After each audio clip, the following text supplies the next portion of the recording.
He might not be from Krypton, but he's heads above the rest. His knowledge can't be questioned. You can put it to the test. So if you want to hear the truth and have nowhere else to go, I'll give you the solution. Just tune into his show and just kneel before Zod. Kneel before Zod. Kneel before Zod. Kneel before Zod.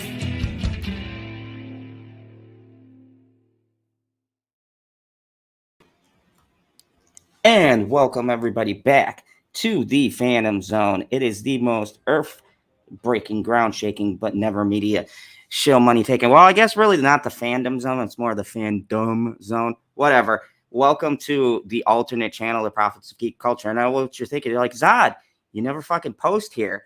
What is that sexy, beautiful cowboy hat doing at 4:30 in the afternoon when you're about to do late night talks tonight?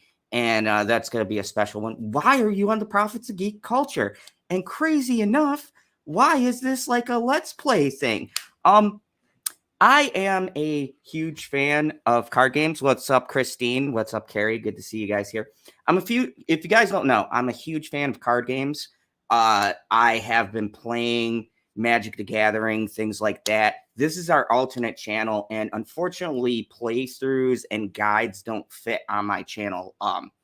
My channel is more interviews, like, stuff with the prophets as far as late night talks, movie reviews, things like that. So I wanted to keep it kind of separate and build up a different kind of fan base over here, which is more of the nerdy shit. And part of my nerdy stuff is playing some games.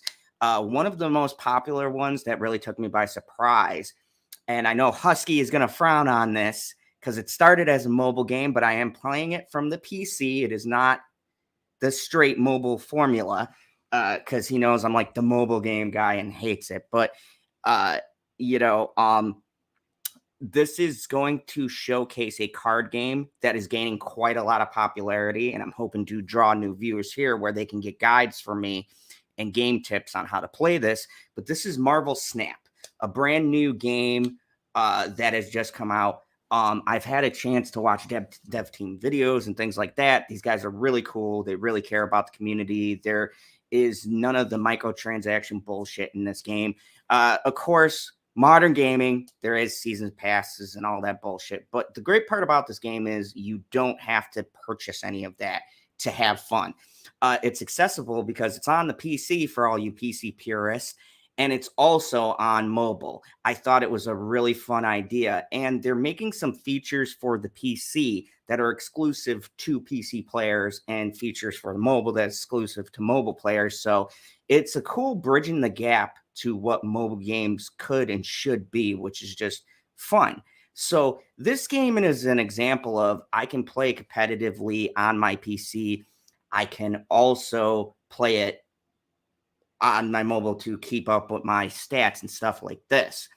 But I want to do some guides here, a couple of playing ranked games, so you get to see me kick ass or fail miserably, and kind of lay out the structure. And if you guys like this, you could like download this onto your iPad, your other devices, or your laptop or computer, if that's the route you want to go. And it's all accessible. The menus are great. It's simple. It's easy. I like highlighting things that play well. So I figured out how to do it here. It's a little bit jarring, so let me bring up the screen and kind of show you guys the layout and the format. I had to set it up in such a way so the screen is slightly smaller, especially on my end, but I had to set it up so that you guys can see what I'm seeing in the menu. So here is Marvel Snap. It is a card game. I'll get into the season missions and stuff, but I want to kind of break down how the game works and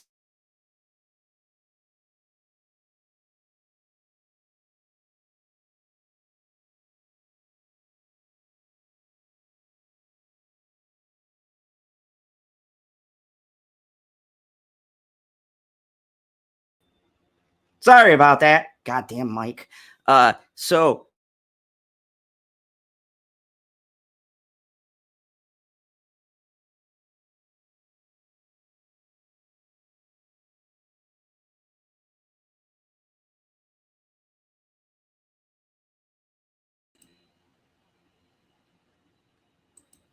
all right. Hopefully, I don't have any more issues. Okay, so I want to bring up how this game works, the format, things like that, and dive into how a game is structured and everything. Hopefully, the audio is coming in so you guys can hear the audio menu and all of that. Some pretty cool stuff going on, and I'm going to kind of show you guys my deck, what I built, and things like that. So, hopefully this is fun and exciting, and we get some people to play. So the whole format of Marvel Snap is it is a card game. So over here, if you look at this menu I have right here, let me make sure I'm highlighting the right stuff right here. This is where your deck is, where your card pool is, and as you can see, I've been playing this since the beta, so I have a lot of cards. um I don't have them all, but I have enough cards here to make a comprehensive guide. And yeah, so I have been in the top rankings, so I can kind of give you guys.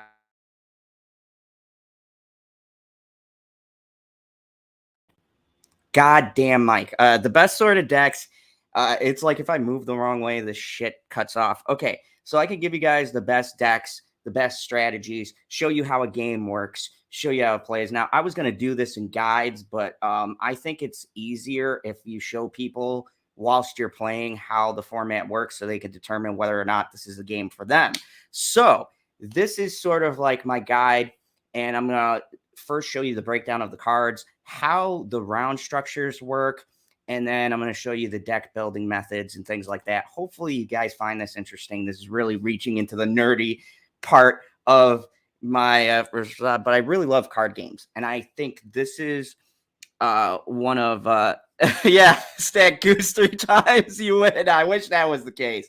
You can only have one copy of each card, so it forces you to build uh which strategy. I know this isn't going to appeal to most people, so hopefully I don't bore the shit out of you, or hopefully you just are curious and you want to kind of see how this all goes. So let me go with the structure of the game and kind of how the decks run. So I'm just going to go up to the number one. So here, the first number you have in orange is the power. This is the power of the card. And then the flavor text, sometimes there's different things that the card does. And over here is how long it takes to play. So this is a 0-1, which means you can play this card and essentially another card. But how it goes is there's 6 turns, unless you have magic, and I'll get to that in a second. But there's 6 turns in the whole entire game. You comprise your deck of cards that will lead you to overpowering your opponent within the 6 turns. You get 1 energy per turn. So first turn, you get an energy. Second turn, you get 2 energy. Third turn, 3. See how it goes? It kind of stacks up until you get to the last round, which is when you have to win. Now, how the board is structured is there are 3 spots. They all have certain effects and abilities. Oh, late night talks. That is going to be later tonight at 9 or 10. I don't know. I have to confer with PB. If you're in the chat, give me a time. What's up, Aaron? How are you? I'm doing a play along. PB and then broke me, so I'm sharing my nerdy hobby. I'm really good at card games. In particular, I'm really good at this one. So I might play some Legends of Runeterra if you guys like this one. It's another card game that I'm actually trying to get into seasonals for, so you guys can kind of join my journey as I play up a ranked ladder. But I'm going to be playing a lot of ranked games here, and I thought if I have to play this game for 4 hours to level myself up, you guys could join me. See what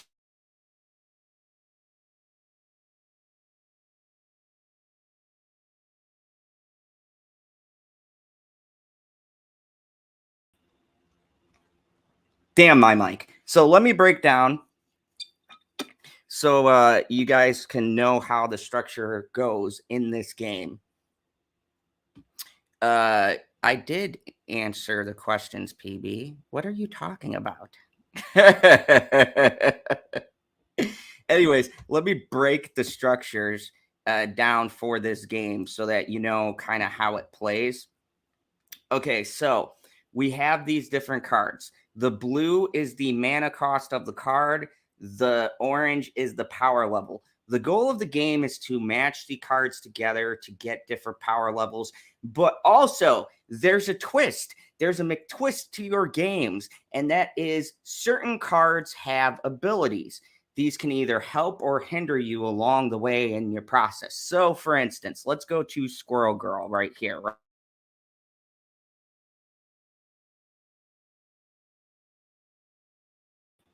I hate this mic. Anyways, so let's go to Squirrel Girl. Okay, she is a 1 power or 1 mana, 1 power. On reveal, add 1 power squirrel to each location.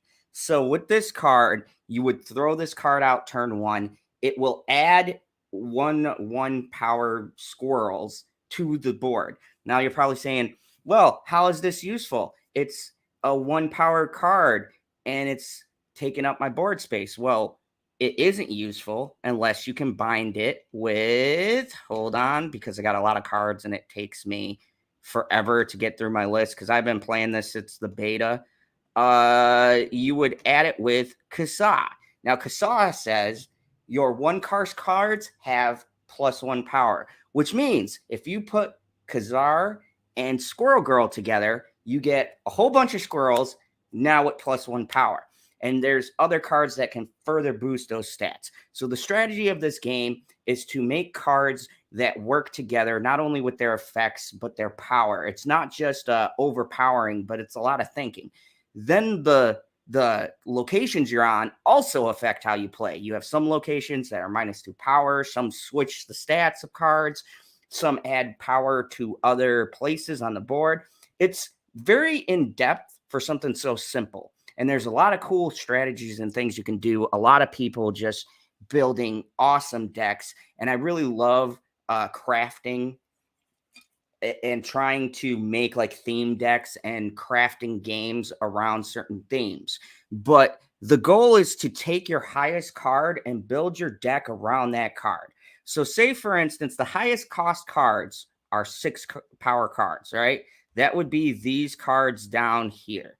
All right. So that's the card you want to end with, essentially. Some decks do it differently. We'll get into that later. But you essentially want to lead up to your big dude coming out. And you have to win 2 spaces in order to win a game. So you only have 6 rounds to win 2 spots out of a 3-spot board. You could tie, but who the fuck wants to tie?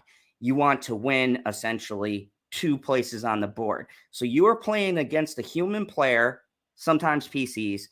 I've gotten a lot more human games, but you'll be playing against computers and people, mainly people, though. So you are fighting against somebody else who is looking at what you have and trying to outmaneuver you as well.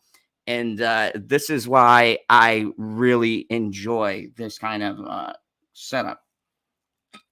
So it's great to see a lively chat. I'm surprised I have 6 people talking about this. Hopefully you're enjoying it. If you are, hit that like button.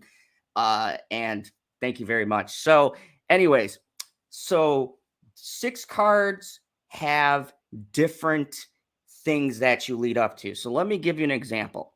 So let's just pick out Hela, right? One of my favorite cards. This would be played in a discard deck because her big ability, the thing that she will add to your game is if you have discarded cards, you get to play all the cards you discarded from your hand. So if you build a deck that gets rid of cards, at the end of the game, you drop her. She will fill the board with every card you have destroyed in the game. You see, there's strategies that link up together. So you're trying to build your cards in a way where you have an end game, and you're also trying to overpower a human player who's trying to do the same thing. And I don't know, I find that fucking fun as hell. I play this game for hours. So, and it's Marvel. This is the best parts of Marvel for me. You got Iron Man, you got Thor, you got Captain America, Star-Lord, you got the full, right now they have like the full Avengers, they have X-Men in here. So you get to also see when they release a card, what the card's ability is going to be. So that's kind of the overlay. And you'll see what I'm talking about when I get to playing a game, how it goes and the turns and everything else. So for new players, this can be overwhelming. And when you first start the game, you're going to start with what's called Pool 1.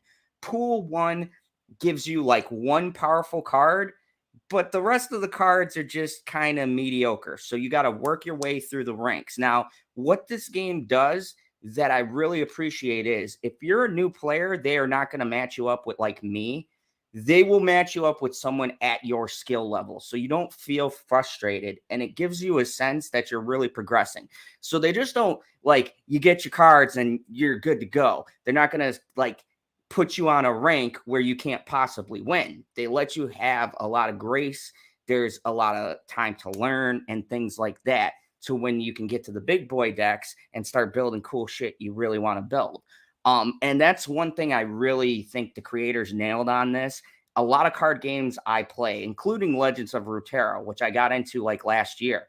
It took me a long time to get every card I needed to be competitive. It was a lot of grind, and it was quite honestly frustrating. With this, the barrier for entry is less. So, and time-wise, these matches are like a minute, 5 minutes. I think the longest I played was like 10 minutes because we were going back and forth. But the matches aren't that long. So you can play this in quick succession and not get bored and tired. So let me just play with a BS deck, and I'll kind of show you the flow of the game. So over here, you have your play game. Now, right now, I'm running an electric deck, but I'll go to, none of my decks are basic. I'll go to my Agatha Harkness deck. Anybody who's in this community, or if you happen upon this video, you know what Agatha Harkness does. Now, to give you guys a clue of the deck I'm running and kind of... Okay, to give you guys a clue of what my deck looks like, this is Agatha Harkness deck. So my goal in this whole deck is to reach her. She is a 6 mana, 14 power. Now, here's the drawback to this deck. She plays my cards until she can summon herself, which means for this whole game, I have no control over the cards that are being played. She is running my deck. So you're saying, how the hell is this a good deck, right? Don't you want to control your plays? Ahaha. But this is where I talk about how building your deck is super important. The different things that can get around these things that would be negative consequences, right? So I built this deck to where she is forced to either be discarded or played early. So I have Quicksilver because he comes out at turn 1. With this deck, I do not have the option of play, which means I need cards she can automatically play that are good and won't put me at a disadvantage early in the game. So use Quicksilver.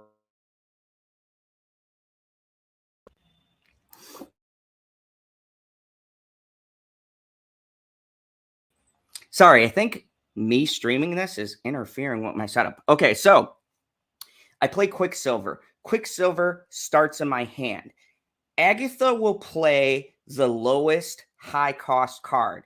He is a 1/2, which means she is always going to play him. What this also does is reduce my card's hand, which means I get to the cards I need quicker because he's automatically pulled out of my deck. When you run a deck like this, you need to run cards that get pulled out automatically, or you'll never get to play your turn. So the first one I have is him. Now, the second card that I have is Domino. Domino, once again, always comes into my hand turn 2, which means she's going to play no other card but this card, which is what I want her to play on turn 2. If you notice, my 1, 2 spots are just one card. Now, in theory, when you craft a deck, every slot has at least 2 cards. Like one cards will have 2, or sometimes 2 energy will have 3. You have multiple cards, so you have a choice. I can't give this deck a choice because she's playing the deck for me until I get rid of her. So she can only play Quicksilver turn 1. She can only play Domino turn 2.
Oh my God. Okay. Sorry about that. So turn 2 and 1 are played by Quicksilver and Domino. Turn 3 is when I have options. Now, for turn 3, I have 2 cards that are vital to this deck. There is Wave, who takes all cards and reduces their cost to 4, which means any card in my deck becomes 4. Agatha always plays herself when she has the opportunity. So on turn 3, I can turn all cards to 4. She'll play herself turn 4, which means 5 and 6, I control my game again. The second option I have is Lady Sif. Lady Sif discards the highest cost card in my hand, which is always Agatha. So what Lady Sif will do is she'll get rid of her. Now, don't worry, because that would be stupid if I destroy my highest card. I have Ghost Rider. Ghost Rider brings back the card I discarded. So the plan is discard her, use Ghost Rider, take a spot with like 18 power. If I need more energy, I can throw it on there. Now, the rest of the cards are kind of counters to what's going on in the meta right now. I have Shang-Chi, which destroys all of the highest cards that like 9 power or higher. What a lot of people will do by the time I get to the turn I play Agatha, they will play their big cards. So Shang-Chi is there to destroy anything my opponent might play to stop me dominating that spot. The next one is Iron Man. This one's for you, PB. Yes, I use Iron Man. He's a great card. What Iron Man does is his special ability is to take the power that I have on a space and double that power. So if I am winning a space by 14 power and I drop Iron Man, now I will be winning that by 28 power because it doubles the power that you have. So ideally, what you want to do is you want to play Lady Sif on turn 3, discard Agatha, play Ghost Rider in a different spot with Agatha, get like 16, 17, 18 power, double that with Iron Man. Now, if that doesn't work, then I have Taskmaster. Taskmaster, who will be on the 5th turn I'm playing, copies the power of the last card you played. So I play Ghost Rider on turn 5. I summon Agatha. I have 14 power. I play Taskmaster in a completely different spot. He copies her power. I now have 14 power on another spot.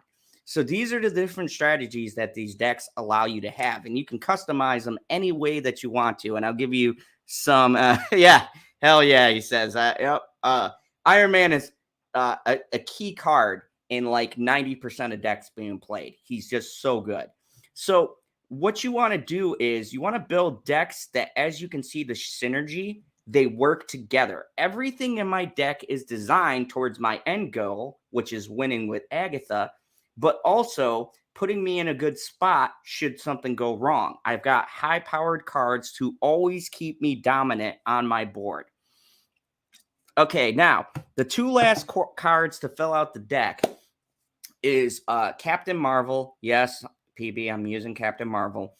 She has an amazing ability. At the end of the game, move her to a location that wins you the game. So if I'm losing by 6 power exactly, or 5 or 3, Captain Marvel will move itself to that spot if it will cause me to win the game.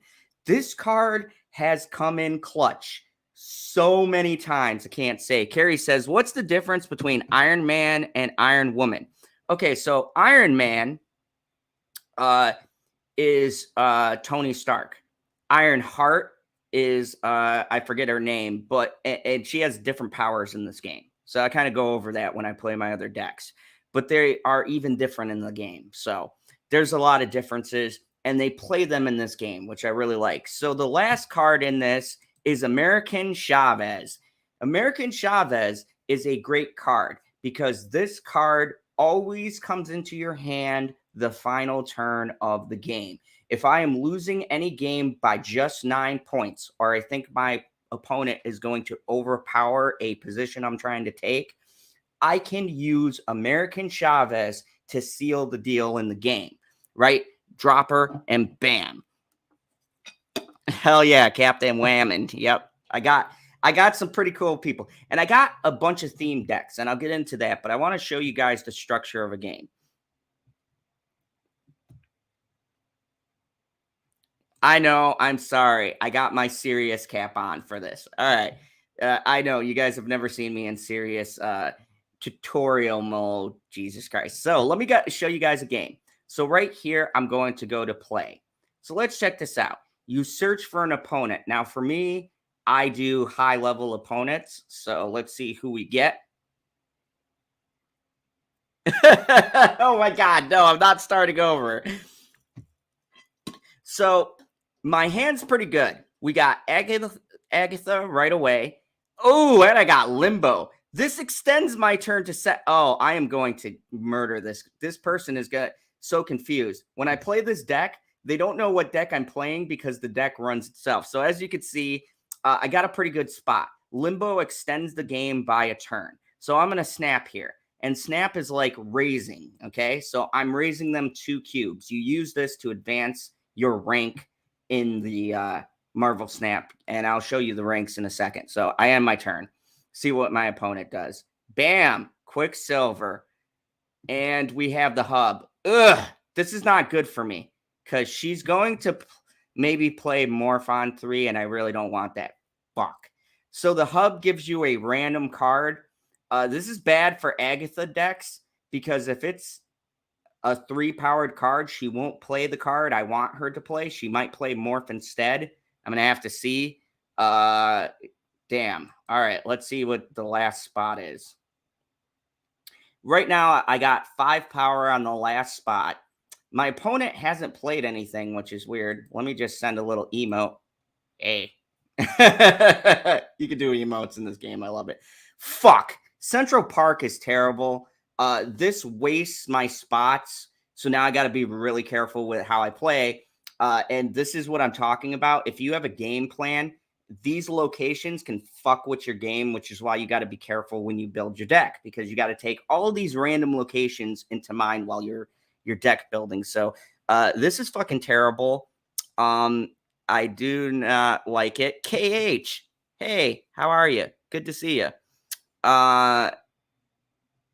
Let's see. I'm going to just exit. She's going to discard my Lady Harkness. This is what I want. Now I can take control of my turns. So I have to be very careful here. As you can see, they've played a Lockjaw. This means they're trying to use little cards to summon their bigger cards. So with this card, you can get 6 power cards out on like turn 4 or 5.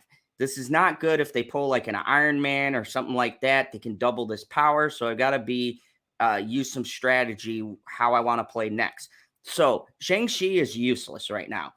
There's nothing with 9 power on the board for me to use his ability. So I'm going to play Morph, which will randomly morph into one of the opponent's cards. Oh, I'm sorry, KH. I'm really involved in this. I apologize. So, what does he morph into? White Tiger. That's good. So, White Tiger's special ability is I added a 7-power tiger to this spot. I'm at 13. Now, he played a 1-drop card called Sunspot. This will get all of the power he doesn't use. So, if he chooses to skip his turn, he's going to get 6 power to this one little guy right here. So, what am I to do? Well, this is what I call a conundrum. We have our Iron Man, we have Wave, which is useless, we have Shang-Chi, and we have Captain Marvel. Now, Captain Marvel doesn't have very many spots to move to win me a game. So I'm going to play Iron Man to double the power on Limbo. That'll give me 12 power, and I am going to hope to God he doesn't play anything. Or you know what? No. I'm going to play Captain Marvel because I'm going to play Shang-Chi if he pulls any big units. It'll fuck up his plan. So what I'm going to do is I'm going to play a Captain Marvel right here, and I'm going to go to the next turn and see what he plays. Psylocke, he gets 1 energy. Oh, so this is the Iron Man we were talking about, Ironheart. She just gave everybody +2 power. That's really fucking annoying. I really got to cap this off to win. So I have a couple options. I can use Iron Man to win this spot and hope he doesn't drop anything in Central Park. I could use Iron Man to win this spot and hope he doesn't drop anything. I can use American Chavez and maybe play her here, or I could play her here, and then if I'm losing Limbo, Captain Marvel will go over there. So what I'm going to do is I'm going to fucking gamble at this point and put American Chavez right here and hope that we have enough to win at least 2 spots. Right now, I'm dominating all 3. So it's really low chance he's going to be able to win both spots unless he's got a really good card. So here we go. This is intense. I will lose 2 points to him, which isn't that big if he plays a big card. So if he's got like a Dr. Doom or something, that would fuck me over. Oh, Devil Dino. Yes. So he's got this 1 spot locked with no hope of me winning. Now, my Shang-Chi can't be played there because I have no open spots. But this leaves 2 spots for me to definitely win. So what I'm going to do now, because there's no way in hell he can win this, I'm going to play Iron Man. This is for you, PB. I'm going to double my power at Limbo. And then I'll be 12 and 16 with no hope of winning that 3rd spot. But I only have to win 1. So we're going to end our turn. If I win, I get 4 cubes. If he wins, he gets 4, and I lose 4. So let's see what happens. 12 doubled. What does he play? Mr. Negative. What the? Oh, he's changing them out. Wolfsbane. And I lost. He doubled the power. That was a random draw, and he won. So as you can see, that's how the game format is played. These spots really impact how your game's going to turn out. And sometimes people get lucky as shit. That was a very Yu-Gi-Oh kind of move. He needed a card that was going to double power at that spot. That was the only way he was winning.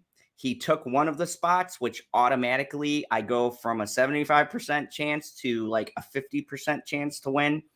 So, yeah, there you go. Fucking lost. Sad day for General. The dictator loses a game. So as you can see, this 34 is my rank. Best part about this card is that the card upgrades, and that is how you collect more cards. You go into this menu here, so I'll show you an upgrading thing. Oh, I don't have enough. Hold on, I got to get more. But there's currency you win through daily missions and shit like that. You spend it on upgrading your card. Once you upgrade the card, you get to get like rewards and things like that. And I'll show you that system in a second. But yeah, so here is the mission objectives. Each mission gets you points, which goes to buying your upgrades. for your cards. This is how you expand your card pool. These right here are milestone, which is more rewards for completing all of these missions here. So I'll probably go through my daily missions naturally, just playing, and then you'll see me start to upgrade this, which will give me the final reward, which is 500 credits, enough to do like a 10 upgrade, and then gold, which is like the premium currency. Now, I want to stress something. These kinds of games are stingy as fuck with premium currency. They want you to buy it.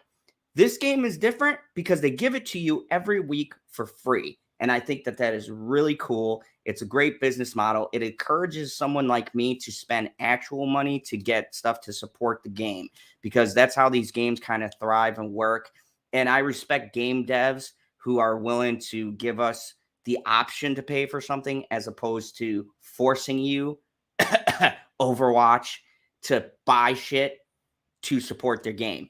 I think that's what creates this toxic environment in the gaming industry. So I really appreciate the devs for building in a system where you can earn this stuff naturally, and you don't feel like you're just playing every day and getting nowhere. So that's a little sidebar. I'll do quite a few of these. I don't know how long a stream for. I typically play this game for like 2 to 3 hours till I complete my mission. So you guys are going to come along with me or not. Hopefully this is exciting. I'm trying to be as fun and interactive as I can be. I don't do a lot of these play alongs. I'm kind of shy with this game. I feel like a total nerd playing this shit. But I don't know. It seems like a fun time. Let me know if you guys are having fun. I do enjoy this, though. It's very fun for me. So anyways, I got my gold. Now, let me show you how the mission structures break down. Now, because the devs are so nice, I brought the season pass. And because I'm a Spider-Verse fan, I wanted the Spider-Verse shit. So here's how the season pass works. You have these objectives. And as you can see, I fucking love Spider-Man because I've completed almost all of these chapters. But each chapter gives you an award towards your pass. Your pass automatically gives you free shit. So it's like $10, which isn't too bad. And for that amount, I'll show you what I get, which is pretty cool. So this is the season pass. And these are the things you can unlock. And getting these ranks are easy. I can get like 4 ranks in a day by just completing the missions. And the missions take a couple of hours. So it's a good way to keep you engaged, and you're getting rewards. You're feeling like you're accomplishing something through the game. This card is not available in the normal pool until after a month. So it gives people who spend a little bit extra incentive, but those who don't spend the money, you can get this card later. They release it in the pool. I think this is a great business model because it doesn't force people to play, but for people who want to invest, they get some kind of incentive. And I think that that's really a cool way to run your business strategy. It's one of the most friendliest free-to-play games that I've ever played. And I've played them all. This is really, the devs care. They listen to people, and they don't try to nickel and dime you. And I appreciate a company that does that. Bungie. Not Bungie. I'm sorry. 343. God damn the Halo game. Anyways, hey, Lemon Pie. So I started here. The first unlock I got was Miles Morales. He's a 4-cost card, but his thing is he costs 1 if you move a card. So I'll show you the deck I built around him. But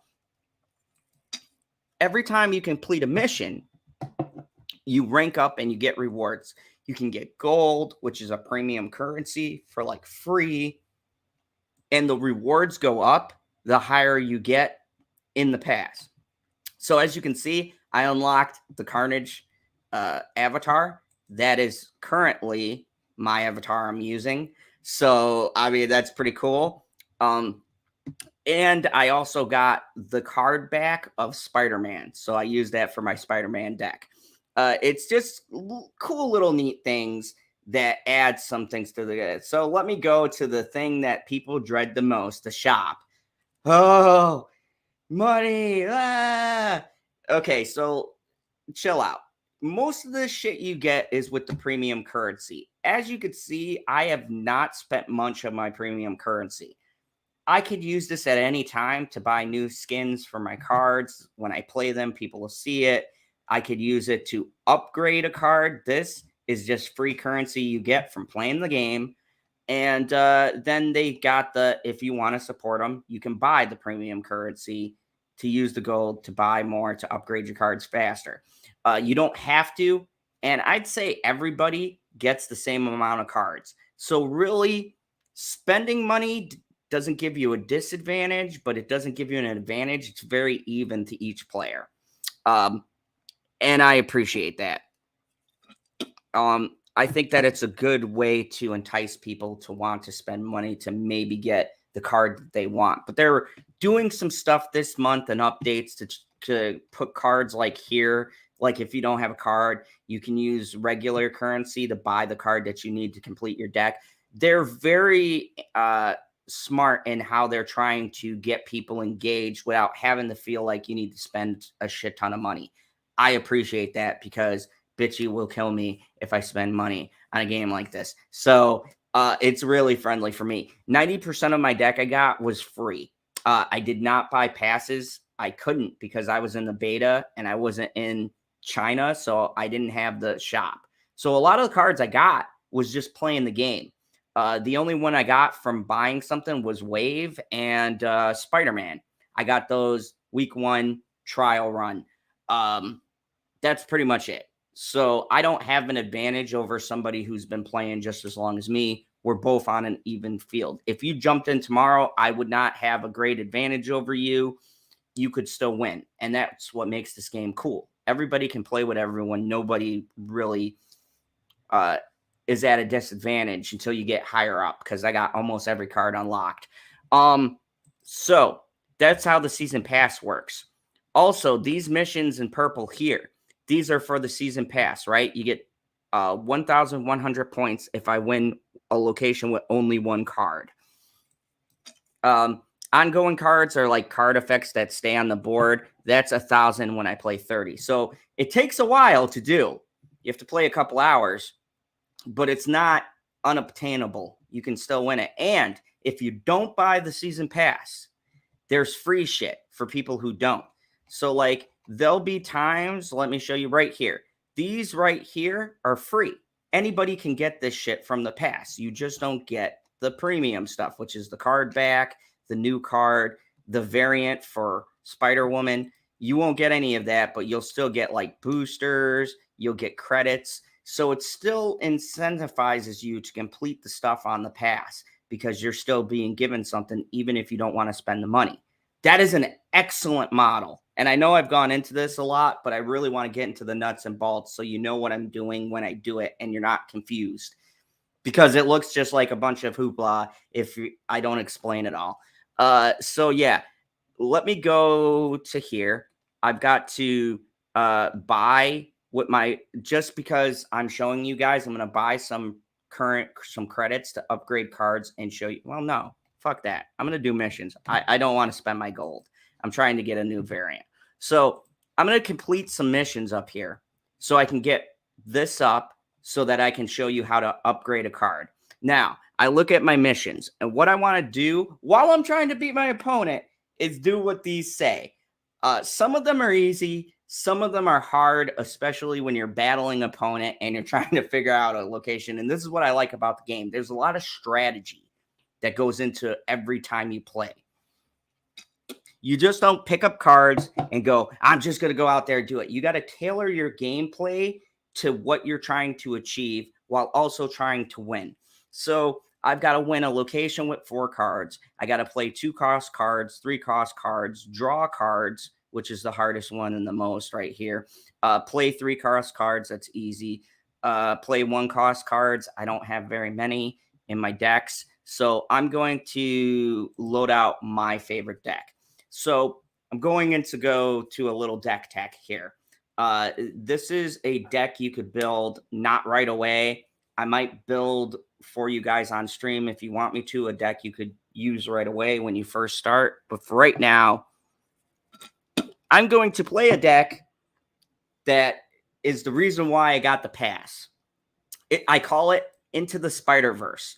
So let me show you guys my Spider-Verse deck and kind of my thought process behind making this deck. This is my own creation. I made it myself. I did not use YouTube videos or nothing. It's just playing around and looking at the different abilities. It took me roughly an hour to make. Most decks I can build on the fly, but this one I really wanted to see if I could use all the Spider-Verse characters and make a deck out of it. I can't exactly, but I think I did the best with what I got. So into the Spider-Verse, the main goal of this deck is to get to Miles Morales. He's my highlight card. Now, in order to be able to play him on any turn, I have to move a card from one location to another. Okay? This is not easy. You need specific effects to move cards. So this card says, if a card moved the last turn, this card costs 1. Now, it is a 4/5, which is good. 5 power for 1, which means turn 1, I play something. Turn 2, it moves. Turn 3, I can play him a full turn ahead of time. Sometimes I can play him on the second turn, depending on how my cards fall. This is a very good card. It puts a lot of power on one area right away. This is how I designed this whole deck, to mainly try to bring him out on the board early. Everything else is to counter things that I come across. So he's a key card. And don't worry, if you don't have him right away, you can get him next month or two. He'll be in the pool. You might have to wait to randomly pull him. Now, everything in this is themed to Spider-Man. So it uses a majority of the villains and stuff like that. There's 2 or 3. Well, there's 1, 2, 3, 4, 5 cards I had to put in here that had to be different to make the mechanic work, unfortunately, until they release more Spider-Man cards. So the key components I use is Cloak. Cloak says he's 2 power. So on turn 2, I play him. Turn 3, I can move my cards to the location he is at. He does this weird little thing, and every card can move over there. So he's one of my key components. Now, the big ones, my all-stars is Iron Fist and Human Torch. Iron Fist says, move the next card 1 location to the left after it reveals. So ideally, I want Iron Fist in my opening hand. I play him turn 1. Turn 2, I play a random ass card. He moves it, and then I can use Spider-Man Miles Morales turn 3. So I have 2, whatever the power of the second card is, and a 5 all in one spot. I'm dominating that. Now, Human Torch gains from me moving him. All cards I put in here, they gain power from the move mechanic, which means anytime I move them, their stats go up. This says when Human Torch is moved, he doubles in power. So if I get Iron Fist and Human Torch, I play Iron Fist turn 1, Human Torch turn 2, he becomes a 4. Then I play Miles, and I've got 4, 5, and 2 power on one spot. That's in a perfect world. What I can also do is I can do Cloak on turn 2, move like, Human Torch, Vulture, one of these that gain power, and then play him on turn 3. The goal is to get him on turn 3. That's my main objective. Okay, now, the other cards I kind of fill this up with is Carnage. Carnage says destroy the other cards here and gain +2 power for each destroyed.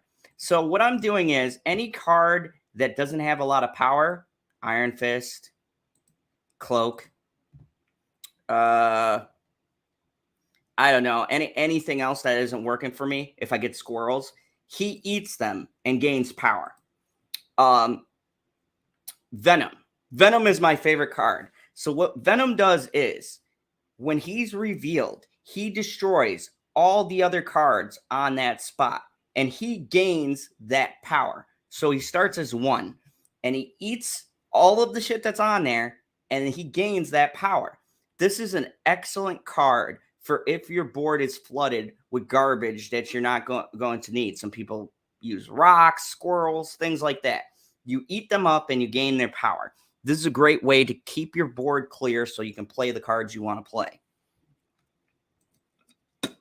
Vulture, another Spider-Man villain.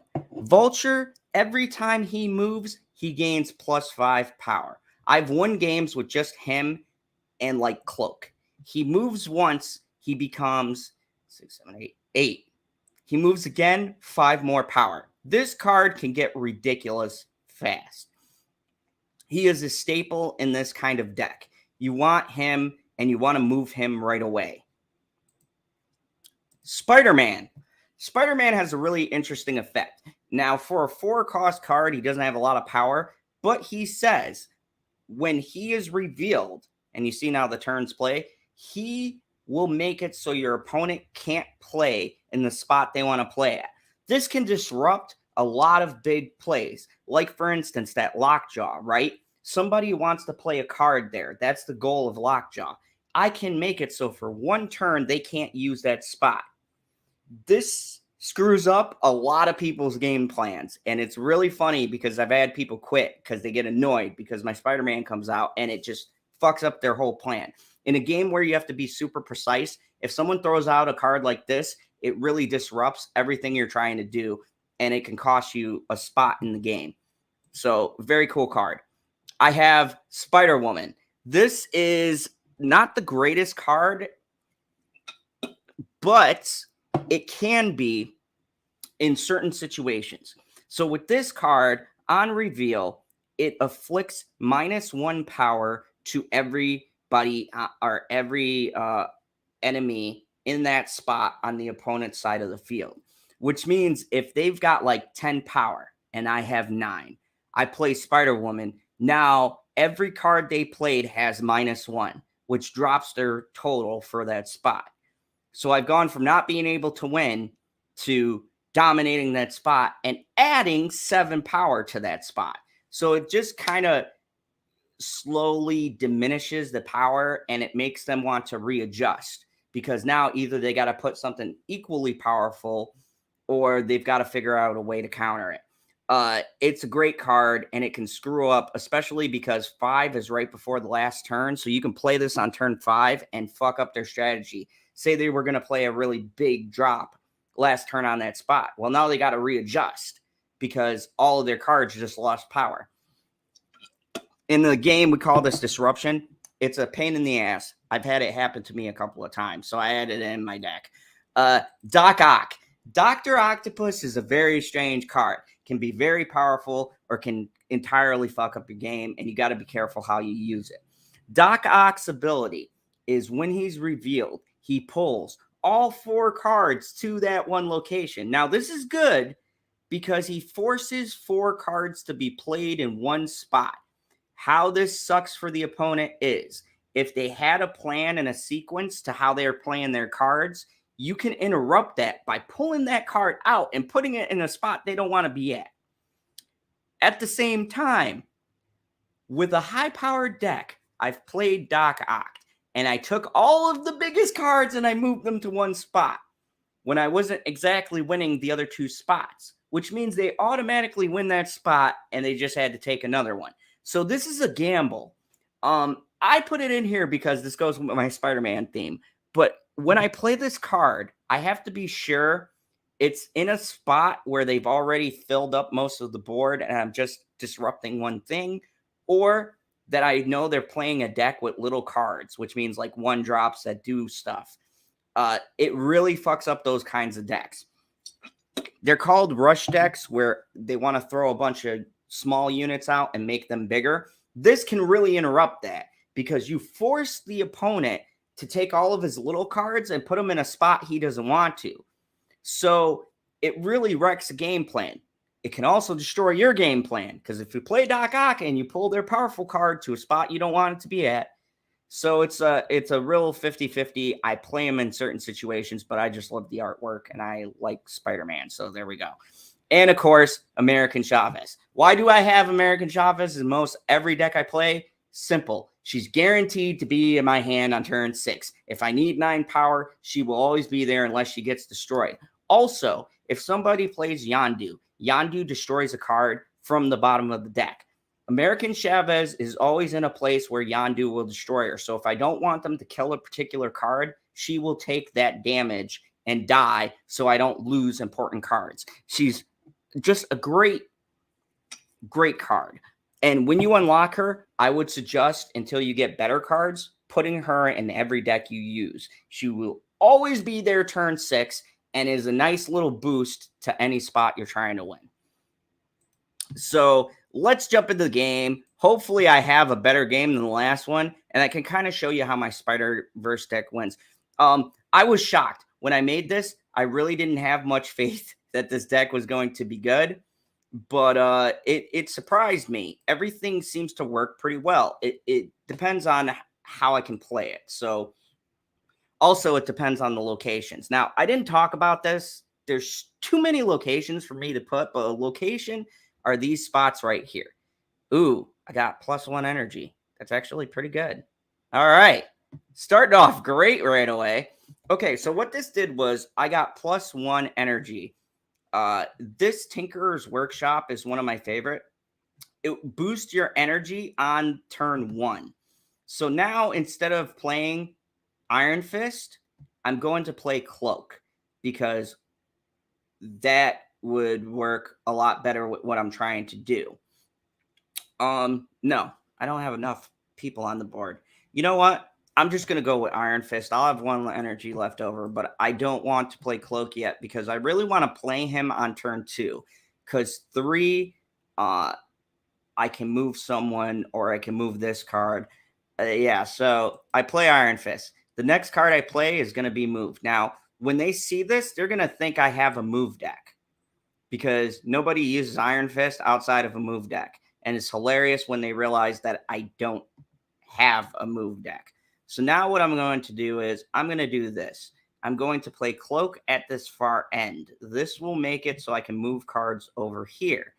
But I'm going to move him to Mirror Island. If you look at Mirror Island, after each turn, my cards are given +1. So I move him. Now watch this cool animation here. Oh, shit. They made one of my cards cost more. That's all right, though. So boom. He's bumped over. Bam. To the left. So now I've magnetized this last spot in case it's something I need. Oh, Danger Room. That's good because if you put a card here, it has a 25% chance of being destroyed. So now I can play Spider-Man, Miles Morales, for 1, and my Venom for 3. If I wanted to eat Miles, I could drop down Miles and play Carnage, but I don't want to do that. So what I'm going to do is I'm going to move these guys to the danger zone, right? No, actually, no, I don't want to do it. All right, go back, guys. No, what I'm going to do is I'm going to move him to the danger zone. All right, now he's 2. Carnage will be 4. So I'm going to use Carnage to eat Iron Fist. I'm going to play Spider-Man at this spot. So now instead of having 2 power, I have 5. I beat them by 2. Instead of having just 5, well, he's going to be 6 power, and that one's going to be 4. This forces my opponent. Oh, damn. It would destroy me. Son of a bitch. All right. This isn't bad. I still got options. So let's see. What I'm going to do is I think he's going to want to play in the middle. So I'm going to make it so he can't play over to the side. Give myself an advantage. So I'll put Spider-Man here and kind of lock down this side right here. I'm going to play Dr. Octopus on turn 5 in the center because he'll have 3 cards and I'll force him to pull 1 down.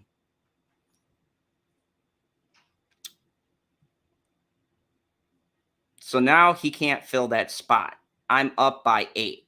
This really destroys any game plan he has. Ooh, and I have Venom. This could be a fun little scenario. So What I'm doing is you get to see what Doc Ock does. Doc Ock, I'm going to play him in the center. He's going to gain 1 power because of the location. But what he's also going to do is he's going to pull 2 cards over to here. This is going to fill up their spot. Now, if they have a game plan, they're going to be seriously hampered. Now, what he could do is play 1 card here. I'd only pull 1. But more than likely, he's going to play Danger Room. Not positive, but that's what I'm hoping. Nope, he plays there. Blue Marvel gives everybody 1 power.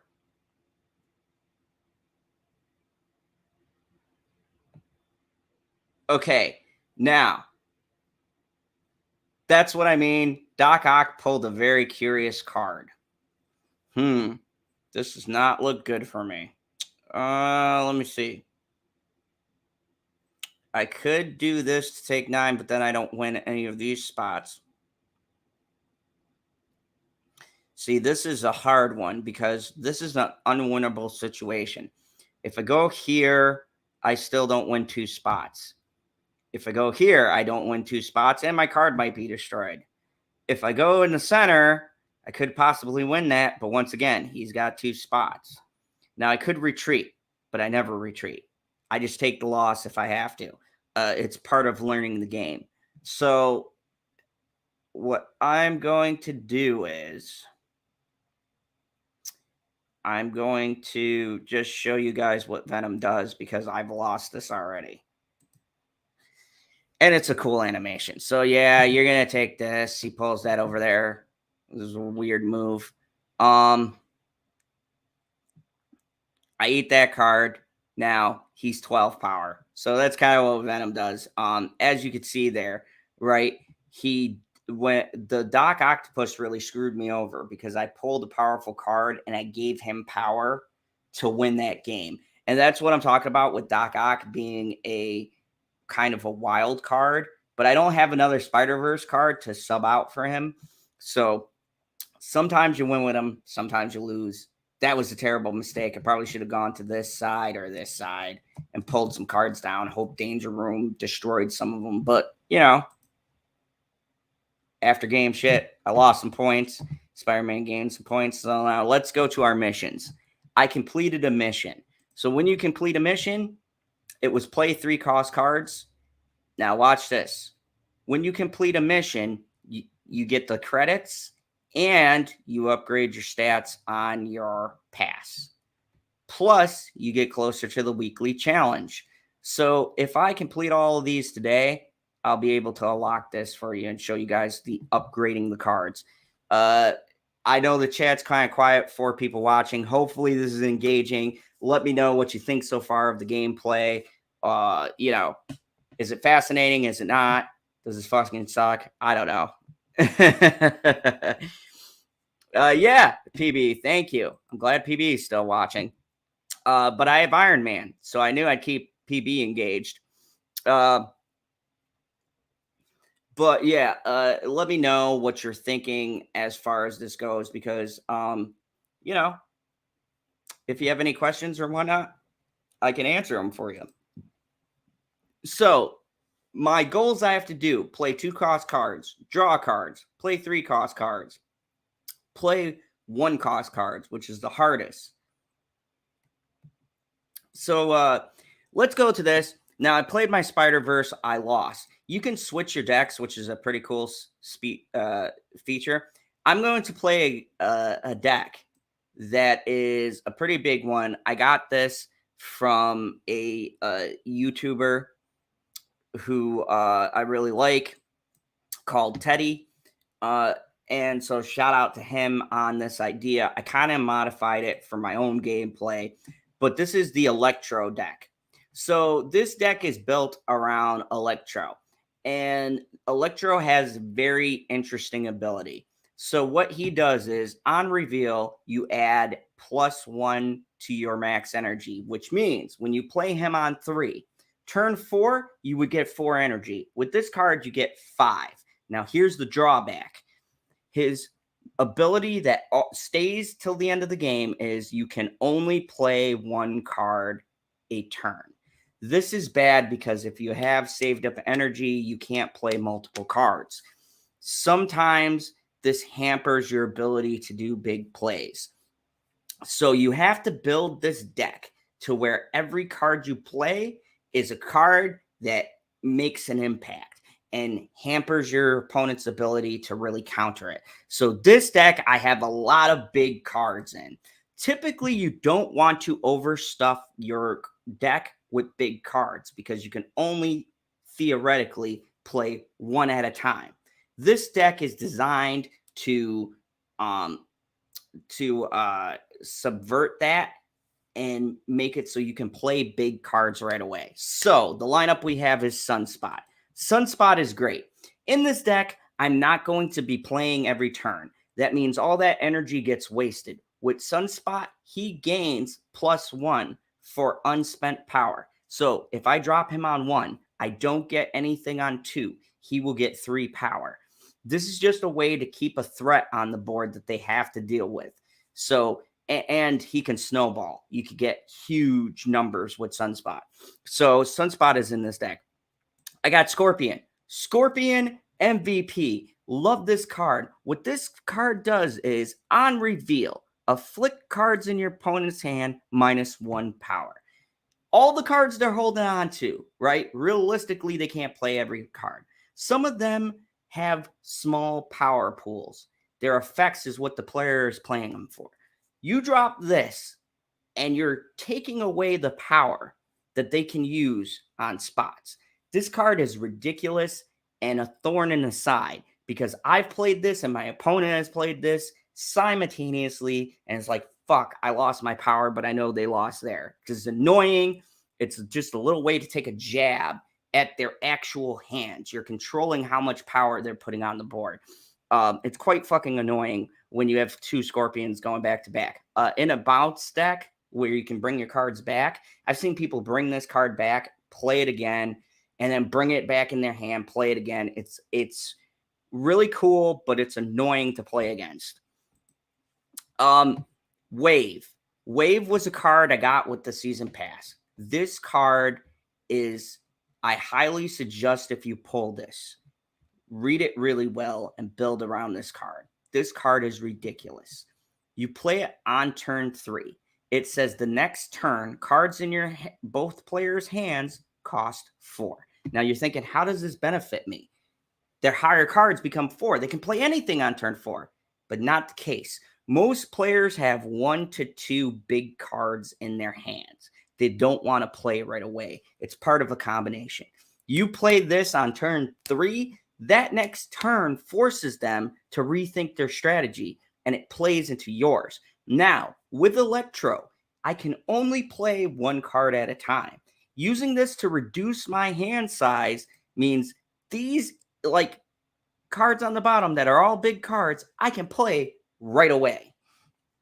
So this is a really good strategy for any deck, and the rest of my deck takes an upturn. I have Taskmaster. He powers his power is 0, but he copies the power of the last card played. I use this in a Dino thing because Dino's power is he gets +2 for each card in your hand. I reduce him to 4, play him on turn 4, play Taskmaster on 5. So now he has 12 to 11 power. Taskmaster has 12 to 11 power. Arrow. This card sucks for anybody setting something up. So what Arrow does is Arrow moves all enemy cards played this turn to this location. So they play stuff at specific spots, right? To try to disrupt your play. This card will move it to wherever you choose. This is forcing your opponent to play into your strategy. Arrow is a great card. Really hard to get, though. She's in the later deck pool, so don't be expecting her to pull her right away. If you get lucky, she's really good with like wave and things like that, where you're trying to control what your opponent is playing while trying to play your bigger cards out. Great card. I love this card. One of the best ones I've unlocked. Leader. Leader is an interesting card, and I still haven't gotten the gist of using him, but he copies all cards your opponent played this turn on your side. So anything your opponent plays, and that's why you want to play turn 6, he will copy that card onto your side. So you will get the effect that your opponent is playing for.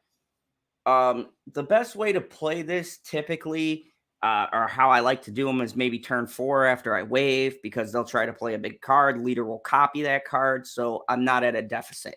He's very good. He's like a counter card, okay? Someone plays a big card on 5. You figure out their strategy. Put on leader on 6, copy that card. Now, with any luck, you've got the same power, or you eclipsed their power. Interesting card. It's a very unique kind of perspective. Dr. Doom. Dr. Doom is another one of my favorite cards. What Doom does is he adds 5 power bots to other locations. So there's 3 locations. So you get 5 where you play him, and he adds 5 onto the empty spots with these little Doom bots. Pretty cool. So what you typically want to do to dominate the board is you wave, play him on 4, fill up the thing with 5, and now you're at a 5 start. Now you can sit back and play whatever you want to. And once again, all of these moves are built on Electro, who will stop you from using multiple cards. So everything has to be a high-powered card. Plus, you have an advantage because you're getting +1 energy. By turn 6, you have 7 energy, which means you can play more than 1 card per turn, more than 1 big card, and start hitting the big power. Now, here's the big boys. Odin. Odin is an interesting card. When you play Odin, he activates on reveals. What this means is if you play him with, say, Dr. Doom, his on reveal is 5 power Doom bots. You can play Dr. Doom, play Odin where your original Dr. Doom is, and get more bots. That means one spot goes from you having 5 to 10. 10, 10, 10. This can overwhelm your opponent to where they don't know what they want to take, especially if they've been building a plan to take 2 spots. Now you have 10, 15 power on that spot. They have to readjust. This is a great way to inflict multiple abilities, multiple effects. Like I said, every card in this deck is dependent because you can't use more than 1 card. So every card has a big power, big boom kind of play. It's risky, but it's built so your risk is minimum. Gargantuan. This card is just one that can only be played on the furthest left spot, that first spot. It's 14. So this is a big boy. You got like 5 power on the left and you play this, boom, you're almost in like 18, 19s, 20s. So this is just to really steal that left spot and make it inaccessible for your opponent. So they have to move to the middle or the far right. So it's an interesting card. And of course, my favorite, Infinite. Infinite is the highest powered card in the game. He is 20 power, but he can only be played the last turn. How you get around this, if you use Electro and skip turn 4, you can play him on turn 5. Because it says you can't play him unless you don't play that turn. So if you play any card before, you can't play him on that turn. So if I play a card turn 5, I can't play him 6. If I play a card turn 4, I can't play him turn 5, and so on and so such. But if you can put this card out on a spot, turn 4 or 5, you will automatically win that spot. It's 20 power. It is extremely hard to come back and beat a person who's laid this card down.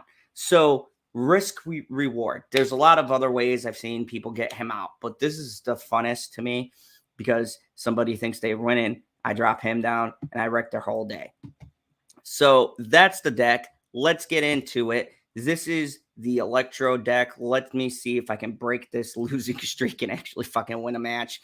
That would be great. because I kind of want to advance my rank. Part of me playing is also trying to uh, get ranks in this.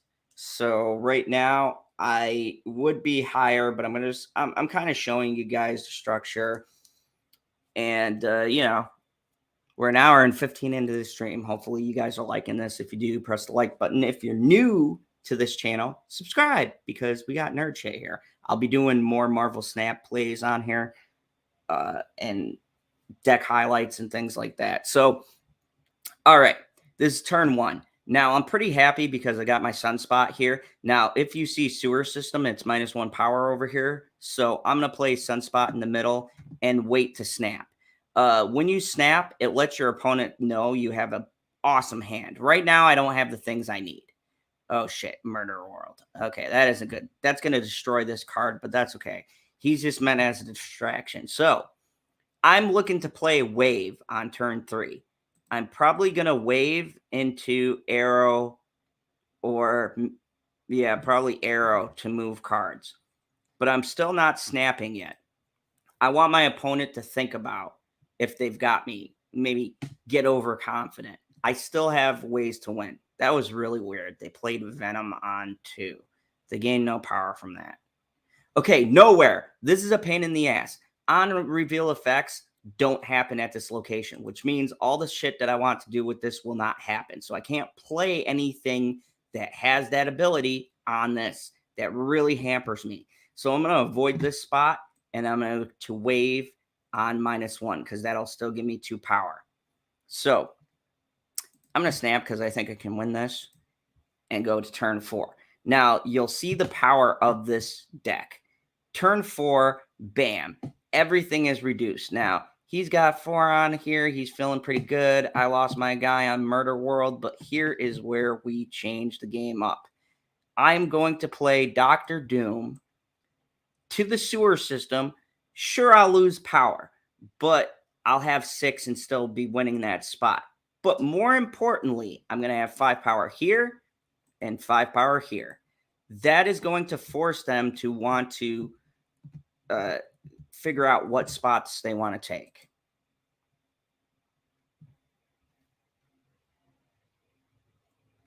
And, Carrie, if you haven't played any mobile type games or stuff like this is a really fun game.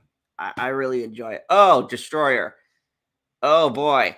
So what they did was play a 16 power Destroyer. He would destroy all of their cards, but because Nowhere is neutralizing that on reveal effect, it's a free 18 power. The only way I can win this is with Infinite. And I'm not too confident because I didn't get Shocker into playing this. Now, I'd play Taskmaster, but I don't want to copy 5 power. So what I'm going to do is I'm going to ruin their day where they think they're going to play. I'm going to play Arrow. That's going to pull all of the cards they play to this middle spot instead of wherever they go to. So this is more of a disruption tactic. I'm trying to throw my opponent off balance. We got 2 more turns. I'm winning 2 spots. So I'm going to pull this out of that spot. What'd they play? Hobgoblin. They were trying to reduce me by 8. So that was a good play. So basically now, this is my final turn. And I've got a couple of choices. I think I am going to use Odin in the Sewer System. It's going to give me more Doombots. That means I'll take 10 here, 10 here, and +8 here, which is a pretty good power balance. We'll see if I get away with this play. And it's going to also re-trigger Wave, but that's not important.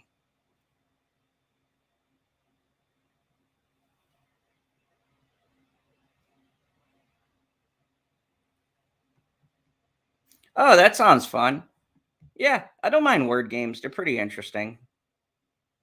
So I wave, disrupt their hand, which doesn't matter. Now, more importantly, boom, Doombots. And he beat me by 5. So once again, lost that one. I didn't get the cards I needed. And that's the thing with building decks. You kind of build around what you want and what you think you need. But I did complete missions. So I drew cards. Duh. And I won a location with 4 cards. Cool. I played 2 cost cards and I played 1 cost cards. So, we're continuing the grind. I'm going back to the Electro deck. I want to really highlight a good game. And this is the fun thing about playing in the internet. This is when I'm like playing by myself on my computer or on my phone. Not every game wins. When you get those highlight videos, you always see when people win and stuff like that because they don't want you to see the losses. But I think you should know the probabilities in playing the decks so you can make a better decision on what deck you want to build. Yes, I did play the WWE card game. I would showcase it, but it doesn't have a computer version, and it's easier for me to broadcast from my computer. I might do other games too, like South Park and things like that. We'll see how this goes. So I'm playing Sunspot. My goal is just to get them to worry about this spot. But we have our Electro.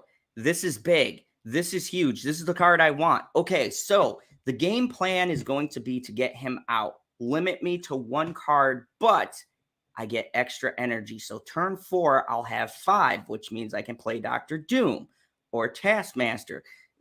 We'll see how it checks out. Now, I got my favorite Scorpion. I'm going to make everything in their hand -1. So I'm going to play it on the compound. So I have 3 here. And I'm going to severely ruin their day. Now, I hate this stupid Shadowland because you get -2 power ninjas. This is the stupidest spot. I hate it. It really fucks up your game plan. It's better when I have a Carnage deck, but whatever. So I gave all their cards -2. Death's Domain. So what happens is when you play a card here, it gets destroyed. Any card, doesn't matter. Now, you can move cards here and they won't get destroyed, but this is a pain in the ass to play around to. Ideally, you want to drop a card that pulls another card so that the effect doesn't destroy your cards you're playing or you get something out of it. So I'm basically stuck with taking the center and this far left. So first thing I want to do is get some power up in here because he's taking power away. So I'm going to play Electro right here. Now, my thing I want to do is take my Doombot and move it here because Death won't destroy it. And I'll be 5 versus 2. And then I'll Odin him. But we'll see how it plays. So right now, I play Electro. I'm going to have 5 on 4. Now, I can skip a turn, put 20 power here on 5. That could work. Or I can play Devil Dino into Taskmaster. What I think I really want to do, because Avenger Compound is going to force me to play a card, I'm going to do something crazy. I'm going to give all of my power to Sunspot, skip this turn, play Infinite in the center. This is going to create problems for my opponent. So watch this. I skip my turn, watch Sunspot over here.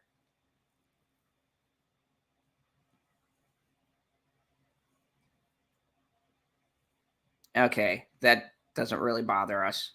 Bam. Now, we have 8. They have 9. They're beating us by 1. But I'm going to play the big boy here, and now we're going to have 28. Now, if you look at his effect, look, I can't move any cards. It's not going to let me. So this is the drawback of this card. A normal deck, if I had more mana, I could play other cards. So I drop my 20 spot. Bam. This now becomes, he's only got 18. Nope, 22, 26. Boom. I beat him with 28. He has no ability to make this any higher. That means he's got to win Death's Domain and Shadowlands.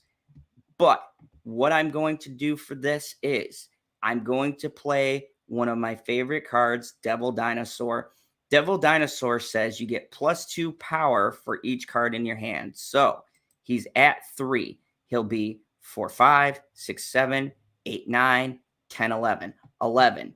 Now, it's going to depend on what this dude plays over here. You know what? No. I'm going to do the safe bet. I'll do Dr. Doom because I get 5 over here, 5 here. He can't play in Death's Domain. We're going to do Dr. Doom. All right. Here we go. Let's see which strategy won. Yeah, I wouldn't have beat him. So I pull Dr. Doom. Bam. I won 34 on the left, 5 on the untouchable spot. This is the kind of strategies you could do to win this game. It's a lot of thinking, but it's really fun payoff. So I won, and my rank's going to go up. I went up 8 points because he bet the max, and now I can start to show you guys the upgrade system. But that was such a fun game. So I get this, and I get another 500 credits, 100 gold, and 900 XP for my season pass. So that means I can upgrade. So let me go to my season pass. I get a free chest. Ugh. I hate when you get boosters. Okay, so now I can upgrade my cards. So how does the upgrading system work? And how do you get more cards? Every time you upgrade, you move up the upgrade ladder. So let me go to someone who's got high power that I can put a lot of points into and kind of show you what I mean. I don't know what card I want to upgrade. As you can see, I've upgraded a lot of my cards. I've been playing this for like a year before its launch in beta. So I've like upgraded tons of my cards already. Let me see. Miles isn't upgradable yet. Iron Man isn't there yet. Sarah isn't. Vision isn't. You know what? I'll upgrade Agatha. So you click on the card. You click on this little button here. This is going to take you into her upgrade menu. And it says, upgrade this card to Ultra. So the art of this card is going to change. How they come out on the board will change to get a cool little animation. And it makes this card 3D right here. You see how it's kind of popping out of the frame? Every time you upgrade, it goes from like a flat, plain looking card to having more pizzazz to it. So I upgrade this card. Bam. Animated. She's one off from being unlimited, which is the best quality. Now, look, it gets a little red border here. The flames are popping out. It's a little flavor. It's pretty cool. I like it. Now, this is where you get rewards. I have 8. So let me explain how the rewards break down. You go chests, credits, boosters. Now, there is 6 to 8 different upgrades you got to do to get there. If you can upgrade a card fully, you get like 8 or 6 of them, you can jump up right away. But the collector's reserve is what you're aiming for. This is where all your cards are kept. You want to get to this level. When you first start, it's really easy to get new cards. But when you get to where I'm at, it gets harder. They put different shit like card variants and stuff like that. So I don't know what I'm getting. I could get a booster. I could get a variant of a card I already have, or I can get a brand new card. So I'm going to open her up with you, and we're going to see what fate has for me. I could even get an avatar. I hate the bullshit where I put so much boosters into something and I only get like a card back or something. But that's only when you get to my level. For the first few upgrades, you will get brand new cards for your deck. It's random. You could get a really good one, or you can get one that's not useful to you. I like the little, probability of it. And I got an art variant. So you see what I mean? It's a cool looking card. I might change my Green Goblin to this variant, but as you can see, yeah. Every third chest for me will give me a new card. I did 2, I think. So the next chest is going to give me a brand new card. So we got Green Goblin with the new art. I don't know. I kind of like it. I might change it to here. And I've got, let me just go. I got 50 credits. So that'll go towards my next upgrade. A little bit disheartening. I was hoping to show you guys a new card. Fucking bullshit. All right. And if everyone joining me, you guys are going to hear my reactions as I do them. I'm unique in my gameplay. I don't sugarcoat shit. So if I'm pissed, I'll let you know. So I don't know. Maybe I add some flavor. So yeah. Now, I can continue to play Agatha and get more points towards her. Let me see where I'm at. I got enough for a fully upgrade to take me up to 10, which will guarantee me a card. So what I'm going to do is I'm going to play Agatha a bit so that I can get her fully upgraded and you can see what an unlimited card looks like. You're welcome, everyone. And plus I can complete my missions because I got 3 cost and 1 cost cards in there. So it helps towards my daily challenge, and I get to show you guys some neat features. Hey, Caroline. Good to see you here. Welcome. I'm playing some Marvel Snap. Come and join the conversation. I will be stopping to give you tips and guides and things like that. My mic might fuck up. I have to switch my position, and my mic's very finicky. Hold on. Okay, cool. My mic did not mess up. So here is the thing that I want to do. I want to play Agatha because she's got all of the things I need to complete my daily challenges. And also, she has what I need to get more credits, which will go towards upgrading her. Now, this is where boosters come in handy. The only way to upgrade these cards is through boosters. Boosters are what I showed you right here. This where is it? Right here. This and this have to align. So he only has 10. I can't upgrade him until I get 30. That's why boosters are important. It to me is kind of a mechanic that just is meant to slow you down so you don't over upgrade. I don't know. That's the catch to these kind of games. So let's get out of here. And we're running Agatha. We're going to see how these games go. This is my self-played deck. So for the first 3 turns, I do jack shit. So I'm just going to sit here. As you can see, my hand is not on the mouse. I'm not controlling this at all. She is running my game for me. It's kind of fun to see where she's going to play. Yeah, so she plays in the center. 90% of the time, Agatha will not play in zones to kind of give you options. I don't know how they program the computer.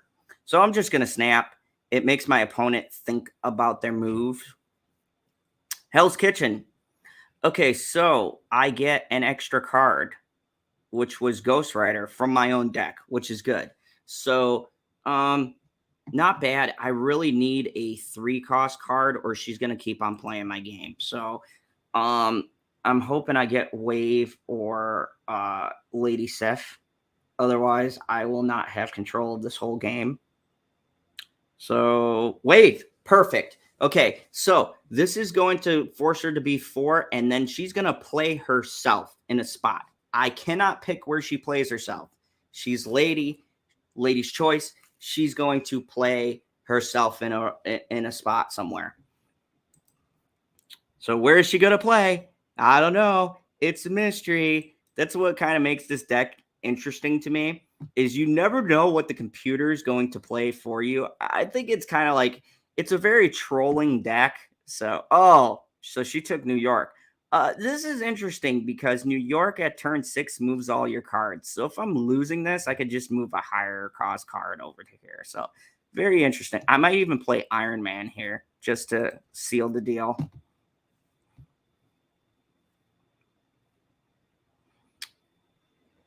Oh, I'm going to win this 100%. Okay, so Strange Academy is going to randomly move my cards to different spots. I don't like that. So it's going to move, I believe,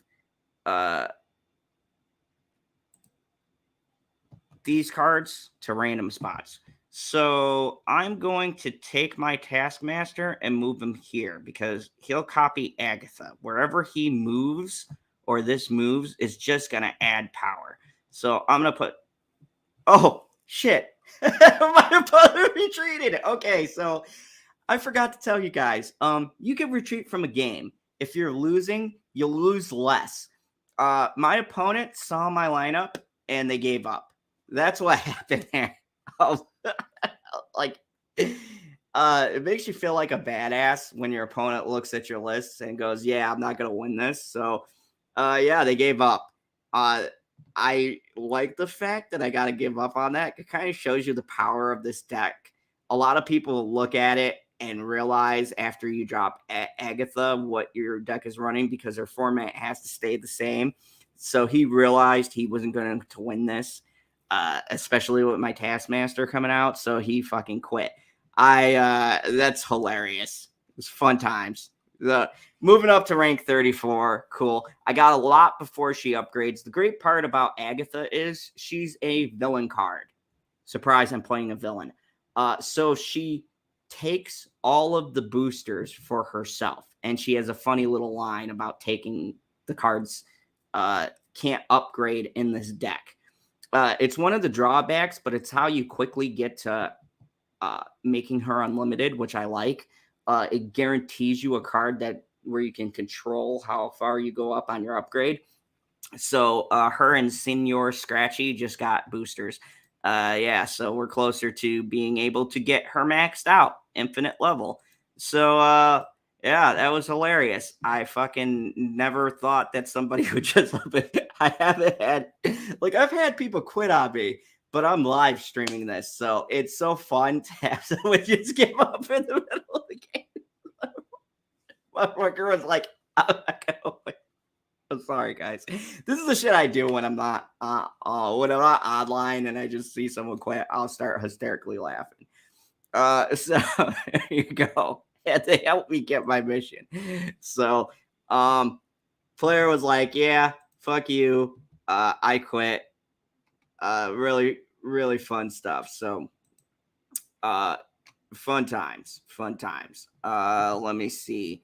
I'm checking my YouTube because I got a notification.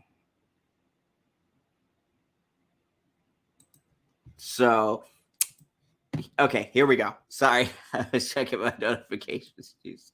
That was so funny. So, he fucking quit on me. It's what can happen in these games, and it's one of the reasons why I love playing Marvel Snap.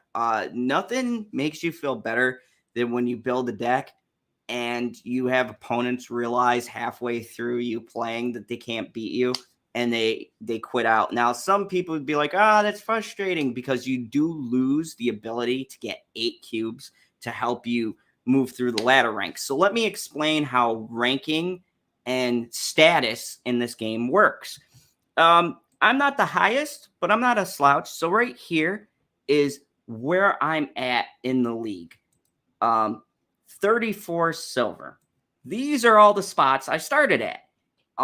When you rank up in a season, you keep the first 10 ranks. So when the season ends, I'll be dropped to 24. It kind of makes it easy for new people to catch up. So once you get to 10, you can never go back to rank 1. And they give you more rewards. So when you move up a season, you get these rewards as you move up. That to me is such a cool system. And when they reset at about 20, all of these newer ranks will give you different rewards for that season. I think this is great incentive.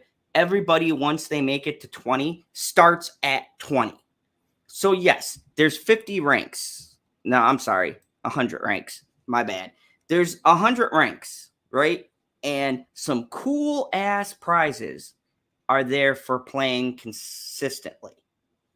But next season, which is every month, they change the season out. So you have 1 month to reach 100, right? Every season, these rewards will change. It gives you a constant way and kind of a status, right? You could be like, oh, I'm rank 80 or whatever. It gives you that status. You can run tournaments. It's really cool. I like being competitive. So right now, I am at a tough rank, trying to get to 40 to get my Miles Morales avatar. Now, 30 is basically where 90% of the people will sit. 30 is silver. It's not bad. You're just you're in the pack. Gold is where you get really good players. When you get to gold, you got to really take a look at what everyone's playing and either build that deck or build something to counter that deck. because you start getting people who are really good, and it gets tougher to beat them. Platinum is where maybe the top, I don't know, 30% of Marvel Snap players end up. This is where shit is real. Every game you play, you do want to back out of the game. This is where your rank is really important. You can get hurt for not knowing when to retreat from a battle and losing so many cubes like I did in the beginning. I'm only on silver this season. The highest I got to was plat, and that's just because I work, so I don't have time to invest as much. But when I play this game, I might just live stream it and play for 2 or 3 hours, and people can pick if you like it. And PB will be happy because I'm making content for the channel. Shout out to you, PB. You boys doing it. Anyways, so platinum, 30% of players make. Diamond, 20% of players make. Vibranium, which is level 70, and Omega is the top 10%. This is where if you get here, you can be like, watch my content because I'm awesome. And of course, Galactic and Infinite ranks 90 and 100 is where the big boys are. 5% of the player base, which is pretty decent.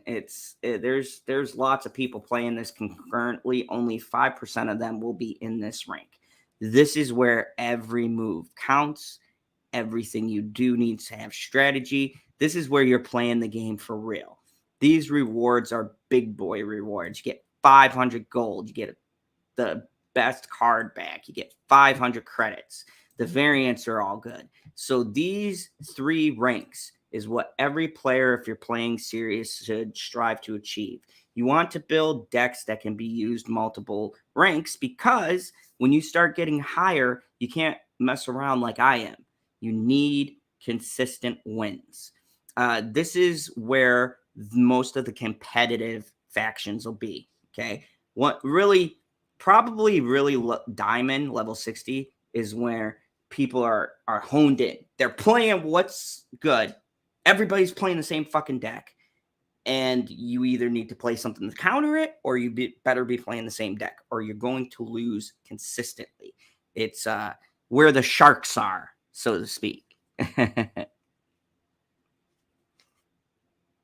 Oh, yeah. PB is still listening, I'm sure.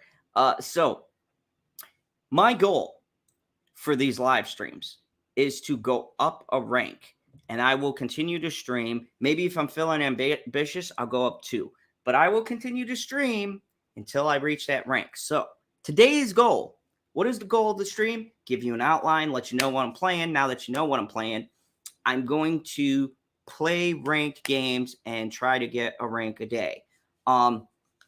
I would like to do this as daily, but because of my work schedule, it really doesn't allow that. I might make this a weekend thing if you guys like following along on my journey. But the ultimate goal is to make it to infinite. If I could do that on stream, that's big dick energy. So sorry, but that's where it affirms how good I am in the game. It gives me a reason to do these guides. I want to make it to infinite, and if I make it, I want you guys to see my journey. So if you're interested in playing this game, you know the struggle that it takes to be the best. Why I will brag the shit out of having 100 infinite rank. So for right now, my goal for today, just today, is I want to either get to gold, see how I'm feeling, and then reach platinum. Maybe even diamond. We'll see how long the stream's been going. Late night talks is tonight, so I still have to set that up. But I want to at least achieve 1 to 2 ranks this game. So buckle up, people. Hold on a second. I'm just going off camera. I'm going to get myself a drink. And yeah, here we go. This is where the big boys play. So I shall return.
All right.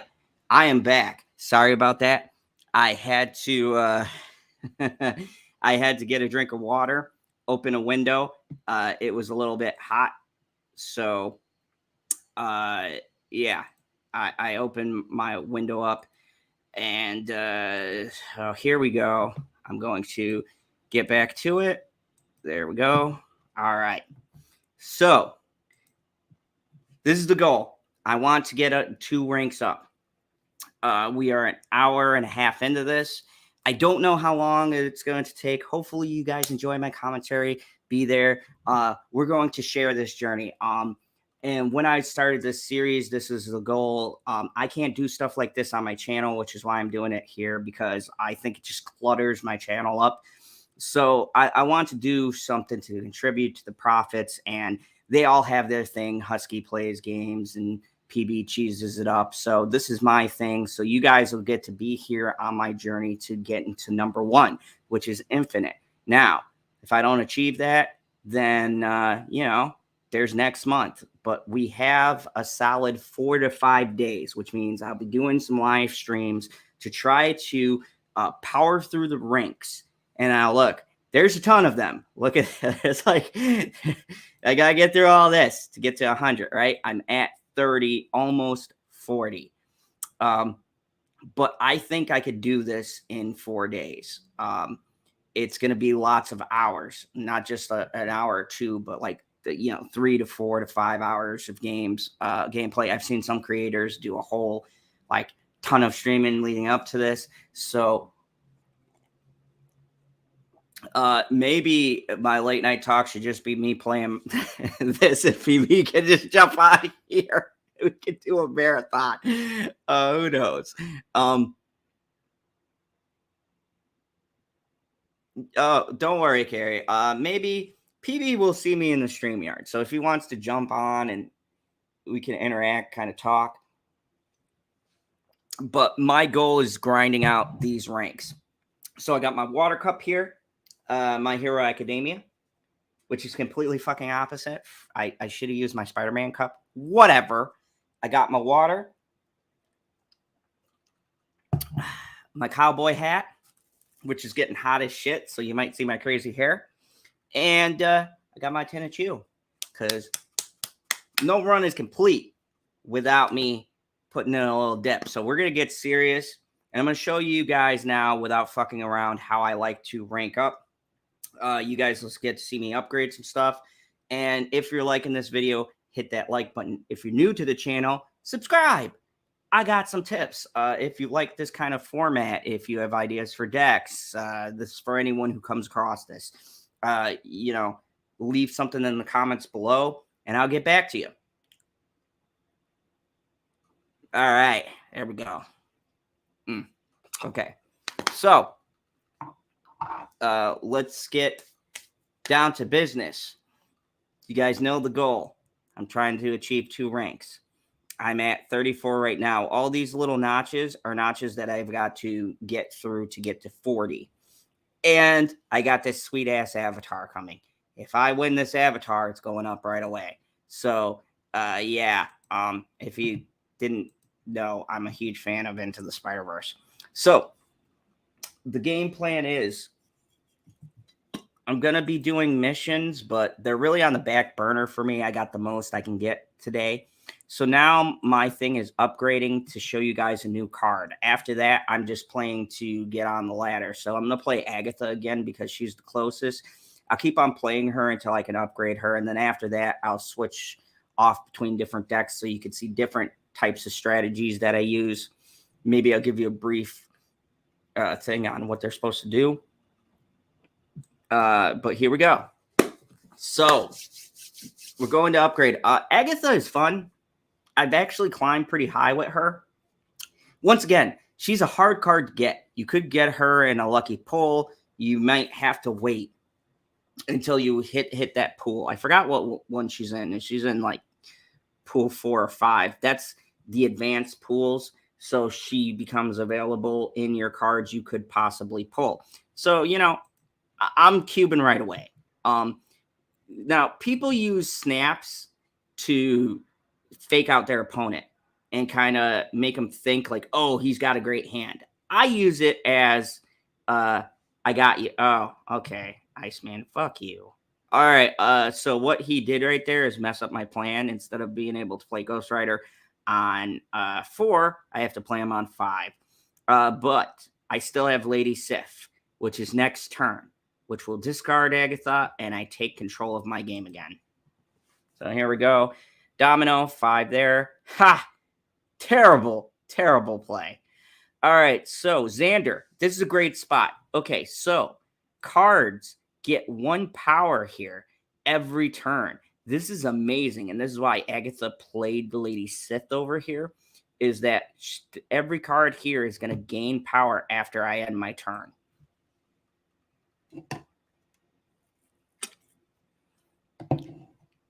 Now, Hela is an interesting spot.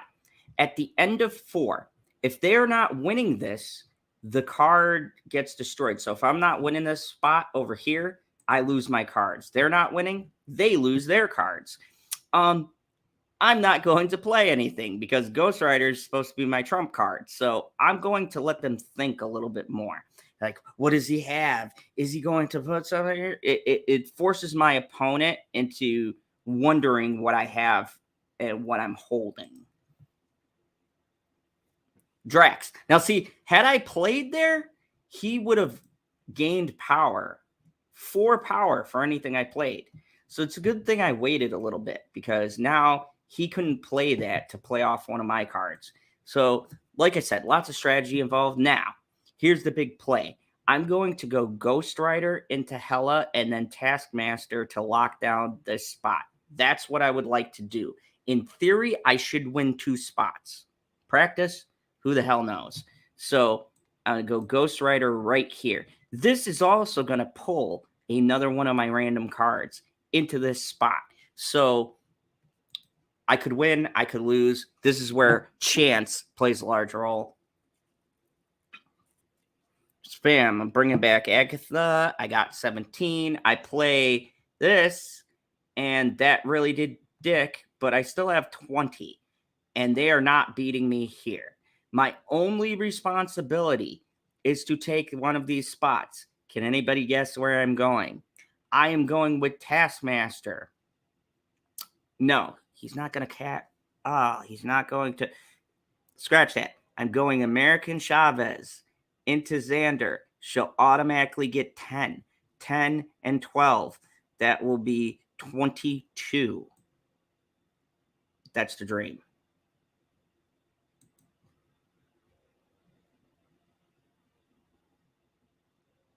Oh, they changed that. Interesting.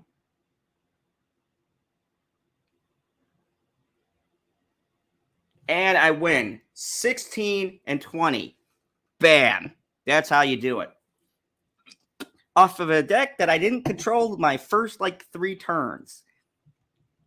So I win 4 cubes. That brings us up. And every time you win, you see my rank goes up every 10 cubes I win, which means in 2 games I could rank up or in 3. It depends on how many we're betting per game. So, and I'm a hell of a lot off of her gaining boosters. So it's going to be a while before she upgrades. Play 1 college card. Yeah, I'm slowly working that mission.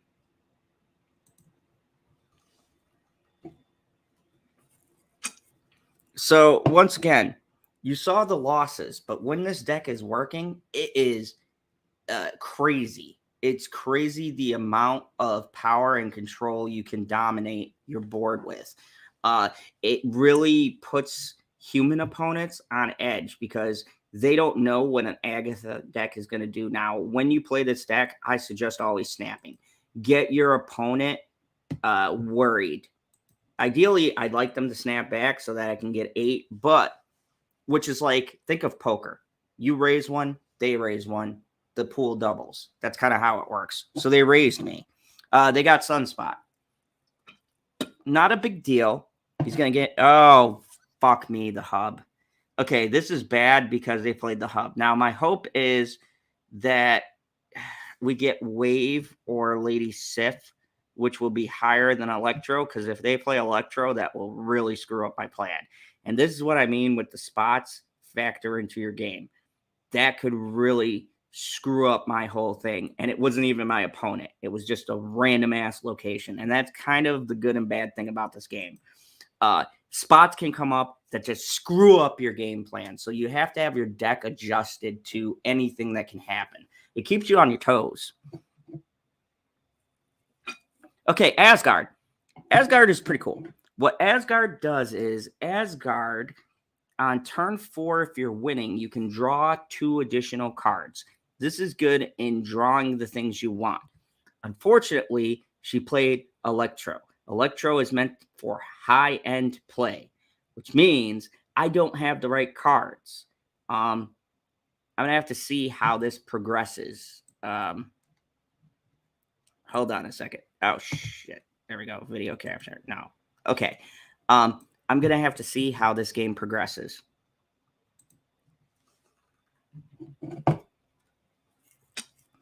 Okay, so he's going to add 1 power. That's on turn 3. So turn 4 will be 5. Oh, man. Okay, Lady Sif. Good. This sucks, though, because this limits, if I play Ghost Rider, it'll bring Agatha. But then I can only play 1 card at a time. I will have more mana. I might have to play an Iron Man here to properly secure a spot. This is where the game gets interesting. Right now, honestly, this is anybody's game, depending on what... Oh, Jubilee. She's going to pull a random card from their deck. Of course, it's going to be fucking Jane. That's an 8 power card. They're not really playing it for the ability, but you can draw all 0 cost cards. This is used with Thor, who has Mjolnir, which gives him power. It is a 0 cost card. See the combos. But yeah, that really shits on my hat. Okay, they use 3 spots over here. What I am going to do is my Ghost Rider for extra 3 power, summon my discarded card for 14, and hope to take this spot and they don't drop anything else big here. Then I'm going to copy that power, hopefully with Taskmaster. It really depends. When they use Invisible Woman, I want to say that they're going to play Hela, but there's other decks that use Invisible Woman, so I'm going to have to see. Fuck me. Of course, they would upgrade that power. I have 22. Now, here's where the conundrum comes in. I am not winning Kung Lao at all. That's dead.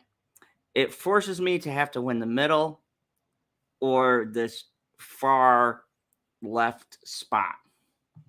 I don't have anything to add power to that.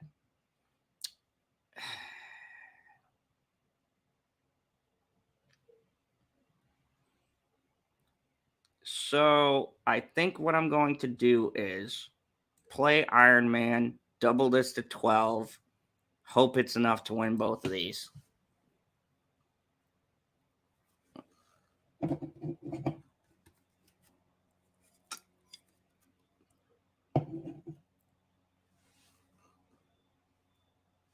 And Devil Dinosaur. Yep.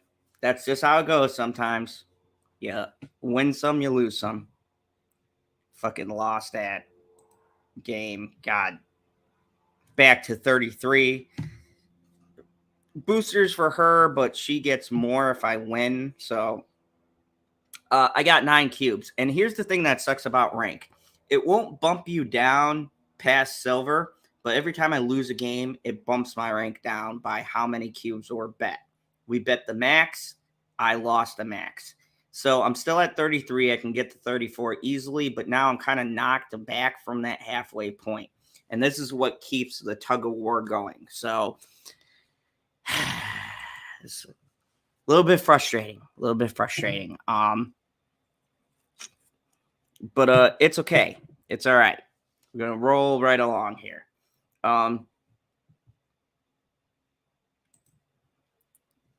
I'm not really doing, I'm kind of ignoring my season pass missions because I could do that when I switch decks.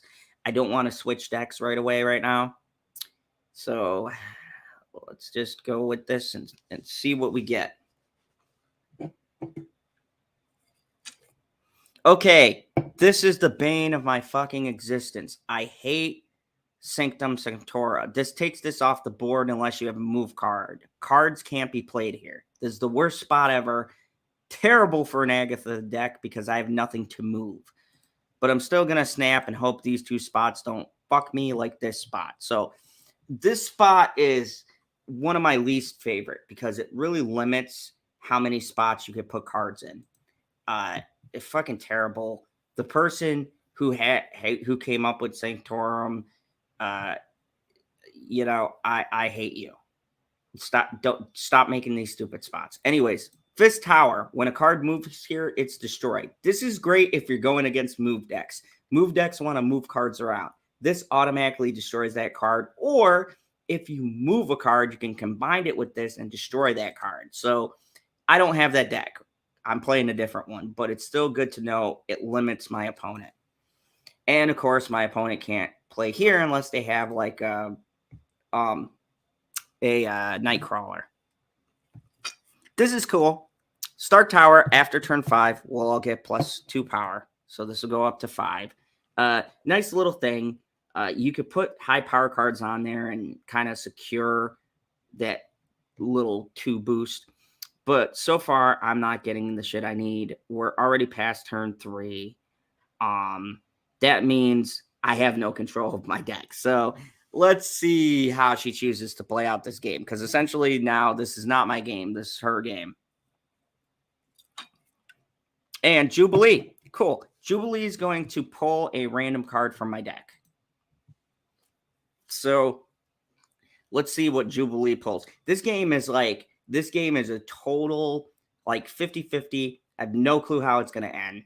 She is basically running the deck at this point. Nope. Wave. Perfect. So what this is going to do is she's going to play herself in one of those 2 spots and give me control on my last turn. I'm going to guess I win Fisk Tower. If I don't, I have a bit of a problem because I can't move unless maybe I play Captain Marvel and she moves this Sanctum Sanctoro. Then maybe I can win. This is like one of those games, and this is the risk of the deck where you just don't know if you can win it. Okay, final turn. Comes down to this. Now, normally, I'd be on the American Chavez train or Iron Man, right? Double my power or just 9 right on the board. Devil Dinosaur is tricky because Devil Dinosaur gains power from cards in your hand. It means I can't win this spot. So the best play is Captain Marvel. End of turn, what I'm hoping is she moves to Sanctum Sanctorum and takes that spot. But it says it will move to a location that wins you the game if possible. I don't know if that counts for this. We're going to find out together.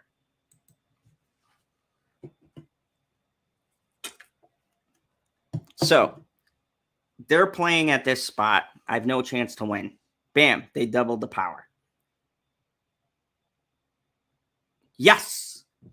It went exactly where I was hoping. So there we go. I had no possible way to win unless Captain Marvel took Sanctum Sanctora. And this is why I say Captain Marvel is a key card in this deck. I was not winning, but I was not losing either. So the only spot for her to go to where she could win me the game was Sanctum Sanctora. And bless your beautiful heart, she moved to that place. I took that spot 6, took the middle 20 because they thought they would take me at Stark Tower. Like I said too, sometimes it's just fucking luck. So we bet 4. That puts me up to 34. I've got 3 from this new pool, and if I get 4 or 8, I'll be closer. I want to get 10 cubes per rank. So if I get 8, I'll be enough to advance to the next rank. So Yeah, that was just great. I love the fact she went exactly where I needed her to go. Um, like I said, there's a few MVPs in this deck, Captain Marvel being one of them. I wish they made an art variant with Brie Larson. That'd be fucking hilarious. But like, there we go. So, okay, this one's a pain in the ass. Turn 5, my cards cost 1 more. This fucks up a deck like mine because turn 5, that means everything's going to go to 6 or 5. Luckily, if I get Sif out, it shouldn't be much of an issue. It means I lay down Ghost Rider later, so I'm going to snap.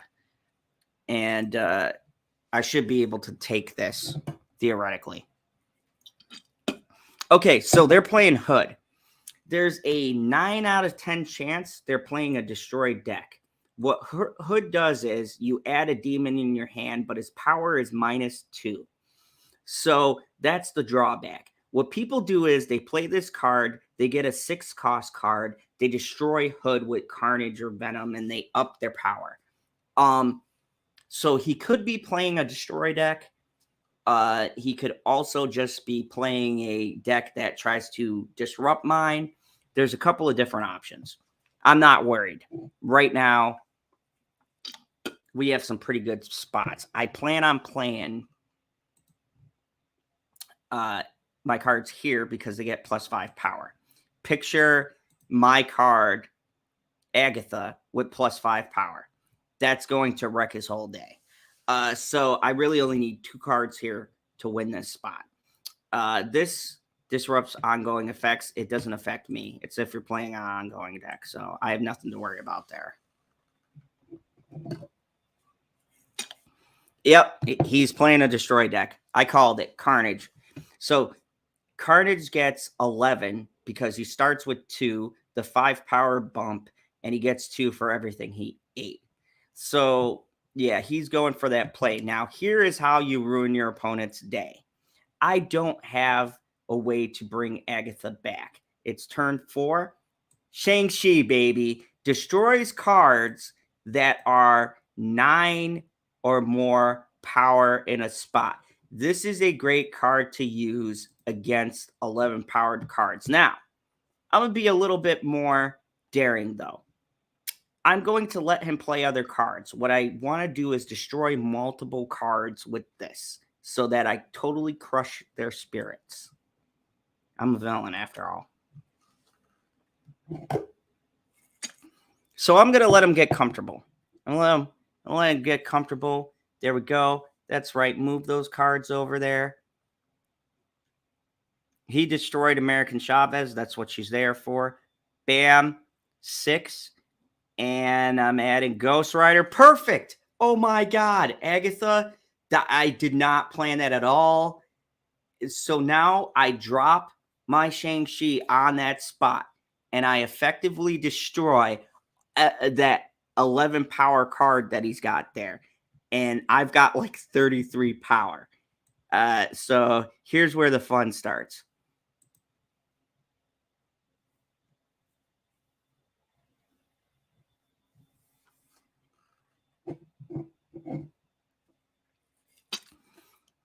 Shang-Chi, bam, destroy that 11 power, get that shit out of there. He puts down Sabretooth. Okay, we are 41 up. I don't foresee him coming up with a card that is going to all of a sudden win that. So now I got a couple of options. I could take Iron Man, double the power here. I can take Taskmaster, copy this for 8. I could use Captain Marvel over here, have him play over here, and then win it over here. At this point in the game, I'm pretty confident I'm going to win this match. I'm going to go the Iron Man route. I don't foresee anything he can use over here to beat me. And doubling my power to 18, there's not very many cards he can drop that will equal the power over here. So we're going for full 4-card wins on 2 spots.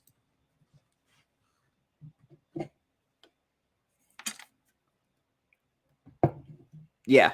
There was nothing he could do. There was no way of winning that game. I had too much power in the center. So that is ideally how you like to play stuff out. Now, I had some luck there because Jubilee pulled Ghost Rider, which pulled Agatha, which led to my play. But, like, you know, it doesn't always get lucky like that, as you saw from my other games. But it just happened to go that way. I doubled my power, and it all worked out. So that was a pretty cool game. I'm up to 34, almost 35 now. Agatha is climbing along on her journey to get bigger. Yeah, so we've almost completed the last hard mission, which is to play 1-cost cards. I'm really rolling. This is really, and hopefully this is fun for you guys. Tried to keep it lively with this commentary, lots of talking. God, shout out to Husky. I wonder how much he talks when he's on these streams. But yeah,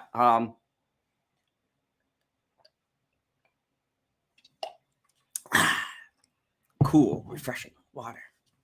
Okay, so right here, I've got a bit of a dilemma. We pulled a random 3-cost card. I'm hoping she's going to play Wave, but if Swordmaster discards her, it'll still be a win. The issue is Swordmaster discards a random card, hence why I have Lady Sif. She discards the highest cost card. So we're going to snap. I'm going to roll the dice on this one. Like I said, this deck is highly, highly dependent on luck. Some decks are skilled.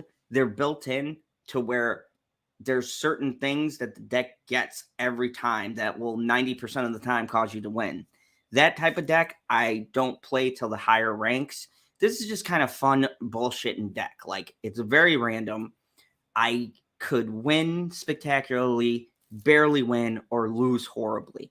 But it's fun. I like the idea of, you know, letting fate kind of decide what my play is going to be. It makes the last 2 turns really important. And those are where the choices and the thinking comes into play. Ooh, Gamma Lab. So here's a fun one. After turn 3, transform all cards into Hulk. Hulk is a another powerful card. He's like 6'12". So these will be 24 power because I played everything on this.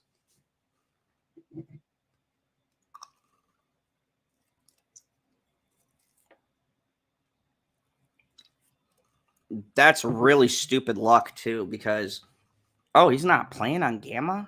That's interesting. Oh, he's playing a discard deck. Okay, so his power is going to be from discarding stuff, but he lost that far left position.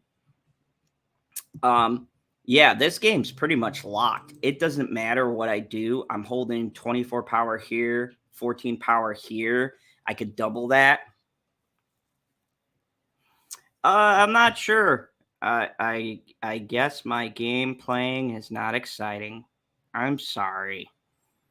You know, it's the thing with these gameplay things and why I don't do it on my channel per se, but you know, whatever. We're still here. We're still having fun. So now I got a couple of different ways I could play this.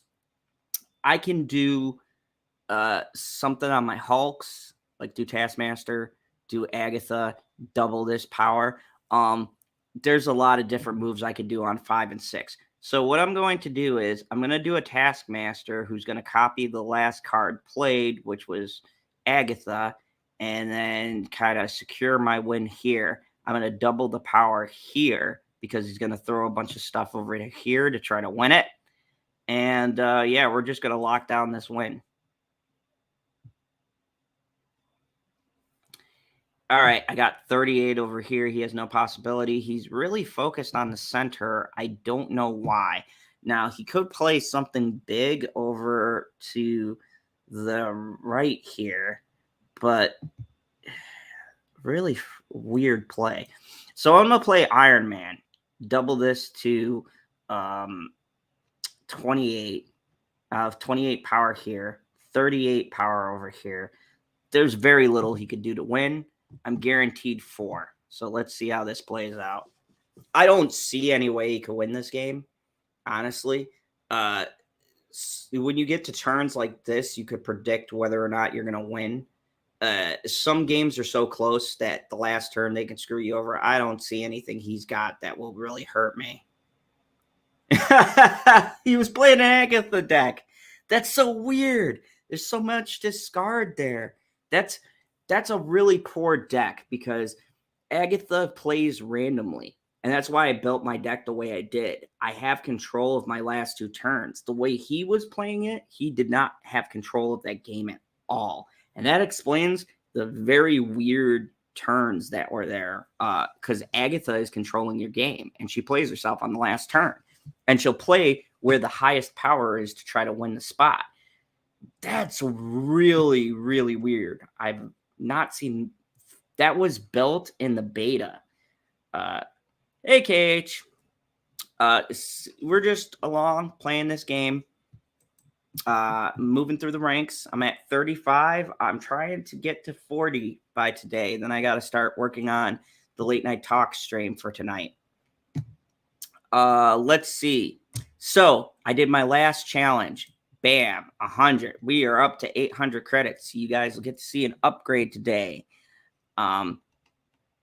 I have started my missions for my season pass. Win a location with only 1 card. That's a difficult one, and play ongoing cards.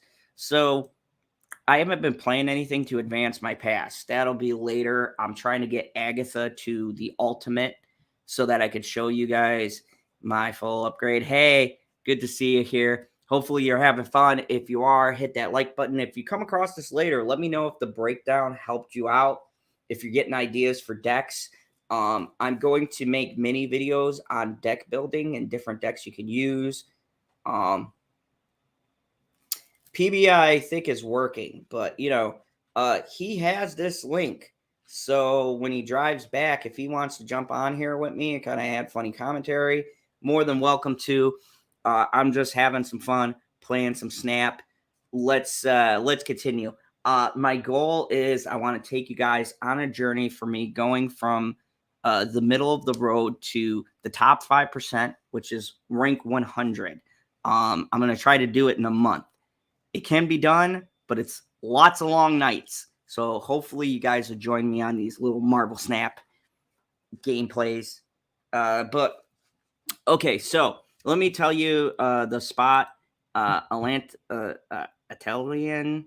After 3 turns, shuffle your hand into your deck. So I want to get the cards I need by turn 3, which I will, because I don't want to reshuffle these cards that help me get rid of her. So I'm going to snap, because so far my game plan is coming into focus. I got Captain Marvel to move to the spot I want to win. I got Wave or Lady Sif to get rid of Agatha. Bifrost. So what this card does is, after turn 4, move all cards 1 location to the right. This is a pain in the ass because you have to make everything over to the left so that you can still take spots. Luckily, it doesn't matter where these cards move to, because I'm looking to get Agatha out on one of these spots. So she's going to win whichever spot she takes. I'm good. So as you can see, he's playing Nightcrawler. Korg puts a random rock in my hand. I hate this card. It's a disruption card. It's a pain in the ass. Jotunheim. This is a terrible spot. After each turn, a player loses 1 power. I hate this fucking spot. I try to avoid it. Not ideal, but I got enough power on there where I should be able to win. Fuck you. He gave me Green Goblin. Now I don't. Yeah. This means I have to win these spots. All right. Well, the reshuffling the hand helped, because now I have Ghost Rider, and this leads me. I'm going to play on the far right because all of my cards are going to be shifted from the left to right. So I want the right spot to be kind of already taken. So I'm going to play Ghost Rider, bring back Agatha, put 17 power over here. Nightcrawler is going to move here. Korg's going to move here. I'm going to be winning. They've got 2 turns to respond. So I throw down my Ghost Rider. Let's see what they're going to play. This is where the locations really kill you. Okay, that didn't hurt anything. They didn't play the Quake in the middle. That's good. All right, so I have no hope of winning Jotunheim. That's okay. I'm not trying to win that spot. I want to take the Bifrost and Atelius. So now that I have the Bifrost at 17, that's going to force them to play in the middle, and I can see what they have to counter. Right now, the safest place is to get 2 14-powered cards. Taskmaster is going to copy Agatha so that I can have 2 high-powered plays. Depending on what my opponent does is going to depend on my last card I'm going to lay down. So let's see, kind of throwing down the gauntlet. I'm going to see where they're playing at and what they're playing. Oh, he copied. Oh boy. So he did the counter play. Son of a bitch. He moved Hobgoblin over to here. This is bad because I have -5. Anything that moves here takes a -5. I play an Iron Man. It's -5. He has 0. He'll double it to -10. Now, I could play my American Chavez. That will give this a positive number. I don't foresee anything unless he plays here and it's a stupid card. But if he plays over here, I have a high probability of losing this spot. I'm not winning Jotunheim. This is why I hate disruption decks. They really screw up an Agatha deck. Oh boy. So debris.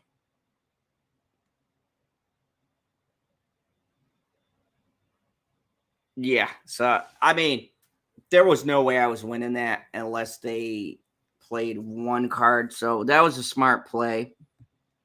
Good on them. I lose 8. Good job, Remy. That is a pain in the ass. I got 5 more till I can upgrade her and start playing different decks. Yeah. So that sucked. 2 games in a row, and then I lost one. So that really knocked me down. But it's all right because we're back in it, baby. We're going to win this one. So nowhere. Once again, I can't play on reveal abilities here. This kind of hurts me because that means Iron Man, things like that, I can't play on this spot. It'll disable that ability. Wave can't be played over there, Lady Sif. So I got to hope these other 2 spots aren't ridiculous. So this is the strategy too, because you want to play cards based on these spots. And sometimes it really affects where your game's going to go. And that's why a lot of these decks have to be flexible, especially when you get to the high leagues, because that's where everybody has all of this planned out in their game. So right now, Domino's out, 3rd spot. Don't know what it is. Fuck me. Oh, good. He played on no. Why would you play Scorpion? Oh boy. Okay, District X. This is the worst possible card or spot I can get. District X replaces both decks with 10 random cards, which means I got a whole new deck, and these are the only ones I could play. This fucking sucks. And I didn't play my wave on turn 3, which means Agatha will control this whole game. This game is going to be another random-ass game where I don't know if I'm going to win. District X is terrible. I hate District X so much. But yeah, because I got Falcon, that really screwed up me playing Wave, which would have gave me my last 2 turns. So, of course, they have Hobgoblin, and it moves a spot. Hood, -2. She still played the Wave, which means on 5, I'm only going to have 1 turn to play myself. I've got to hope this works out amazingly because right now it's looking like I'm fucked. With the Hood, I will get a 6-cost card or a 1/6. And then with Wave, I'll play, or Agatha will play herself the next turn. It means my last turn is the only turn I have, which means it's got to be a doozy. So let's see where she's going to play herself, and that will determine. Yeah, of course, she's going to Fist Tower. He's got 3 slots he could play. He could still take the center. I might be able to win District X. Nowhere I have to play cards that don't have on reveal abilities. I could possibly play Lizard, but if they play 4, I lose this 5 power. Yeah, this isn't looking good. This is a very shaky game. Oh, Red Skull. So he's going to give everything over there 2 power, but that's 15 on that side. Oh, boy. Okay, so this is the last turn. Now, my thought process is he's either going to try to win back the center or try to take the far right. I could build up enough power with the demon and the lizard to kind of counter this. Or I could double that, which will do nothing, and waste all my power here. He does give +2 power, so maybe I could play the demon, which would be 8, 9. This goes to 2, so that'll be a 5. Math. God. I'm going to do the far right because I don't think he has the cards to just flood this side.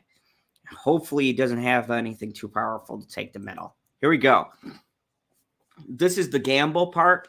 I don't know what's going to happen. So we move that over. He's trying to go for the middle. Definitely taking the left. Ah, shit.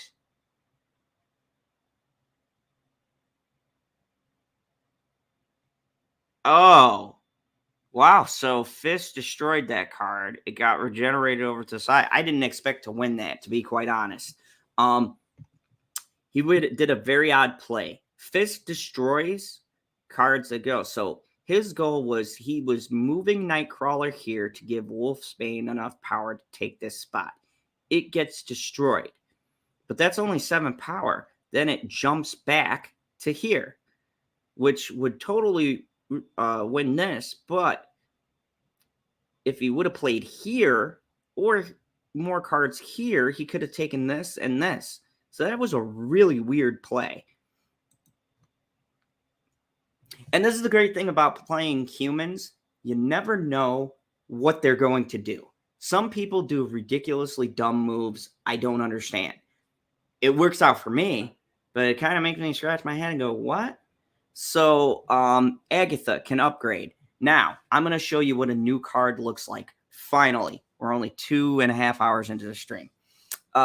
This is the upgrade for the card system. And I'm going to now upgrade to the next level to make her infinite. So this is what a fully upgraded card looks like. It's pretty cool. I like it. Bam. She's got that snazzy blue border. You got the spell stuff pops right out of the card. I don't know. I just like the aesthetics. It's really cool. And it's really fun to like get the 3D name, the 3D card like it's coming out at you. I don't know. I like the design. It's very intriguing. I get 10 upgrades, which means I get another collector's reserve. Hopefully this is a new card so I can show you how you earn cards. So the first is a booster to my Hawkeye. I never fucking play him. Maybe one day I'll construct a deck with him. And now, the big moment. Will I get a new card? No. Boosters. God damn it. So that's my third chest. This one right here is guaranteed to give me a new card. I am 1, 2, 3, 4, 5, 6, 7, 8, 9, 10. I'm another 10 away from that chest. So that's what I mean with the progression. It's a little difficult. I have 340, none to really boost that to that level. I could use some gold to get a 500 spot. Maybe I'll do that if a card gets to level, so just so I can show you what a new card looks like. but I'm going to switch up the decks. So I'm taking my Agatha deck out. There's too much versatility. Now, I have a discard deck, my Electro deck, my Exodia deck, Into the Spider-Verse, and TS, which is an awesome deck. My TS deck is a deck that is focused on a card called Omega Red. Omega Red, if you are ahead 10 power at a spot, you get +4 at other locations. So the point of this deck is you play Omega Red in the center. You boost that to 10, and then you take the game with the other spots. It's made to what they call spread out the power so that your opponent can't possibly win all of the locations. It forces them to take their forces and spread them out. It's a very hard deck to play. I'll kind of show you how it's supposed to be piloted. Hopefully, in an ideal world, I'll win a lot. There's always a risk when I'm swapping decks. So the first thing I'm going to do is I'm going to see if I have a card that I can upgrade a lot, because I have a 500 spot and I can use that for getting more credits, or maybe I'll just save them. I don't know. Let me see where my upgrades are at over here. There's not really one that's in the red that I really want to upgrade right now.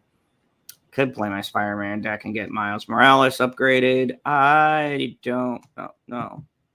You know what? So TS, we're trying to get boosters for each of the characters to upgrade them. Now, I don't have, I have a couple at animated, but here's how the boosters work. You win random boosters for random cards. You can't pick who gets it except for an Agatha deck. So any of these guys could get powered up. I think it goes by who wins the spot. I'm not really sure. They don't explain that. So now I have to play differently. I'm running the game myself. This is going to shuffle my hand after 3. This affects me. I have nothing to play on turn 1, kind of by design. So I just skip it. I got nothing I could do. No moves. Now, this is great. So Karmatage. This is a great square to play around. On reveal abilities happen twice.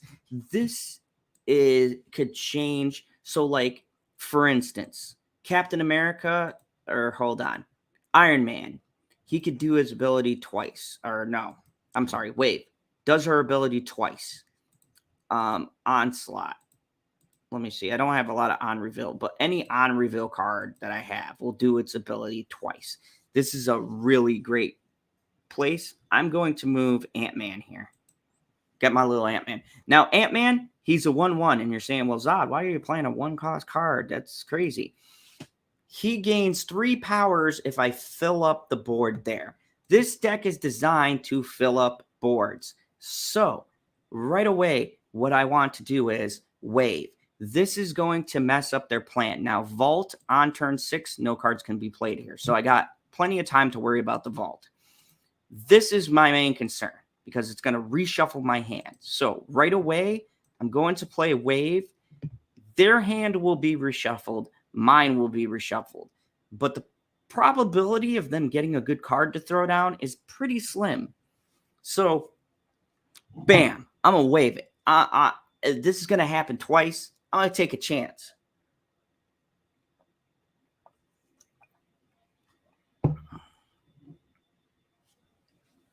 So all my cards come. Oh, perfect. Perfect. Okay, so you guys get to see my favorite card, Magic. This is a very rare card. It's in every deck. You can't play this on turn 6. On reveal, it changes it to Limbo, the spot. Limbo, you get extended game.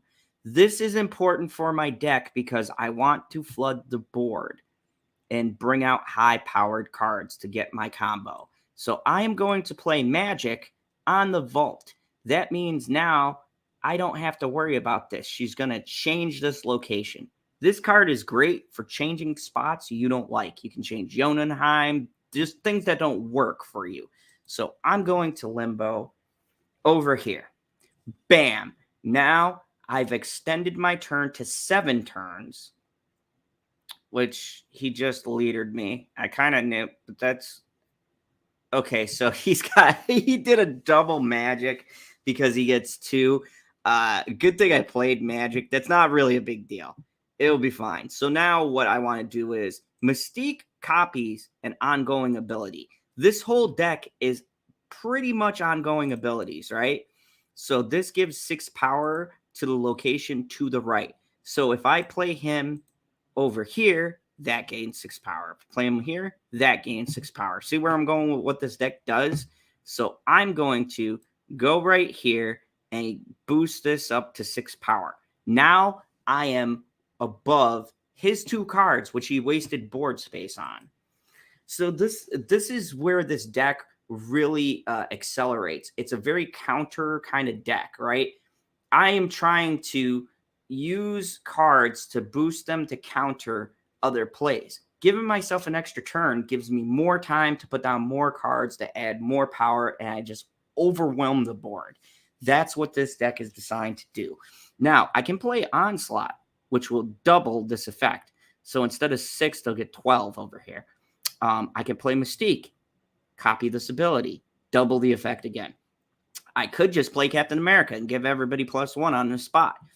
But what I'm going to do is I think I'm going to do Onslaught to give myself a healthy 7 and double the power of this. So I'm playing Onslaught right here. And I am going to double my power, add 7 on that. And, you know, everything will be sunshine and candy. Now he realizes what I'm doing. He's moving everything over to there because he knows I'm going to double the effect. So now this doubles to 15, which is fine. I'm going to then I've got 7 power to play with. Now I could do Sarah reducing the cost of stuff, but that would be next turn. We don't get a next turn, but that'll be 5 power. But what I really want to do is to create dual effects. So instead of taking this, I'm not going to worry about over here. And I've got over here locked. We're both going to play over here. So I'm going to play Captain America. He's going to give +1 to her. She's going to copy his ability, give +1 to him, give +1 to her. This should bring this up to like, let me see, +1 to other cards. Yeah, so he'll be 4 and she'll be like 2.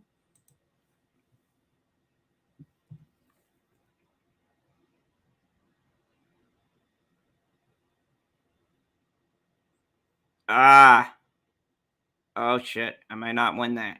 I might not. Ah.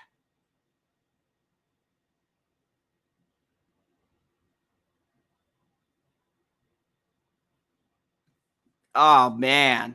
That was a damn good play. So, yeah, I didn't have an Iron Man to boost this up to win. That's one of the drawbacks of this deck. I didn't get my Omega Red. It depends heavily on Omega Red. So, shit, man. That was a little sad. A little sad. Now, this is how your cards first start off, just to give you an idea. They're plain, no flare. So I'm just going to upgrade this as a fun little thing. And you'll get to see the next frame break. So now he's kind of starting to pop out of the frame. He's got a little flare there. The background is not colorless. Now there's a little bit of color. So, you know, cool little shit you can do. Plus, this boosts me up 1. So now instead of 10, I only need 9 to. You know what? Screw it. I'll do another 100. Upgrade him 3D. Now 3D, he's coming out of the frame. Like, see, I don't know. I just find that cool. It's a fun little mechanic there. I got 50. Good. Can I upgrade him again? That'll be 200. That'll take me down to 65 credits. If I pay 400, I can get 5, which will be 565. Yeah. Why not? I haven't put any love into him. He's a new variant I got. So there we go. He's epic now. I like how they say epic. It's pretty cool. Okay, so now I'm up to a booster. Who gives a fuck? That means I am 3 away from being able to hopefully pull a new card on this stream, because I damn near been playing 3 hours and I haven't pulled jack shit from this. It gets a little bit frustrating. So yeah, and thank you for people who've popped in, give this video a like and things like that. Just saw a comment. Thank you. I appreciate you. Hopefully you're enjoying the content. Now this, I'm now working towards my season missions. So let me go down and show you season missions. Win a location with 1 card. That's a little difficult to do. So I'm playing ongoing cards. The great thing about this deck is it's an all ongoing deck. I only have to play 30 of them per game. That means if I play 6, I get 6 on that. That's 17, and so on and so forth. This deck is all ongoing. So it's a tough deck because this deck forces me to think a lot. And as you saw, if I don't play optimally, I could lose really easily. Ooh, I don't even have to play Magic this round. I got Limbo right off the jump. That was a really good. That really opens up my options. So now I'm searching for Omega Red, and you'll see why once I power him up.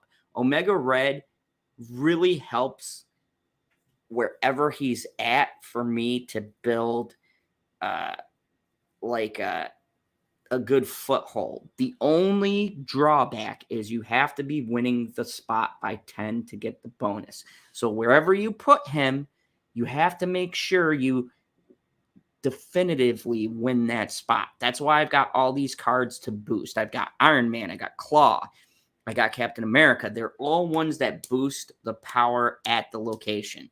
That's the whole gist of this deck.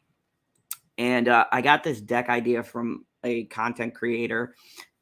It's one of the high level decks. So I'm playing a top tier deck. Now, here's the key. I do not want to play here. Isles of Silence, ongoing effects are disabled, which means my whole deck is useless. However, it does not disable Wave because she is on reveal. So to take some power here, I'm going to play Wave to get access to my Claw. I'm going to play Claw in Limbo, boost New York, and hope to put Omega here in New York. That's my game plan. I don't know if it'll work, but we'll see. So I play Wave on 3. They're playing Wolfsbane. I don't know why you drop Wolfsbane this early. Wolfsbane gets power from the cards you have at this location. So normally I would play Magic right now, but because Limbo is already in play, I don't need to play Magic. I can focus on boosting my power for my spots. So I'm going to play Claw right here. Get 6 power here. Play Iron Man, double that 6 power to 12 power. Ooh, Devil Dinosaur, you prick. Okay, so they got a guaranteed 11, which is fine. That's cool. Because I am going to add 7 power here. No, you know what? I'll see where it goes. But for right now, because if I double ongoing abilities, I can play Iron Man here at 8. Then play Onslaught. That'll make this 12. That'll make this 16. It's a possibility. I could drop Mystique here at 12. Then double that to 8 and then Onslaught. I got a couple of options here. A couple of different options. So, because Mystique takes 3 and I only have 5, I'm going to Mystique my Claw to bring this to 12. I'm going to play Psylocke to keep this at 5. Then play Iron Man here to double this. That's the plan. I'll have 10 at that spot, I think. This is a tricky one because I could play Mystique here. Give this 6. That spreads out my power more. You know what? Shit. I ran out of time. Damn it. Oh my god, that was such a stupid. Oh my god. Okay. So I will move Claw over to here. double this power. I will play Iron Man here.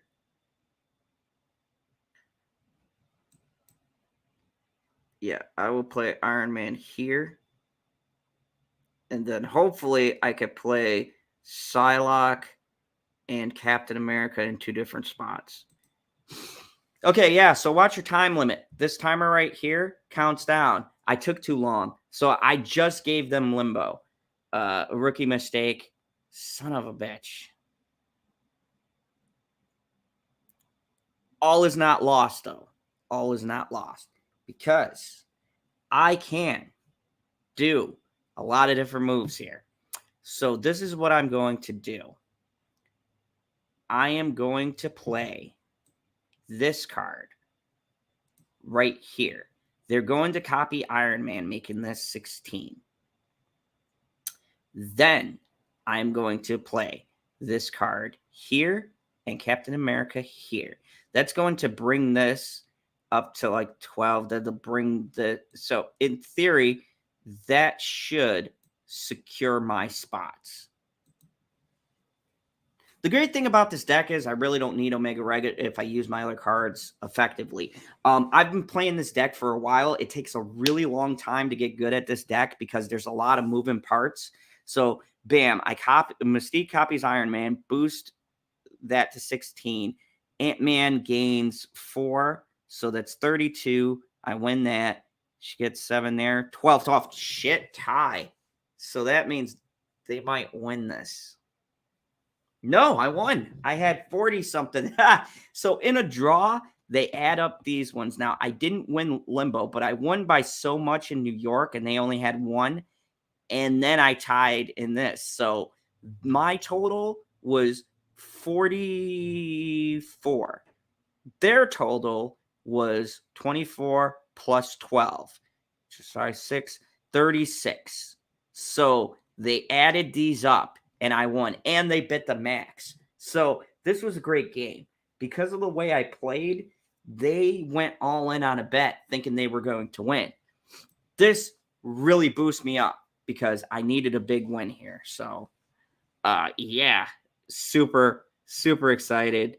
I can also upgrade Wave now. Good times. Good times. I really needed that because I was like, shit. Taking a lot of losses really hurts my rank. And as you guys know, we are trying to get to gold. That is the goal of this stream.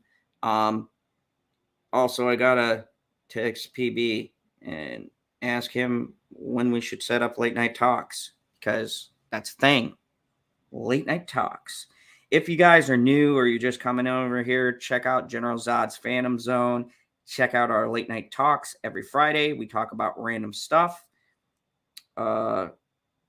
So hold on, I am texting or more DMing PV.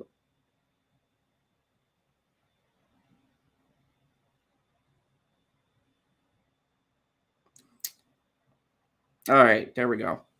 So I'm just going to snap here. It doesn't matter. My time ran out. The thing with this deck doesn't play anything on turn 1. You start to play cards on turn like 2 or 3. This is good because it lets you see all of the spots before you start playing. Now, here is the great thing. I got Wakanda Embassy, which gave all of my cards +2 power, so now Omega can take this spot easier. And I got my Psylocke. When I play her, the next turn I get +1, which means I will have 4 the next turn. But I don't want to play her right now. Why? I want to use that on turn 3 to get 5 energy the next turn, or even turn 6. So, this is what I'm going to do. I'm going to play my wave over here at Karma Taj so that I can get the effect twice. It's 5 power. Big boy stats. I could add 6 with Claw. There's so many openings I got now. Plus, I can play Magic over on Wakanda Embassy to extend to turn 7. So, turn 4, I want Magic. Turn 5, Sierra, to reduce the cost of all of my cards. Oh, the porn bots have followed me. Jeez. Let me just disable this.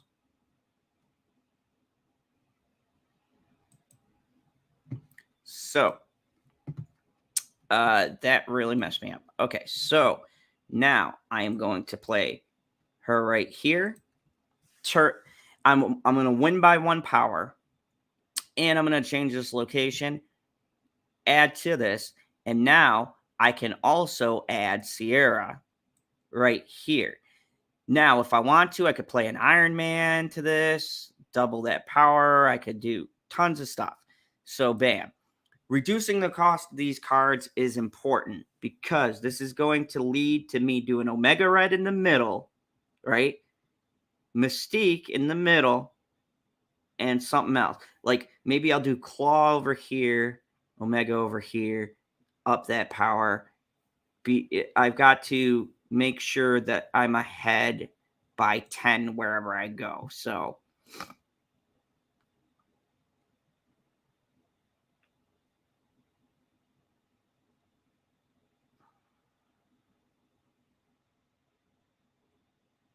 that's actually a smart play.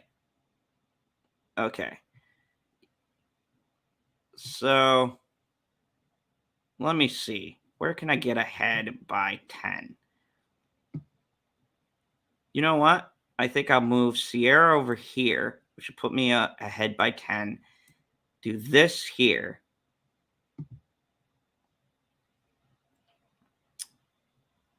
And then do this here and do this here. Okay, so what I'm doing is I'm boosting my power by 10 over here. I will boost everything by 4 according to his effect. And then I could take the middle or the far left, but probably not the far left. He's playing a move deck. So he's trying to move everything to gain more power. The great thing about Fist Tower is he can't take this because he can't gain the power there.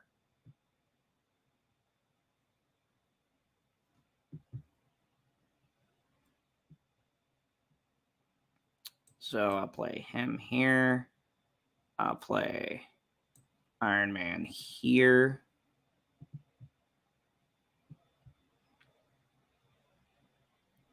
That'll double that. That'll give me +4. All right, here we go. So this is the power of the deck. I'm going to double this current thing, which means I will bring it up to 4-1-34, which is double my opponent's thing. That'll give everything else +4. She will hopefully get +4 on this. 7, 34, does this thing. 11. Ah, that did not turn out how I had hoped. I did dominate that one spot, but I think I cost too much. Too much for that, man.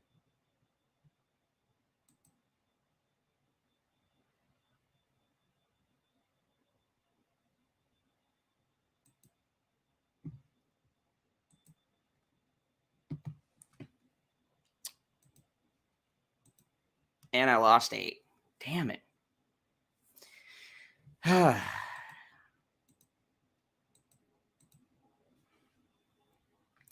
And that's the thing with this deck. It revolves around Omega Red. So that's my Omega Red deck. So let me show you guys a discard deck I was working at. Discard plays with Hela. Hela is one of my favorite cards and kind of unique. So what Hela does is, or no, this wasn't my Hela deck. Okay, this is a different discard variant. This is easy for you guys to build. You could sub some of these cards out. So the main goal, the breadwinner, is 2 things in this deck: Apocalypse and Swarm. So what this deck does is, every time you discard Apocalypse, he gains 4 power. He can get ridiculous. Everything is designed to discard stuff from your hand. Ghost Rider is bring back discarded cards. So there's a couple of different ways you can win. You could play Morbius. Shout out to Morbin time. Morbius gets 2 power every time you're discarded. He starts at 0. The whole point of this deck from turn 1 is to discard your hand. So once you start playing him, you can get him pretty big on one spot. Swarm is a very unique and interesting card that says when you discard this card from your hand, add 2 copies at 0 cost. So you could use him as an engine to flood the board with 2 power, 3 card cost while powering up your Morbius.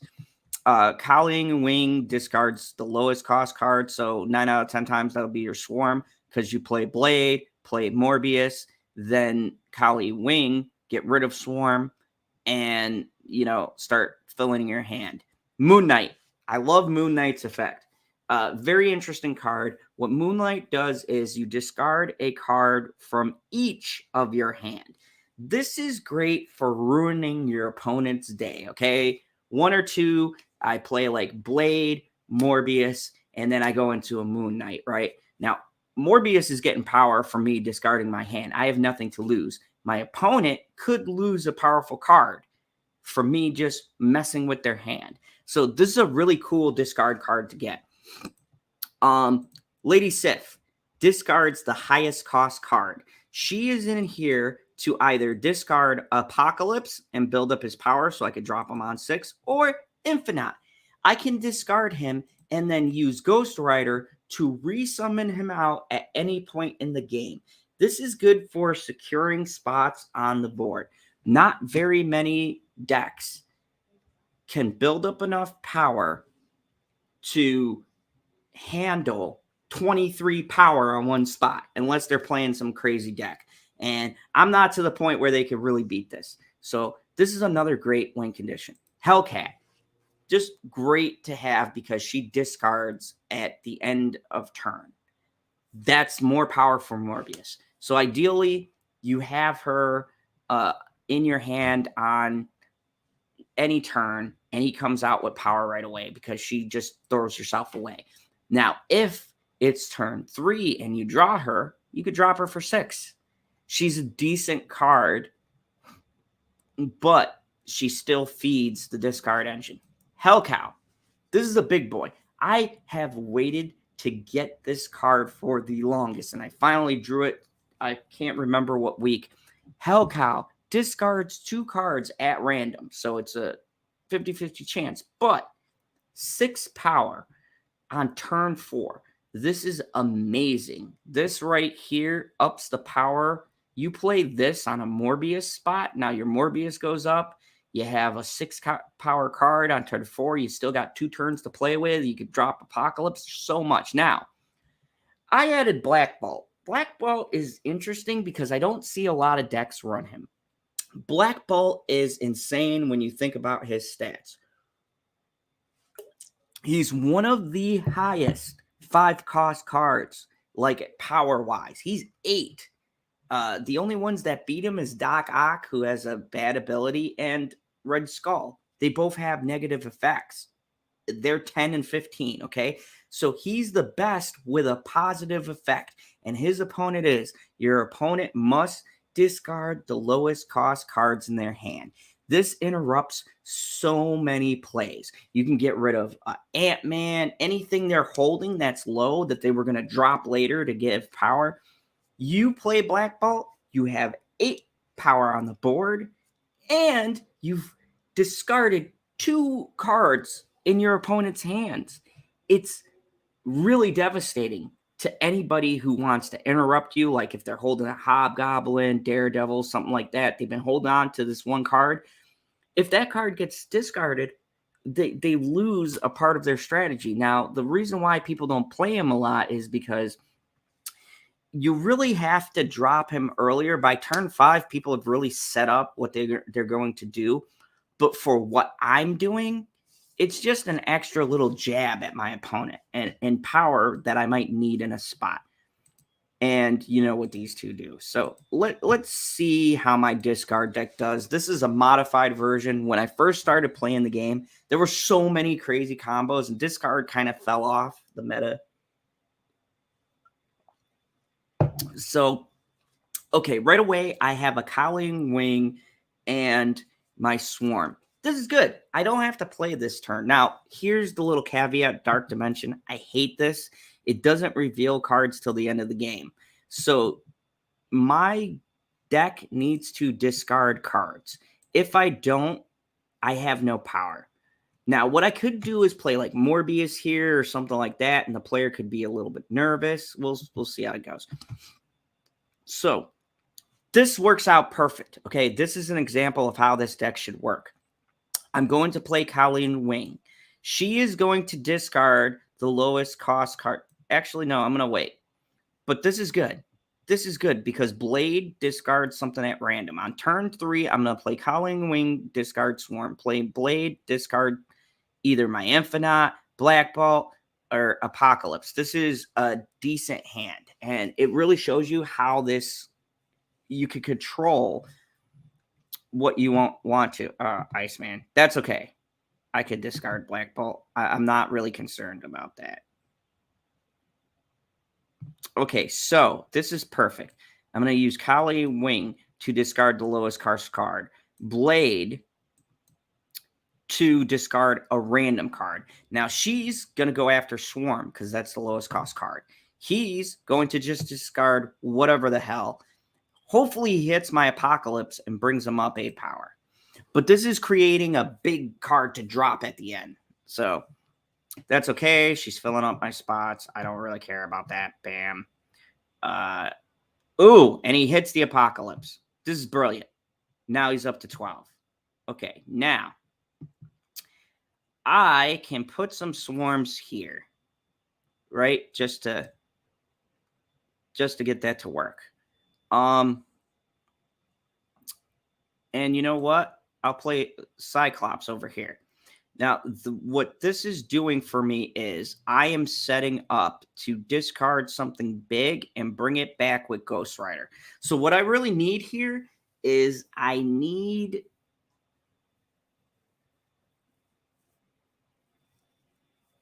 Okay, so I'm going to use Lady Sith to discard the Apocalypse later.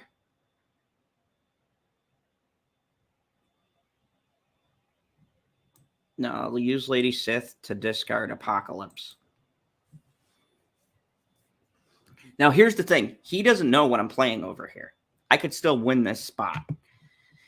Rhino, okay, he gets rid of Hell's Kitchen. That's good. Whatever. That's all she's going to get there.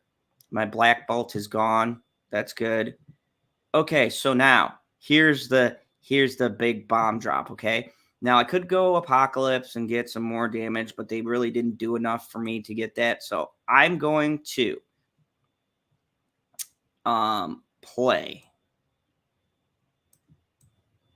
Ghost Rider here, take this spot. That's 11. I've got cards here. I could still win this.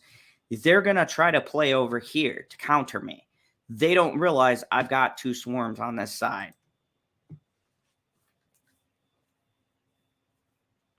So -3. Shit, that fucks up my game plan.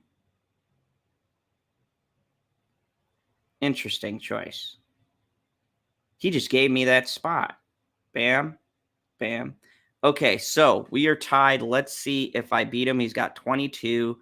No. Okay, so that's how that could go horribly wrong. I thought for sure I had him. I did not. That was a grave mistake. Upright Ghost Rider because I really like him.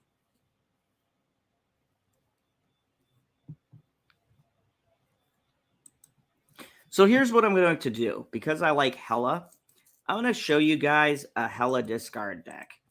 Hela is an interesting character and very hard to play because it's built a lot on probability. I'm going to show you my version. There's several different versions of the ones that you get. So first off, I'm going to change the name of this. And this shows you the customizable part. So this is how you customize your deck. So first thing you want to do is, I'm deleting it, right? Go to this plus slide, add a deck. This is the name of the deck, deck 6. This is the artwork, and this is where you put in your cards. Now I'm going to name this Hela Good. I know. It's funny. Okay, now I'm going to give this the Daredevil backdrop. Well, no, this is really like a discard kind of thing. I'll give it a Atlantis. Okay, so thank you, thank you. I'm glad you are appreciating this gameplays. Now, when you're done with that, you press the green check mark. This is gonna be your name and what your card looks like. So I'm gonna press this now. Every card I add is gonna go into this deck. So this is the standard build for Hela. Now, first disclaimer. Oh, thank you, KH. I'm glad you guys are enjoying this. I don't do a lot of these interesting like little deck tech guides, but if there's an area for it, I'm willing to go on streams and do this kind of deck tech stuff. I like to consider myself knowledgeable enough in this game to give the tips and tricks. So Hela decks. Hela decks are dependent a lot on luck. How you can mitigate your games just being luck of the draw is a few different combinations. This deck has to be played very specifically. And this is why Hela decks are hard, but not impossible to play in this meta. Hela decks depend heavily on discarding big enough stuff to then use Hela to bring out. So you need a couple of things in this deck. You need to draw Hela right away, or you need a win condition to where you could get to Hela. Now, unfortunately, Lady Sith, for some reason, always discards Hela instead of the highest cost card unless you draw her first. And if you don't get Hela by turn 6, the deck kind of falls apart. So I'm going to give you guys kind of build tips to use and how I pull Hela the most out of my games.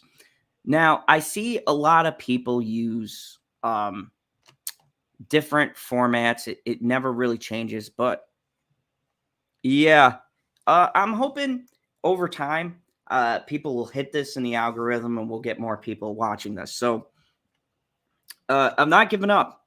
Like I said, we're going to take the journey to me ranking up. So 1 cost spot.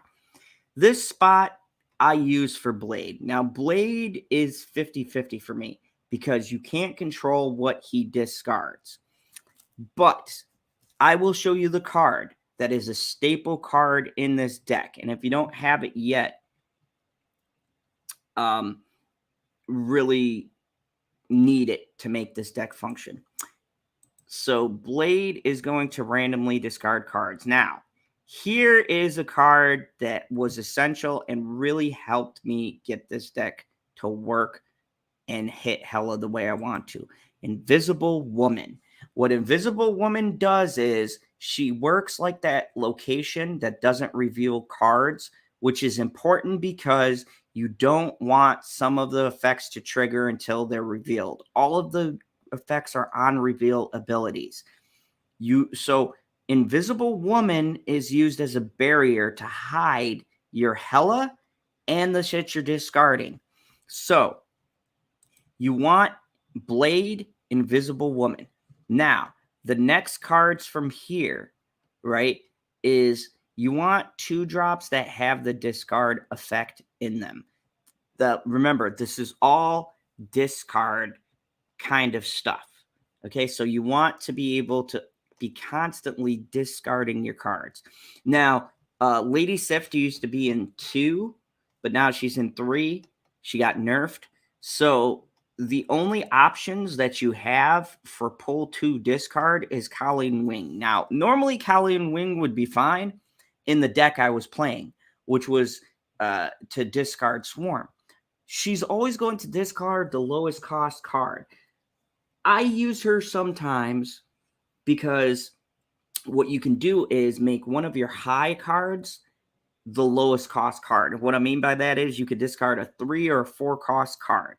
So I'm going to put Colleen Wing in here and kind of show you what it is, but I don't often recommend her because she's really used for the swarm combo. So you play Colleen Wing and bam, you throw a swarm onto the deck. But oof, excuse me. But yeah, so Colleen Wing is the only 2-drop, but it's okay because you have your 1 cost and your 2 cards. We're gonna fill this with bigger cards. You want to be constantly discarding big cards, so when Hela comes out, she brings all of them back onto the board, and you flood it and mess up your opponent's strategy with big high-end cards. So I'm gonna use Gambit. Gambit is one of the most awesome cards. So Gambit says when you discard a card in your hand, destroy an enemy. So what this does is you play him on turn 3. You discard, right? So you're working your way through your people. But on top of that, he also destroys a card. This is such a huge disruption because you're getting 2 effects for the price of 1. You're getting rid of your hand, but he's also destroying a random card. Now, you can't control where he destroys, but if you weren't winning a spot, he could destroy something on that side, or he can open up a spot where you can throw cards at. This really destroys all the cards played, so he could destroy a key card your opponent needs. This is a great card, but unfortunately, you don't get him until like pull 2 or 3 or 4. He's one of those high-end cards, but if you get him early, he is key to making this deck work. So Gambit is an amazing card. I love him. The only drawback is he's 1 power. So, he's not going to be a powerhouse, but he will give you some good results. So I got my Gambit. Moon Knight. I love Moon Knight. Moon Knight is great because he discards a card in your hand and in your opponent's hand. So I'm going to throw him in here. Moon Knight is great. Now, you could go the Hela card. Now, this is the problem I have with Hela. Hela discards the highest cost card, but that's not always the card you want her to discard in this deck. So she might discard your Hela deck, the Hela from the deck, and then you're screwed. So I'm going to put her in here anyways, but I'm going to show you how to combo her where she won't fuck up. And this is why Invisible Woman is in the deck. You can play her last so that you play Lady Sif to the highest card, and then Hela, and then you get all of these big cards to use. So we're going to throw her in here, Rad and Lady Sif. Now, this is where it gets interesting. Your 4 drops, you're kind of moving out of this discard phase, and you're going to cards that you want to make really big power for, right? So, now there's several cards you can use, but for me, because the higher end has too many drawbacks, I use Hellcow. Hellcow is awesome. If I get rid of him in the beginning, he comes back as a 6 body. I don't have to worry about his effect of discarding 2 random cards. I can kind of control what he's doing. This is a must-have for any discard deck. And he's just a huge body. Like 4/6 is ridiculous. He's a great card to have, especially to narrow down what cards you're coming across. Now, this is where the big boys play. We're getting into the 5 and 6 card pool. You want to have a majority of this deck. These last spots are all for big cards. The whole point of this deck is to discard really huge cards, play Hela, flood the board, and your opponent can't do anything. He can't win at any spot because all these big cards come out. So I love playing this deck because a lot of people will think they're winning, and then all of a sudden you just pull out, bam, all these super huge cards, and there's nothing your opponent can do at that point. So mostly I use 6 cards, but here's a couple of ones that are staple. Hela, of course. You want Hela because, oops, that's Spectrum. You want Hela. Play all cards discarded from your hand at random locations. Now, you've been using the top end to discard everything in your hand. Hela comes in, brings it all back. That is why it is super important by at least turn 5, you get Hela. She needs to be played on turn 6. She's the staple. Now, there's some stuff built into here, and I'll show you some combos you can use to maybe win, but it becomes really hard without Hela. She is the linchpin of this deck. If you do not pull her, that's why it's called Hella Good. She is what you need to have by at least turn 4 or 5. If you don't have her, it's kind of like you might not win the game. But Hela, bam. Now, from here, you grab the biggest 6 card cost cards you have. Now, what I like to do is I play stuff like Infinite. Bam, 20. No matter where he goes, you're going to win that spot. You can also discard him and play a Ghost Rider play. But for the sake of this video, I'm not going to use the Ghost Rider play. I don't think. I'll see where my hands are. Magneto. Magneto is so fun when you bring him back. So on reveal, move 3 opposing 4-cost cards to this location. This card can be dropped at the end of the game, and a spot they were winning with their 4-cost cards will all be pulled towards Magneto. And that opens up those 2 last lanes. So you could have been losing at the Hela lane, and he pulls all those blockers, and you win the game. This is so much fun. I've pulled off this combo a couple of times. It's just so great to see your opponent's face because they think that they've won. A lot of people will snap on this deck because Hela is random. I'm controlling it with these few top-end cards. Like, the random 3s right here. I'm controlling the fallout, but see, I got these 3 going here. And then this on my 4 curve, but it's really about pulling Hela. And if I don't pull her at the right time, shit could go south. American Chavez. You always want American Chavez in this deck. Should you not pull Hela, American Chavez will give you 9 extra power. 9 extra power on one spot. This could be the difference between winning and losing a game with this kind of a deck. If I'm stacking up, say, Gambit, Moon Knight, or Hellcow, and I need an extra bit of power, 6 and 9 on one spot.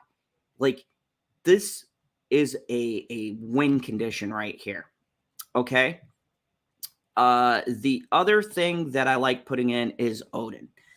Odin reactivates on reveal abilities. If you combined Odin with Hela, right, on the last turns, you can, or he hits Magneto's effect again when he gets brought back, or something to that effect, or hits this and rediscards. He can reactivate Magneto. He can reactivate Gambit if he lands on the Gambit spot and destroy another card, discard another random one. Odin is really funny to watch when you get him in that spot. And of course, Dr. Doom. Now, Dr. Doom, when you bring these cards back to random locations, they play their on-reveal ability.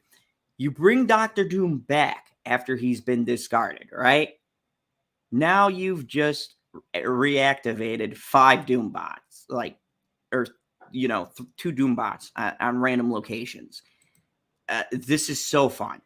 It's so fun to watch, and your opponent's like, oh, shit. So, this deck is meant to be a kind of surprise deck, and how I'm controlling it is through Invisible Woman. Now, some cards that need to be hit right away.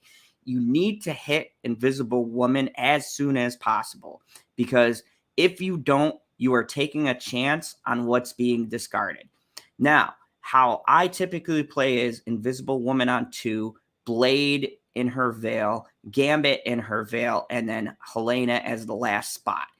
What this does is any big cards I have left over, they are going to discard, and they'll only be these giant cards, because Hela will be played right next to Invisible Woman.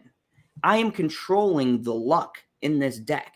But make no mistake, if you don't pull all high cards, you're kind of fucked unless you get one of the cards you need. So this is one of those decks that's very 50-50 on what you are going to discard. So you got to sort of play into that luck aspect heavily to get the rewards. So we're going to see how my Hela deck is built. Now, I've seen a lot of YouTubers do different variations of this deck. There's some people who go heavily into luck, some people who put Ghost Rider in to try to get rid of Infinite and then Ghost Rider, Infinite back. There's different ways. Now, here, this hurts me. 4, 5, and 6 cost cards can't be played here. So if I play Invisible Woman, I can't play my Hela here. And their effects won't be revealed to the end. So this already is going to be my random spot that I bring stuff to. I don't want to play here. Finding a spot for Invisible Woman is super important because you need her to be able to do this. Now, Kung London is interesting because when cards move here, they get +2. Hela brings stuff back from the dead. That's considered a move for some strange reason. So every card I bring back that lands here will have +2 power. So this is another like place to look forward to. Maybe I want to keep it open. Now, I got my Hela. This is great. Now, I am just waiting on Invisible Woman or something else. So, and a lot of this deck is waiting. So the good part about this deck is people will snap. It's swap the position of each location. Okay, that's fine. So I'm going to go. I really got to be careful because I don't want to accidentally discard Hela, but I'm going to take a chance to kind of show you the luck portion of this deck. So this discards a random card from my hand and also my opponent. Now, I could discard Hela or one of these. I don't know. So we're going to see how this plays out. Okay, he's flooding the board. This is a scare tactic. He's got a lot of little cards. Once I bring shit back with my Hela, this is going to be like, oh, Magneto, perfect. Okay, so that's one big card she gets. Now, I don't want to play Hellcow because I don't have my Invisible Woman. So there's a chance he could discard Hela because he just discards 2 random cards. I don't want to play my Lady Sith because for some reason she discards Hela every time, I believe, because it says discard the highest cost card. At that point, it becomes random because these are all high cost cards. 90% of the time she does Hela. This is a super big risk that I don't know if I want to take. So I'm going to pass. And now this is what throws the opponent off because they don't know what you're going to play. But this is bad because you're giving them a crap ton of time to build up power.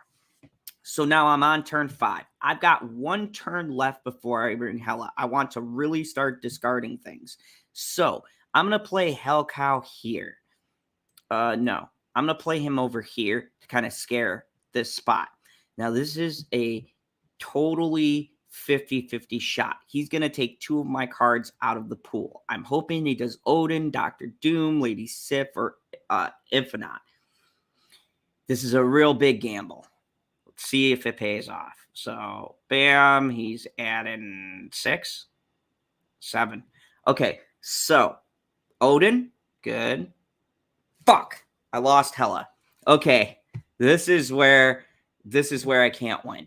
And this is what I'm talking about with the randomness of this deck. Now, I could do Dr. Doom. This is going to give me 5 Doom bots in spots, my empty spots. 6, 7, 8. That'll be 8. At this point in the game, Hela was really my chance to win. So I'm going to retreat so I just lose 4 because now I'm playing for rank.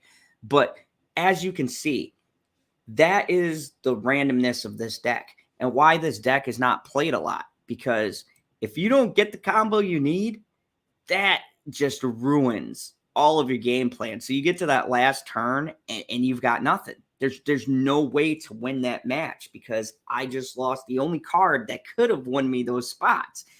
But I needed Hell Cow because I didn't have enough high-powered cards discarded to make an impact on the board. So it's this really fine balance of luck and winning the board presence. So, okay, so here's the thing that is interesting about this game. I got Invisible Woman. Great. I also got Blade and these two cards. So what I can do is play Invisible Woman on turn 2, randomly discard. I'm not going to play Blade yet because if he gets rid of Invisible Woman, that again destroys a key card I need. Never play Blade until you have nothing but high cards, or he will screw up your game plan. So 90% of the time, you are not making a move until turn 2. Ooh, the ref. I love this. Okay, so here's what I'm going to do now. I want any of these cards to be discarded. I have nothing to worry about. So I'm going to play Invisible Woman in the Wrath. This kind of threatens the Sunspot, and this also gives me a place to play these discard cards that I don't want to use yet and build up Hela. So here we go. Bam, I'm playing.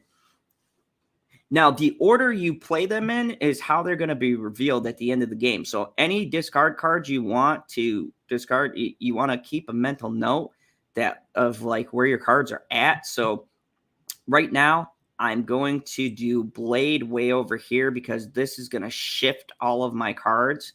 And I'm just going to randomly discard stuff because these are all cards that I want to get rid of. I don't want any high cards at the end of the game in my hand. But I am praying by turn 4 or 5 to get Hela, because then this is just useless.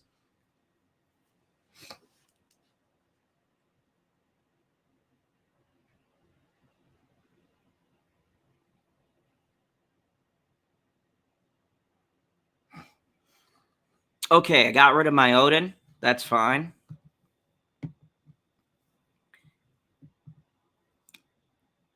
And I'm going to play my Lady Sith because that just builds more power and everything is going to shift. So by the end, Invisible Woman's going to be by the Bifrost. The 2 cards are going to be in the Rift, and these are all going to move over. But I don't want Invisible Woman to win the spot she's at. That's not the point of her.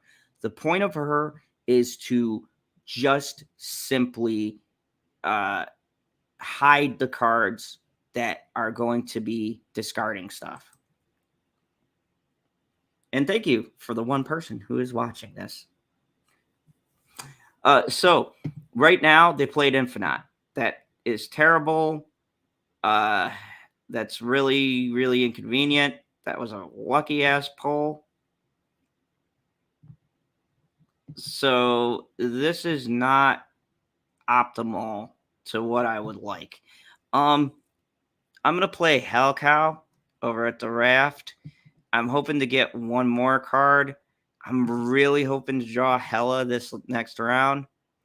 Or I might even play him.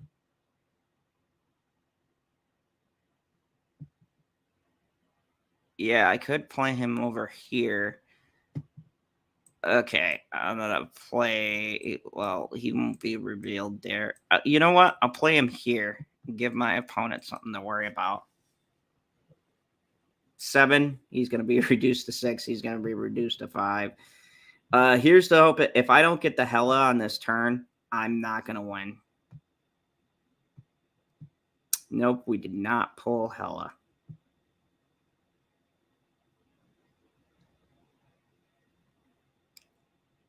So, basically, I'm retreating because I'm going to lose that. But that's what I mean with this is why this deck isn't played. You need things to fall specifically into an order. So, let me show you the other variation of this deck. And this might be a lot easier of a time. This is really the optimal one that helps out the most. So right now, the way I have this deck constructed, I can only win by getting Hela. So now I'm going to build a different win condition. So we're going to take Odin out because really his ability is not going to help me. And now I'm going to put a bit of a wild card in here. And by wild card, I mean I am going to put in, where is he? Ghost Rider. Now, things change with this composition. What I can do if I don't hit Hela, by turn 3, I can discard one of these high-cost cards, use Ghost Rider, bring them back.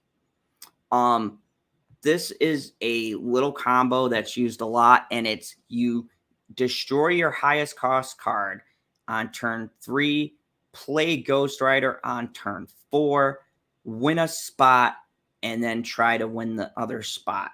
Ideally, you want Infinite in here so that you destroy Infinite, bring him back with Ghost Rider, take some spot over there, and then in a perfect world, you can use the Hela combo still if you've been discarding up to that point. So this is where we're kind of going into more of a controlled win situation. For this one too, I never liked Blade's randomness in discarding stuff. So what I'm going to do is I'm going to take Blade out because I've got discard with Moon Knight, Gambit, Hellcow, get rid of 2 people, all of that. I'm putting my Sunspot in. So Sunspot gives us more options. I can put him on turn 1 as a constant way to generate energy and a threat. This pulls the focus from my opponent and they don't know what the hell I'm playing. This is the more optimal way to play the Hela deck because this, you're taking less risks. Also, too, it opens stuff up with the Doom. It opens stuff up with Chavez. You can do a little disruption with Magneto. You've got more options than just relying on the discard. Now, the version I showed you was the old version that was played in the beta, and the decks were different, and Lady Sif used to be turn 2, and she always got rid of the power thing, and when they launched the game, they optimized some of the features, so now she doesn't quite do what she used to do. So, yeah.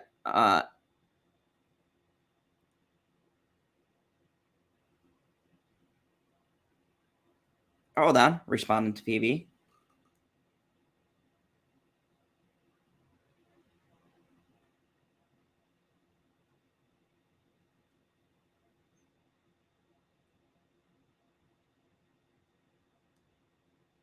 So just to let you guys know, if you're just tuning in or if you're the one person watching, we will be doing a Black Adam review for Late Night Talks. So there you go. That's the Late Night Talks thing. I don't know, man.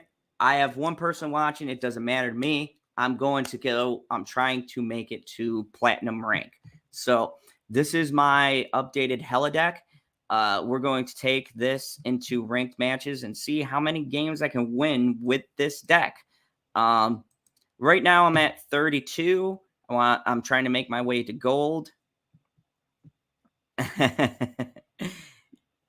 I know you're a person, PV. Gosh.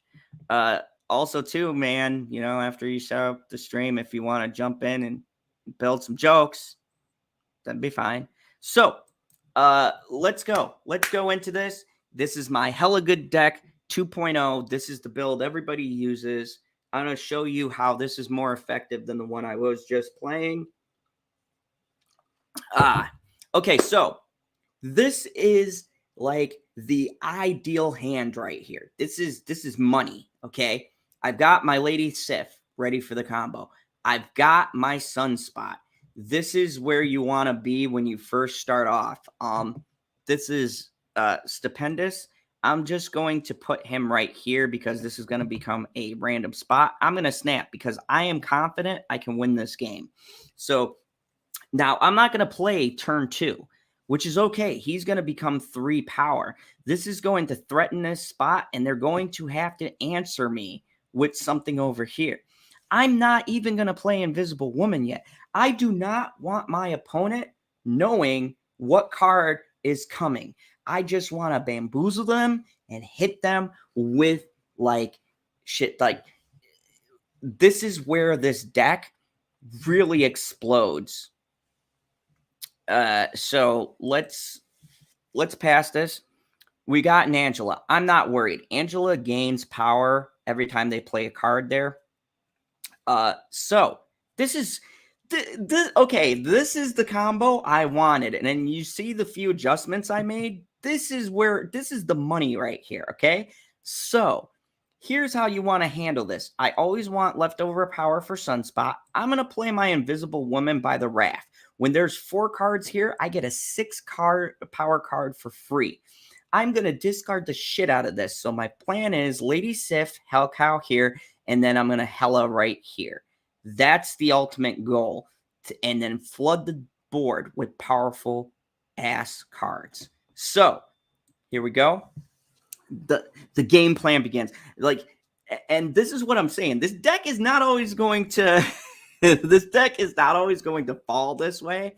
There's a lot of luck. Okay, so they're playing discard 2. This explains a lot of why they didn't do anything. Okay, so they destroyed my Sunspot. It's okay. The Sunspot was a distraction. They had to answer that with Electra. If they didn't answer that, I am constantly fucking up their hand. So, KH, welcome. So now this is where we put the game plan into effect, right?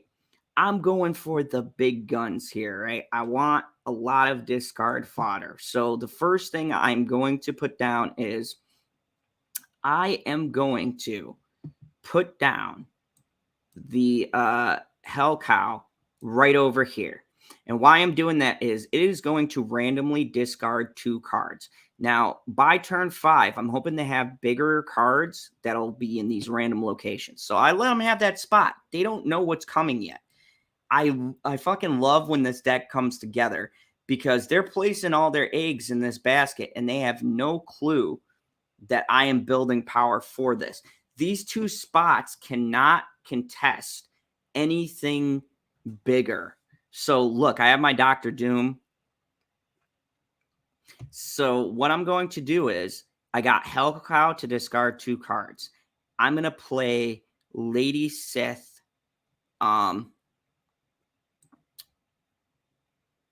right over here.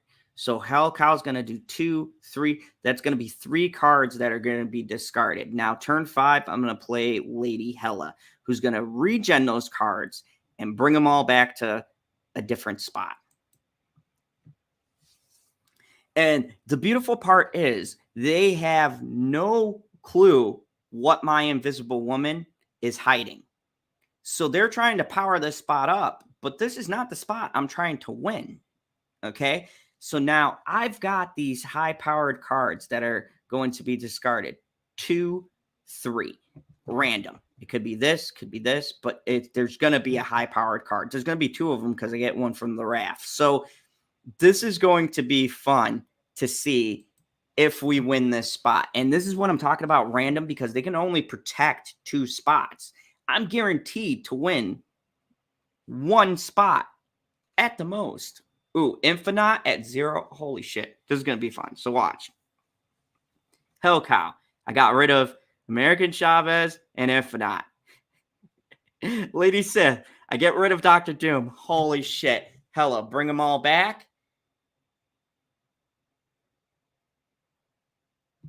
I just took that game by literally having 1 card on this spot that because they weren't paying attention to here. They had a game plan of winning here and winning here.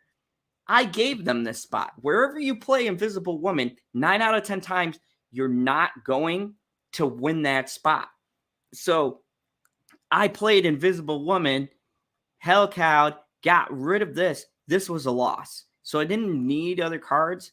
She brought back Dr. Doom, and this right in here, Dr. Doom brought the extra Doom bot, 5-1, 34-6, and then they beat me here.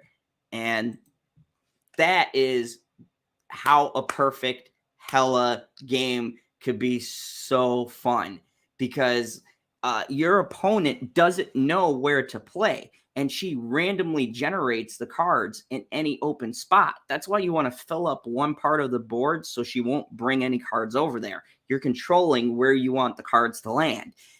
It's so fucking fun and so funny, because people will go higher thinking they have you beat because you wait so many turns. And that's the drawback of the deck too. You're not playing anything until turn 2 or 3. You are standing still and your opponent just can do whatever they want to. You're banking on being able to bring out all your heavy hitters at the very end, but not just one. You want like 4, 5 heavy hitters. Boom. All brought back, and your opponent is just fucked. They have no answer. There's no way they can play around it. There's nothing they can do. It's really super fun when you hit the combo. And that's the problem with the win rate of this deck. You don't always hit that. You saw the game where I didn't get shit for like 6 turns. There's no way to win a game like that. So that brings me back up. My rank's 32, right? So I'm getting closer to 40. I got a couple more of these slots. Jesus Christ. It takes so long to get to gold. But yeah, it's just one of those fun things where like, holy shit. So just so you guys know, late night talks tonight at 10, we're going to be reviewing Black Adam. So heavy spoilers.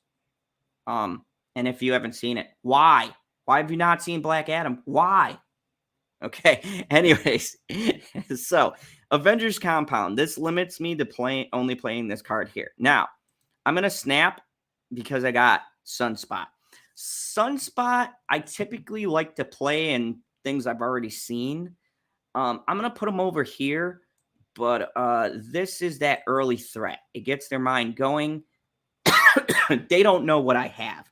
Now, he's playing Hawkman, which means he's got a deck that has little things. Ooh, Baxter Building. This is a pain in the ass.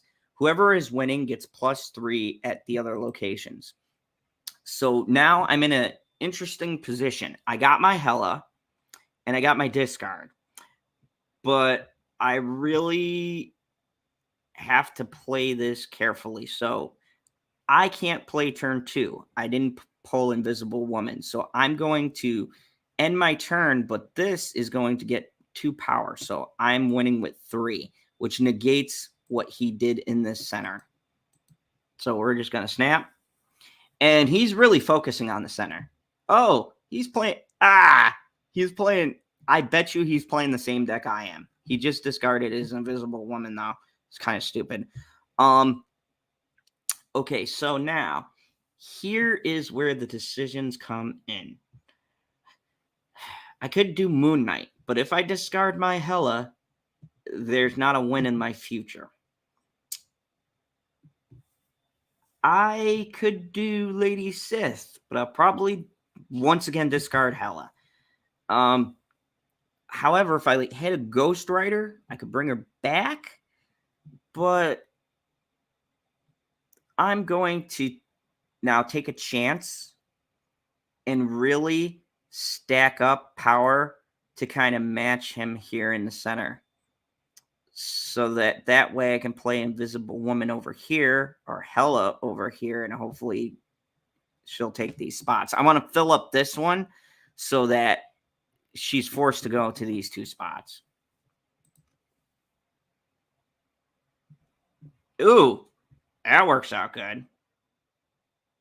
Okay, that was fucking useless. It discarded my discard card. That happens. Not bad. Just, it's whatever. Now here, you do not want to play Hela on turn 4 ever. Wait until the end of the game. If you do, it's not going to be pretty.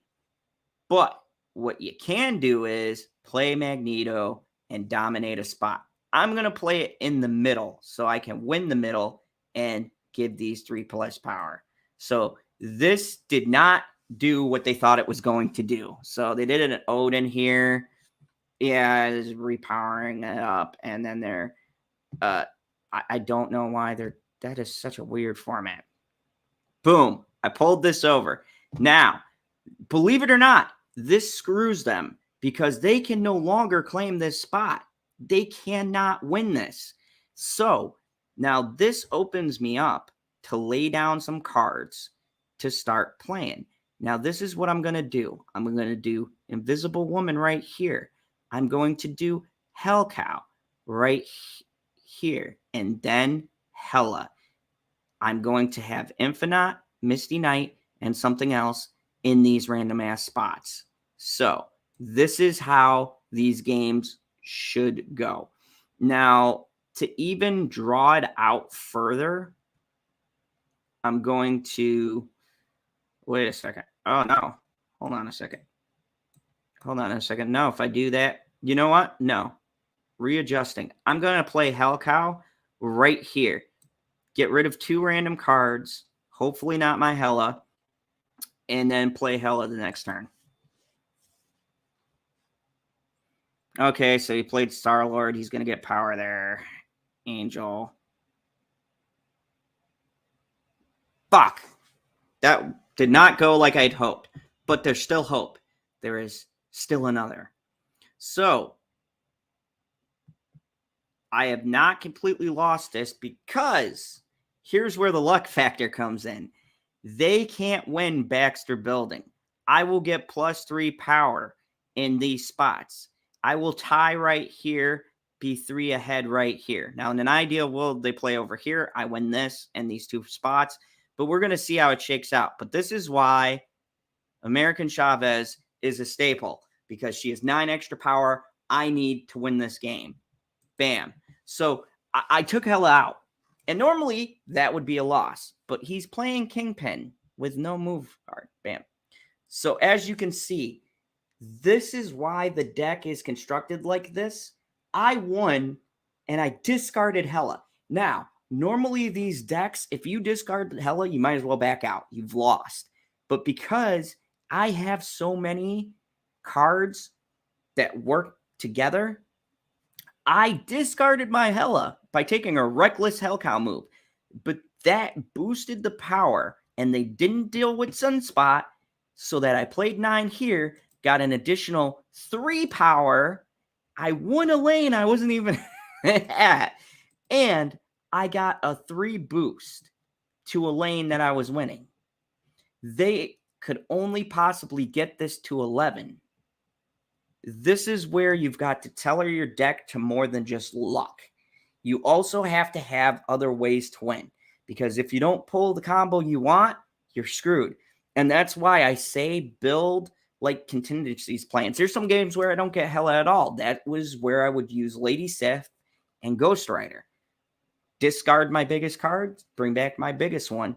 Boom, I win a lane. Just got to worry about winning another lane. You have to build contingency plans in this deck, because if you don't, you're depending on all luck, and that's not going to win you a game. Now, that card is fully upgraded, and that bugs me. So I'm going to take out my Lady Sith upgraded card and put in a non-upgraded Lady Sith, because consistency. I just don't like when I can't upgrade a card. So this is the new one that's going in there.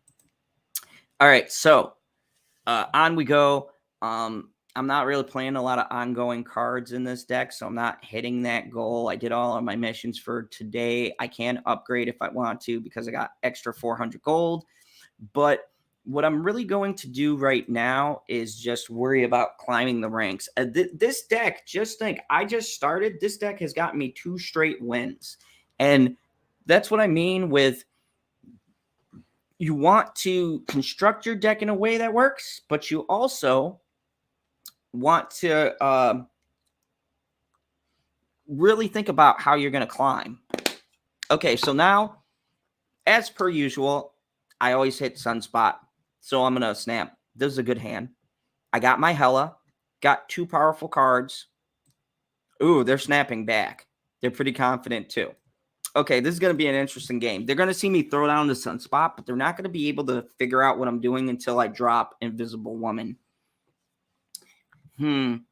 He is playing Agent 13. He's probably playing Devil Dino. He's trying to get a lot of cards in his hand because Devil Dino gets power based on how many cards are in your hand. So I got to be real careful with this. Now, if he has an Electra, he's going to kill my Sunspot. Or if he has cards to decrease it or whatever else. But for right now, I'm just playing this out. Oh, he is probably playing like a negative kind of deck. What that is he's giving himself a ton of power to play big cards early. What he doesn't know is I just pulled my key card. I pulled Invisible Woman. At this point, I'm not playing any discard right now. I don't want to do that. I risk destroying cards I don't want to destroy. So I'm putting down Invisible Woman. I'm giving this an extra 1 power, right? And this is going to destroy one of these stupid locations. So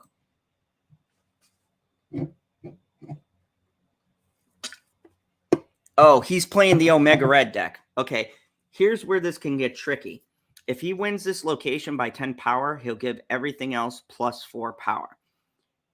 I've got to hope that he doesn't have anything to spike this up to get a 10 win. So I could play Moon Knight, but it randomly discards one of my cards. And right now, I'm not in a position where I feel comfortable doing that. What I'm going to do is put Lady Sif by Invisible Woman. What this is going to do is guarantee me one of these being discarded after I play Hela. So I'm just going to move here and kind of depend on building power here and over here. And hope to God he doesn't have anything to destroy my Sunspot. So, yeah, he's trying to flood the board with cards. This deck is really great against that because I'm not trying to flood the board. I'm trying to bring back discarded stuff. So right now I got this. I'm going to play Gambit here. Because what Gambit's going to do is discard one of these cards and destroy something on this board. This is just a little insurance policy that I win next turn no matter what. Now, I'm going to get rid of the highest cost card, which is this. So it'll win 1 spot automatically, and a random ass card, which will come back and activate its ability. So we're going to see how this turn shakes out. I have no clue.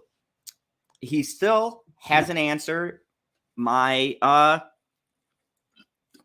Sunspot. And this is why the Omega deck will stumble against this, because they have no way to counter Sunspot. It's 7 power right now. I am winning this, and I just need to dominate these 2 spaces.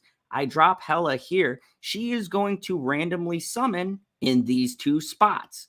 Now, she can summon all of them into this, and I might not win, or she can summon them over here or here. But I'm controlling where my cards are going. That's why you always want to fill up 1/2 of the board. So when you drop her, she comes out and just destroys every other spot. So here we go.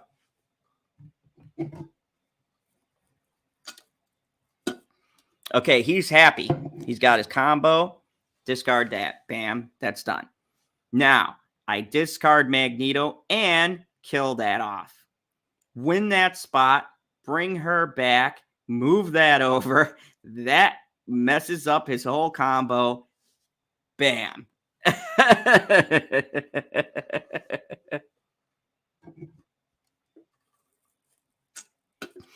Yes, KH, I am very happy that you've stuck around here. Hopefully, people will find this interesting. I can't believe I damn near am into a 4-hour stream of Marvel Snap. But, you know, here we are.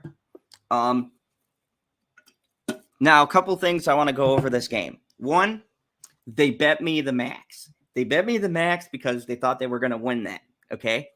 2, my plan went off without a hitch. Now, this right here, 23 and 7, should have destroyed me.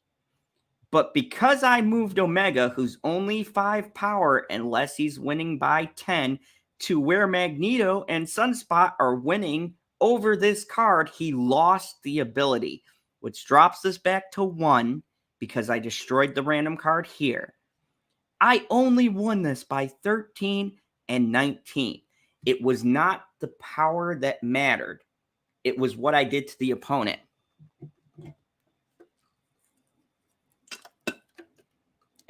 So it was really funny. And that's what I love Gambit, because he will destroy something. And this just screwed up his whole game plan. And then why I put Magneto in this deck. He literally moved the only 4 power card there, Omega Red. Now, Omega Red is very specific, and it needs to be a spot where it's winning by 10. When I disrupted that plan, he had no chance of winning these 2 spots. I had too much power. Even this one where I didn't have a lot of power here except for Hela and Lady Sif. I stole the win. And that's the great part about this deck. And a lot of people, they will underestimate the power of this deck every single time. Their Hela is considered a luck-based deck. So they're going to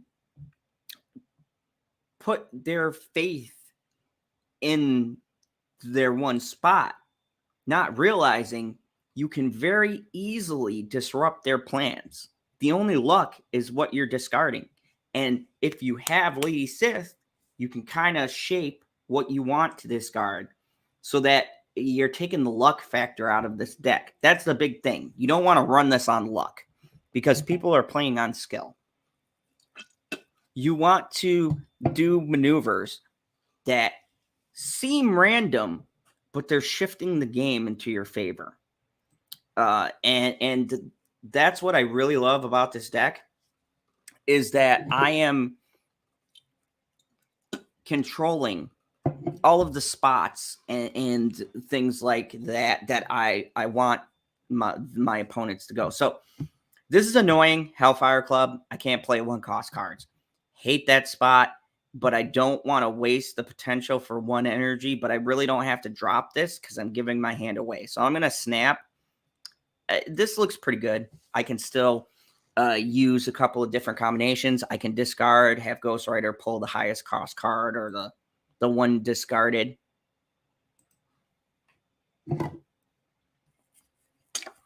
Now, this was good. I didn't play because his Rocket Raccoon needed me to play a card. I didn't fall for it. Westview is going to turn into a random location. It could be good. It could be bad. I think I'm going to play right in the middle here because I can't play at Hellfire Club. I can play Invisible Woman if I draw her. Right now, I don't have my Hela, so it's a little sketchy, but I'm still snapping because this is not unwinnable. It's just going to be tricky to win this match. So I'm going to snap right here. I got 2 power over there. Now, this is bad. He's playing a destroy deck.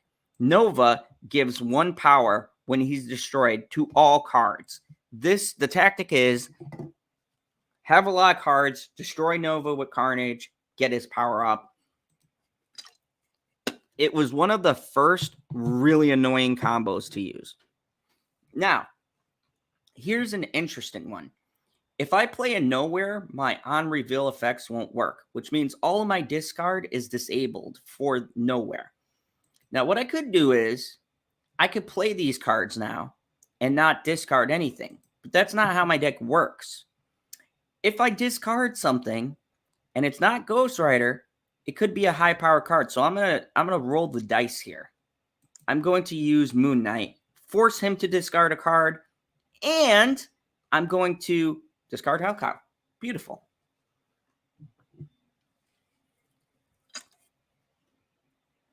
Oh, man. Oh, wait. After turn 3. All right, that effect doesn't come into play. So now, here's the big one. I'm going to bring Hellcow back. I don't know what spot I want to play. I could play here. Oh, my opponent retreated. Holy shit. That's the second time someone left. They realized what I was doing. They were playing a very specific deck. What he was doing Lockjaw into Mr. Negative or one of those, and then play a lot of little cards or one high power card and a lot of little cards to overwhelm. After I discarded whatever was in his hand, he realized he couldn't win. I don't know if he realized I was playing Hela because this is an odd structure, but he would have known once I pulled the Ghost Rider play. So, holy shit, that's hilarious. That's the second time I've had someone just quit. That's when you know it's human players. PC bots will play the game through. Win or lose, they'll play right to the end. Human players will quit because they don't want to lose cubes. So he quit because he would have taken a hit on his rank. And that's how I know it was a human player I was playing, because he was like, fuck that. I don't know what he has. And that's the great thing about this deck is it's a big mystery deck because your plays are so weird that a lot of people, unless they play Hela, won't know where you're going unless you drop an Invisible Woman or something like that. Then they start to get that. But that's why you want to save those cards and surprise them, because then they don't know what you're playing. They're going to play to their strategy, but if they know what you're playing, they will adjust it to counter what you're doing while still doing what they want to do. In a game like that, I dropped a Sunspot and a Moon Knight. And at this point, he's going, okay, either I'm discarding Apocalypse or something like that, but he didn't see that because it shows your opponent, or I'm playing in some variation of discard and I'm going to flood the board, which is what you do on turn 5. He could have even been like, or he's using the Hela play. So at that point, he realized that he had no spots he could win. So it's really funny to watch. It's really funny to watch people realize what's going on. I inadvertently won that too, because I was winning two places that with like one location with one card. So that was hilarious. I really like these games where like it's kind of like to like, oh my god, what is he playing? And then anyways, I'm gonna be right back, folks. I just gotta use the facilities really quick. I should get some like elevator music, but I'll be back.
All right, folks, I am back.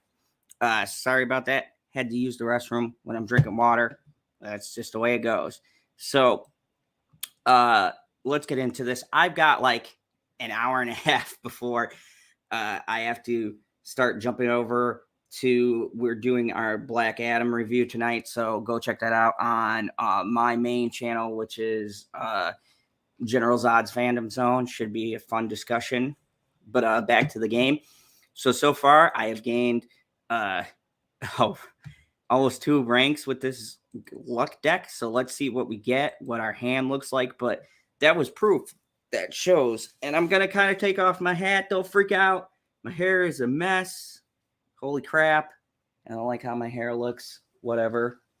We're just going to roll with it. Okay, so a couple of interesting things going on here. Wow, my hair looks like mad scientist.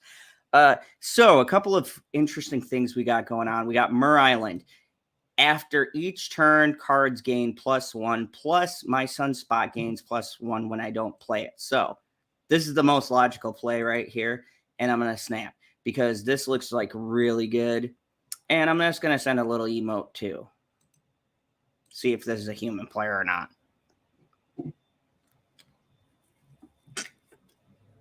Remington. I've played Remington for like 5 times. I don't know if it's human or not.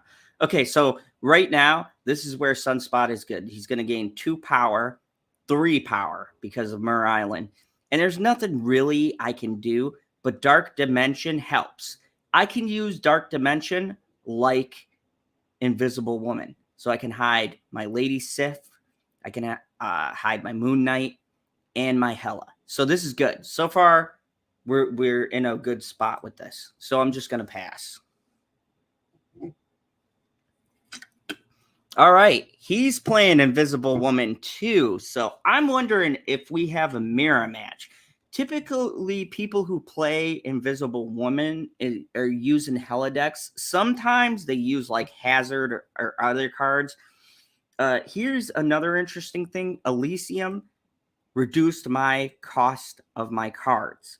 So this really now changes up the kind of game plan that I want to use as I'm playing. But I think I'm going to go with a safer bet. And I'm just going to put down and lay down some big power here. So I'm going to put my Hell Cow over here to kind of get 6 power there right away. With Hela, that'll be 12. And then like maybe another 4 power on top of that, just to secure this middle spot. And maybe with some luck, I can even secure this left spot right here. So we're in a good place. I'm just taking my time. I'm not really rushing into anything. I want to. Oh, yeah, they're playing a Hela deck. They're doing it old school. They got Swordmaster. I didn't put them in this because, quite honestly, I don't think I need him. So, all right. Now I want to play Lady Sif. She'll get rid of the highest cost card after reveal, which is going to be Infinite. Hellcow's already here, who will just randomly discard 2 cards. So I'm in a pretty okay place. I can even play Hela on like 5 over here. And, you know, that'll be good. That opens up my last turn to do something else I want to do. But right now we're in a really good spot. This is like such an ideal game for me right now. I'm really not worried. I'm kind of chilled. I'm just now seeing how my opponent is going to play this out. Okay, he brought back Magneto. There's nothing to move. I don't really need Elysium to win, to be honest. So right now what I could do is I could play Hela in this spot right here. And I'm really just going to fill up the board with huge cards. So I'm going to play Hela in the center as planned. And then on turn 6, that opens me up to something free. So what I could do is, it was hot in here. I have been in here myself. Okay, so what I could do on turn 6 is I could then play Doom over in Mur Island and just like transport some cards over to here. And that leaves the 2 spots that Hela can put stuff in. So yeah, we're going to go. They're really wanting to win that. Holy cow.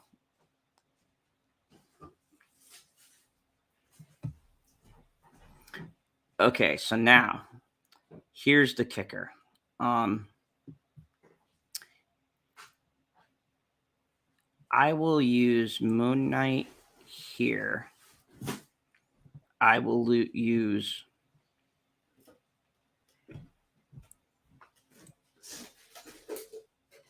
Ghost Rider here, maybe? I don't know. He'll be an extra if I have any cards left or whatever.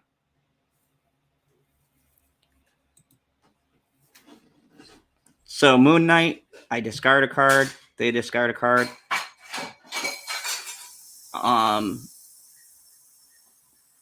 Hell Cow. Yeah, I'm winning in this game. No matter what they do, they can't win.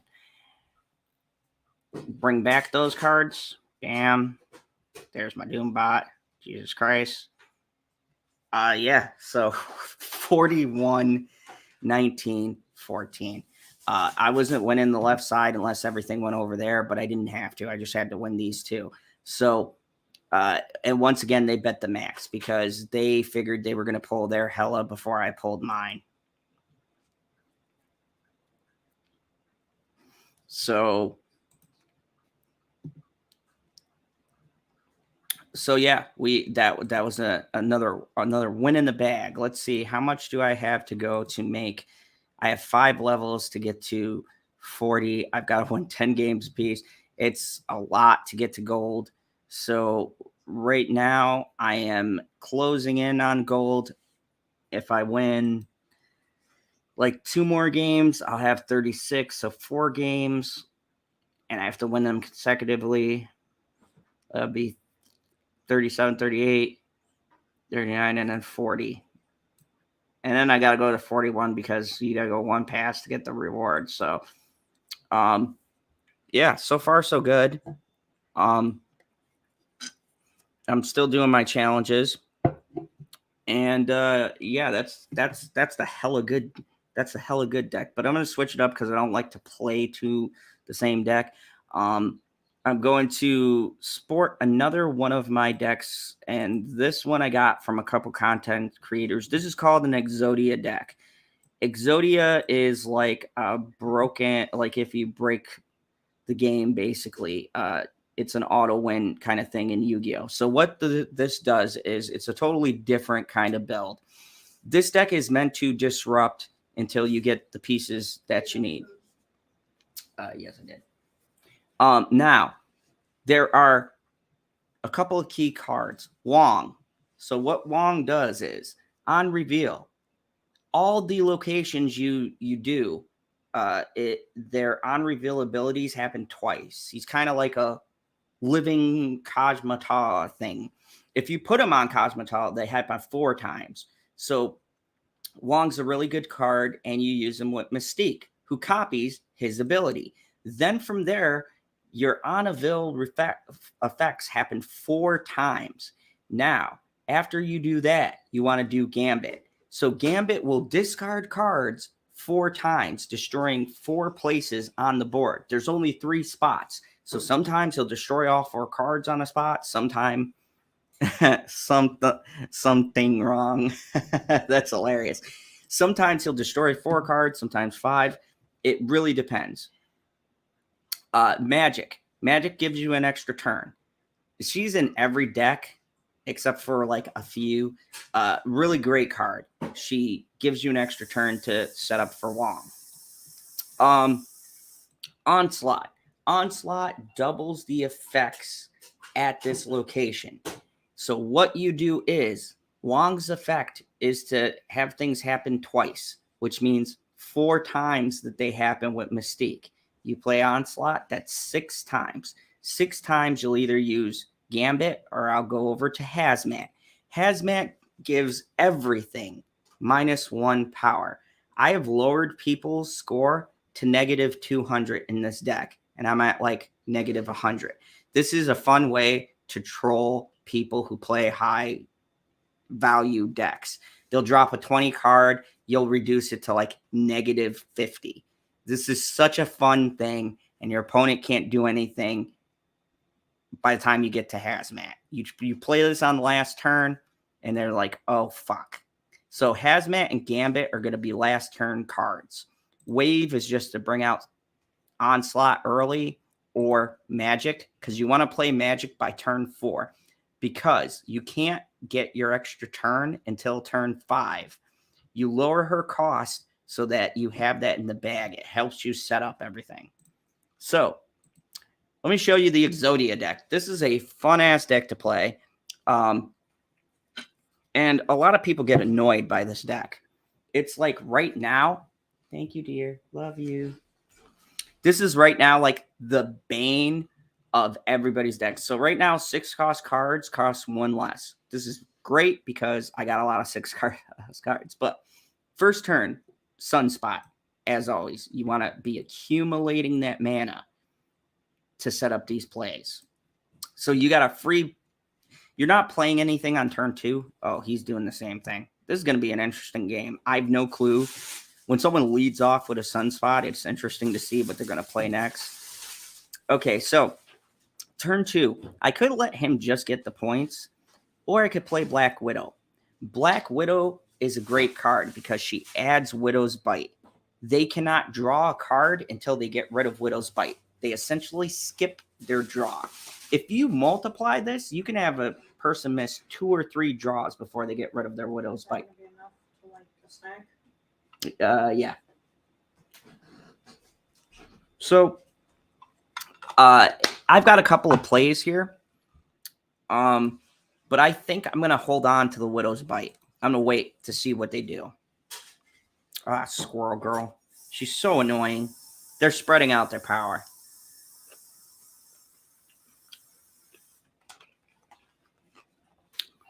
Okay, so now I can do Widow's Bite. I don't want to play this, and I don't want to play this. And I'll show you why in a minute. But I'm going to play Black Widow right here. I'm putting power on the board, and I'm going to disrupt their 4th turn so that if they're going to play something big, they can't. They got to wait a turn.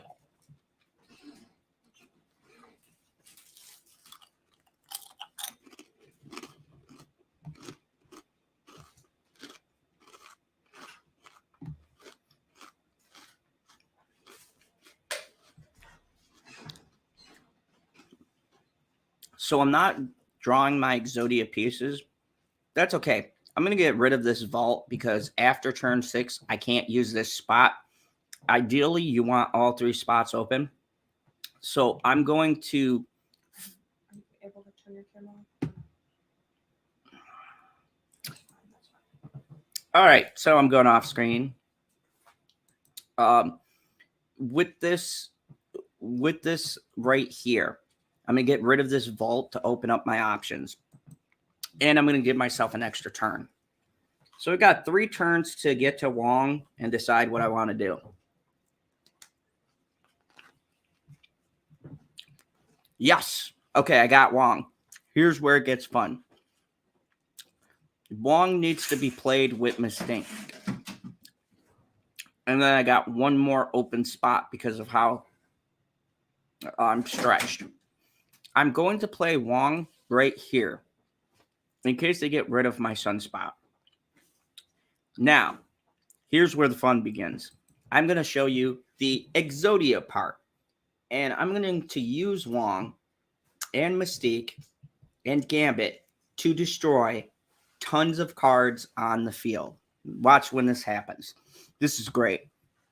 So the first thing I want to do is play my Destroy. Now, I could do this several different ways, and this is what makes this deck so great, is the flexibility.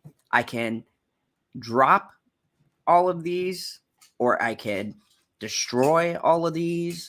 There's a lot of different options, and Odin's going to reactivate his effect. So I'm going to use Mystique, get 4 here. I'm going to Gambit, and then my last turn, if I want to be a dick, I could play Hazmat and Ironheart. So I'll lower everybody's power and bring mine back up. So I'm going to go for this play right here, and you guys get to see the magic that is this deck. So here we go. This is going to be really fun. Watch this. So we got Jubilee. They're not bringing anything back. I copy Wong, and now watch. We go 4 times. Gambit gets a shot at people. Bam. There's that. Bam. There's that. They're horribly losing that. There's that. So now I can win any of these spots really by just dropping a card somewhere. So I'm going to go to the one that has 3 because that's the highest, and she's going to move to wherever she thinks she can win or tie. I'm going to just go right here. And the opponent retreated. This is a deck that will make your opponent leave the game once you drop Wong and Gambit, watching all of your cards be destroyed. Now, I'll play the other way where I reduce everything, but I need 2 spots because I need to put Hazmat here and then Ironheart. So what I'll do is first Hazmat and drop everybody's power, and then I use Ironheart and raise all of my power. This is... Don't make the Wong play. Yes, PB. This is such a fun deck, and why this is the top of the ladder right now is because this deck is so fucking annoying to play against. Like, if you're playing a mirror match, you might be able to win depending on who gets Wong first. But typically this is fun to play against other cards. Do you keep picking up the Wong card? Don't you hate it when you make Wong move? It's not great. How was your timeout? Did you have fun? I'm exhausted. I love you. Love you. Love you. Let's finish your stream. I still got another one after this. I'm doing a stream for my late night talks. Just close the door in 5 minutes. Okie dokie. So I'm at 35. So yeah, we are moving up the ranks. And I'm eating Chinese food. Okay, so I'm gonna do this Exodia deck again. I'm gonna try for the other combo. It's called the Hazmat combo. This is super fun too. Also super annoying for the person playing you.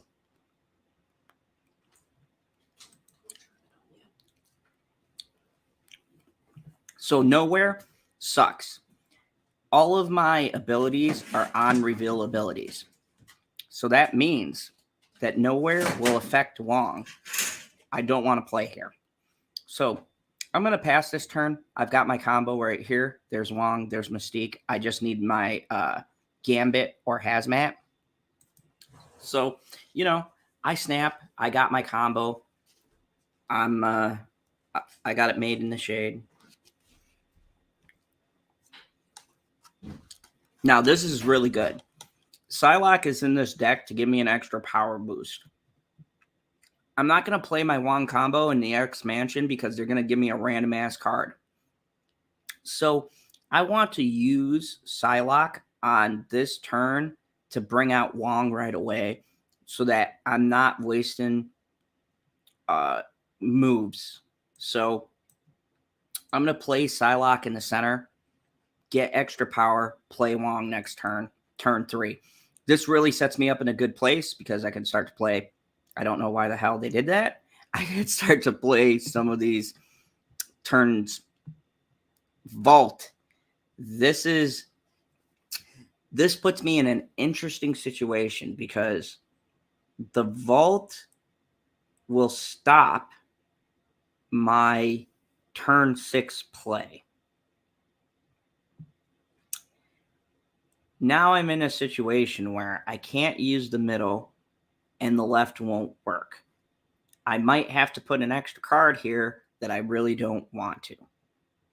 But we're going to try this anyways. I'm going to do Wong in the Vault to see where this goes.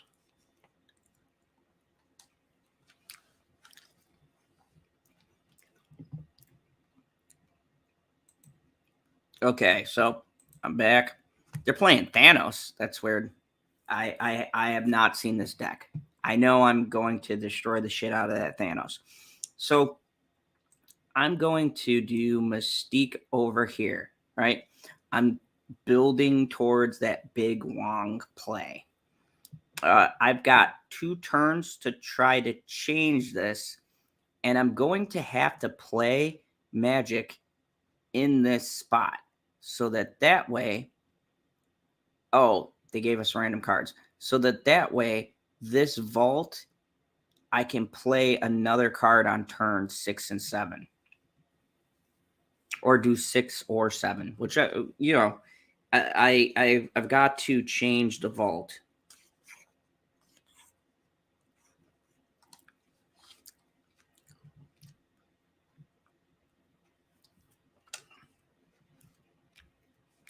So, vault's closing.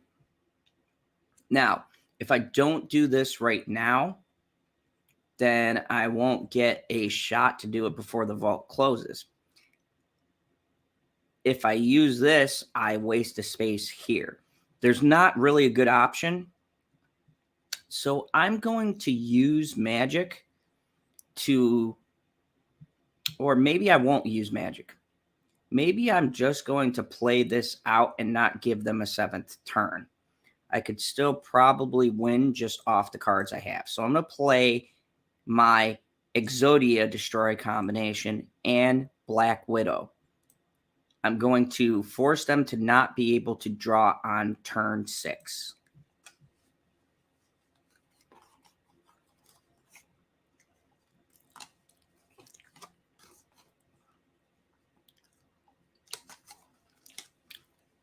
So they're losing that. They're losing the vault.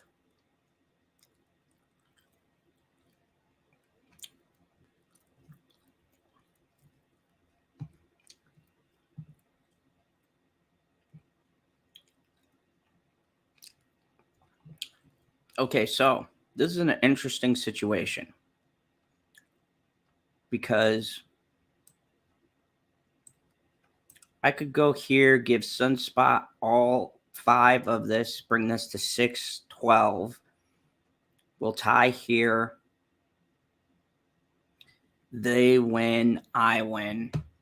It'll come down to, I don't know if I win this.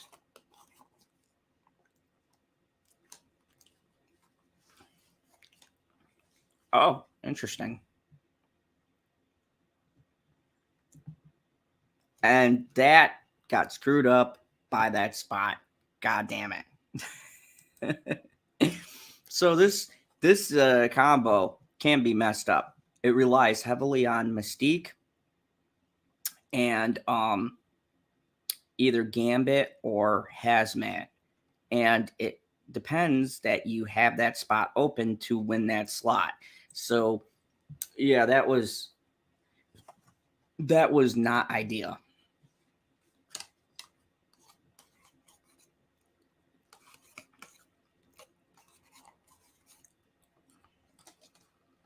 I like winning in a row, but also losing really does show you that you can't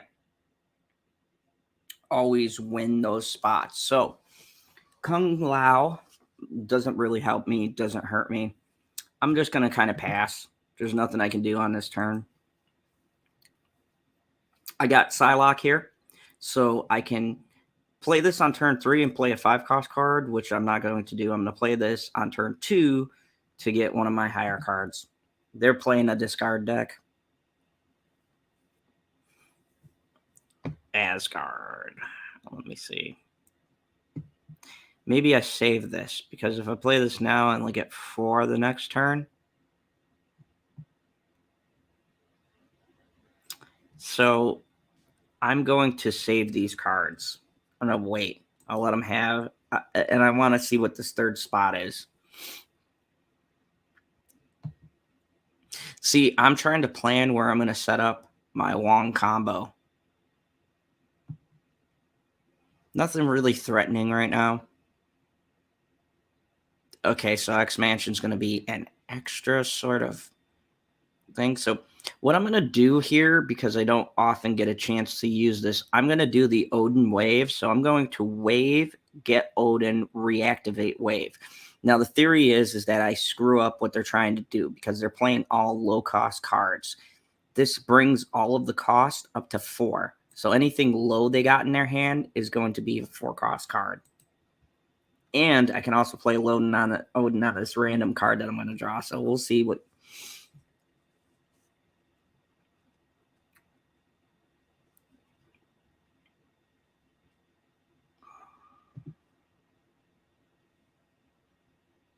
That was really good for them to get. Namor, he's okay. Okay. So now I'm going to play Odin. And this is 16 power. At the very least, I'm winning this spot. So that really opens it up because I'm waiting for Wong. No, I'm going to do my regular stream. Late Night Talks will be at 10 o'clock on my channel. So right now, I'm just sort of playing this, ranking up, seeing where I get.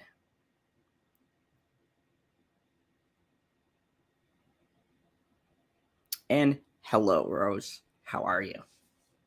So right now, this is not ideal.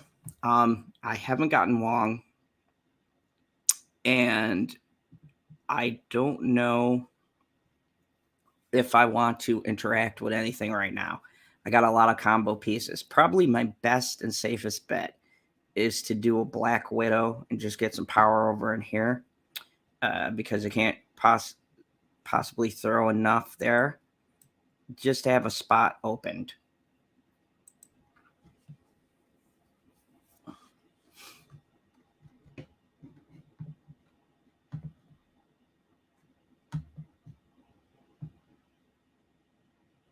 Okay, so I've got Wong now. The problem is it's too late. So play here, that's 3. I might be able to pull this off. This is a crazy ass play, but I'm going to Wong Hazmat. So what I'm trying to do is I'm dropping Wong and I'm lowering the power of everything. And you kind of see how the Hazmat combo works.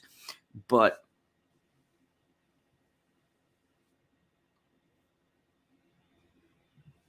I'm doing good. Thank you. And Eastern time, that'll be 11, I believe. So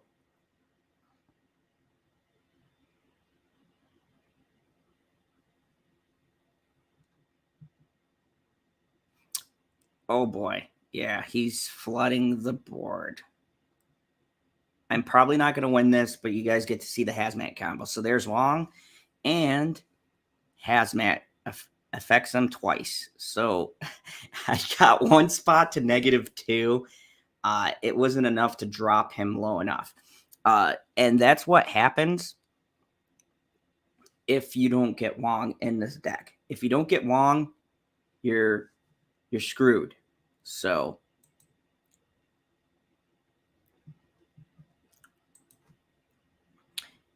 and that's the great part is that no deck is 100% guaranteed to get you a win. You really have to be mindful of how you play, and just sometimes you're just not going to win. I mean, you could have a high percentage rate of winning and still lose a game that you should win. It's one of the reasons why I like card games in general. And I like the ability of fashioning stuff to try to get you yourself to the win. This is the worst card to get right now. TVA. I hate this. This ends the game in turn 4. What I need to win this game, I need Wave and then Limbo to get rid of this. This is a pain in the ass. I hate this spot. For right now, I am going to play Sunspot over on TVA. My only hope is that I get enough power to win on turn 4.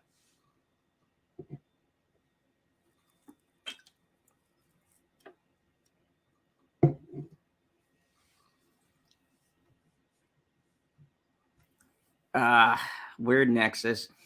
Okay, so what this does is the power here is granted to other locations. So he has 3 power. They all get +3. interesting card, not super helpful when you're trying to win on 4 turns. So I'm going to use Black Widow to try to stop his 4 turn draw and give myself an extra 1 power. Jesus.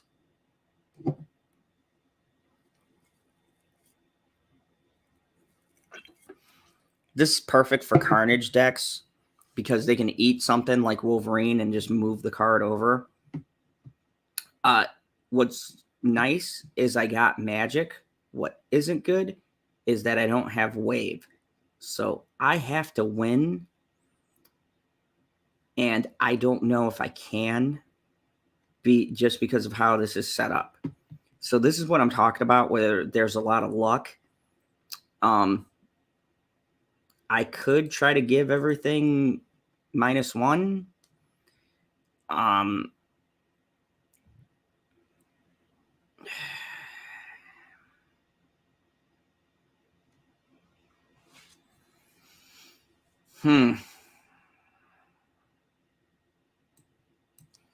This is a real gamble.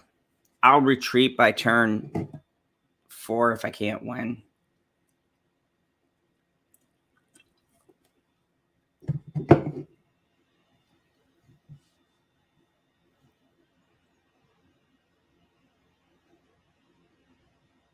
This is the last turn. I don't think I can win.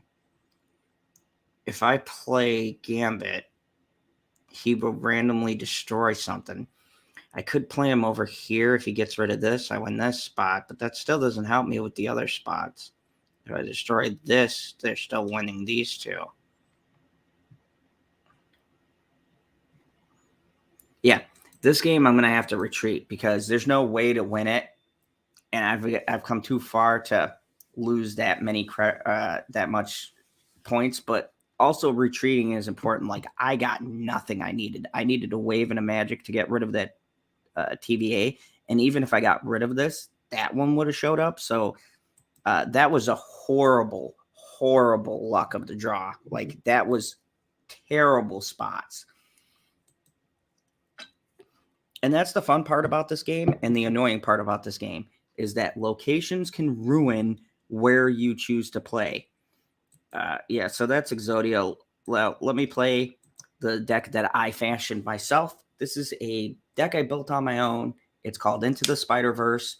This is a combination of Move and Spider-Man characters. That's it. Like, I love Spider-Man. That's okay. So that pulled the card out right away.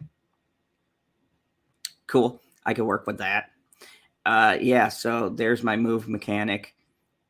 So I'm going to play Kraven the Hunter on this turn. Move him to the center. Every card that moves gives him +2 power.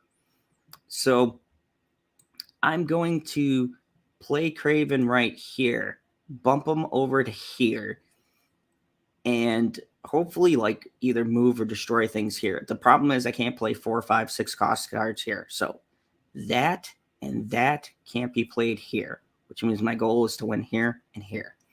So yeah, this is a fun little deck. Very random in how I built it. It's just super fun for me to play. Okay, ongoing effects are disabled, but I'm not using ongoing effects. I'm going to play my Human Torch. No, I'm going to wait, because here's the thing.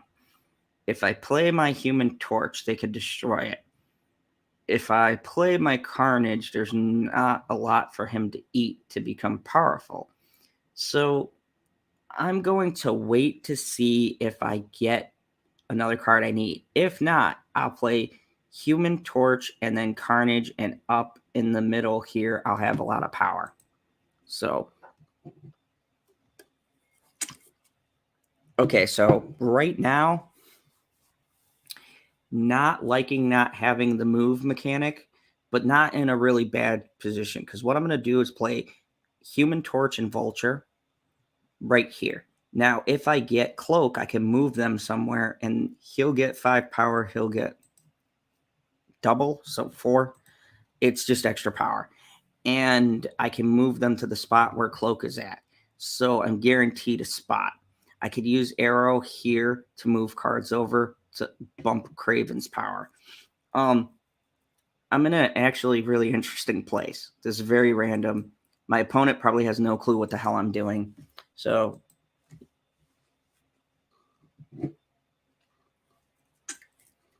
armor. Okay. Whatever he's doing, he doesn't want to destroy cards he's going to play there. So there's a couple of ways I could play this. I could play Doc Ock and fuck up his plan somewhere over here. Or I could do a Venom play later. I could do Spider-Woman and reduce the power over here and here. But I'm going to go for the fun play because I'll get 15 power here. I'm going to play Doc Ock and pull. You know what? No, that's when it moves here. No, I'm going to do that. I'm going to play Doc Ock here and pull every card into this spot.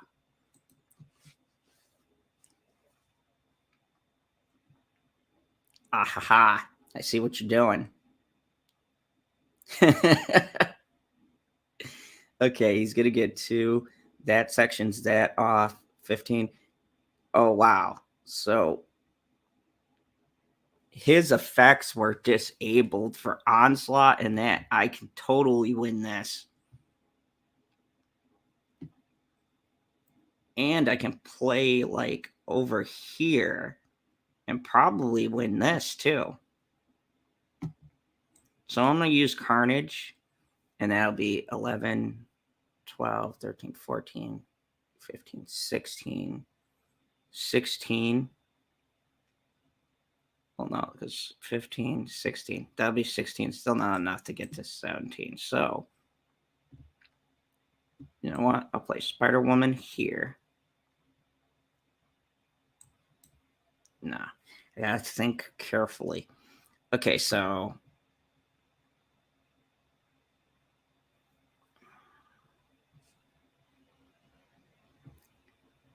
I can play 10, 11. That'll tie me here. Then I only have, I'm gonna go here.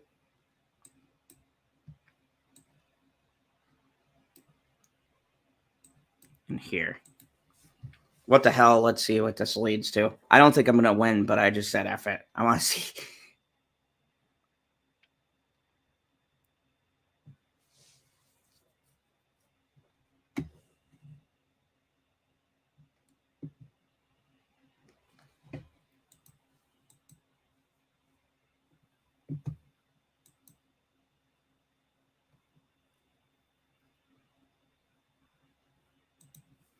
Okay, stream 47 minutes. I am going to really quick promote our stream out.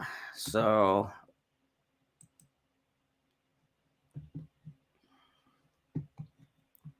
hold on a second while I go to the YouTube magic.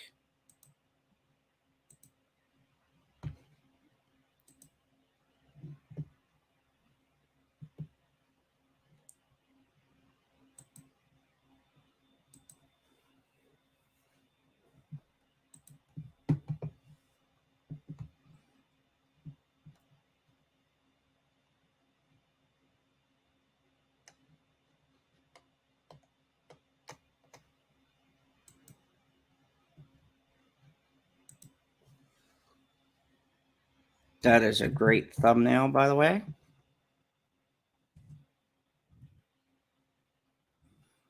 And I'll just post late night talks on the Twitter.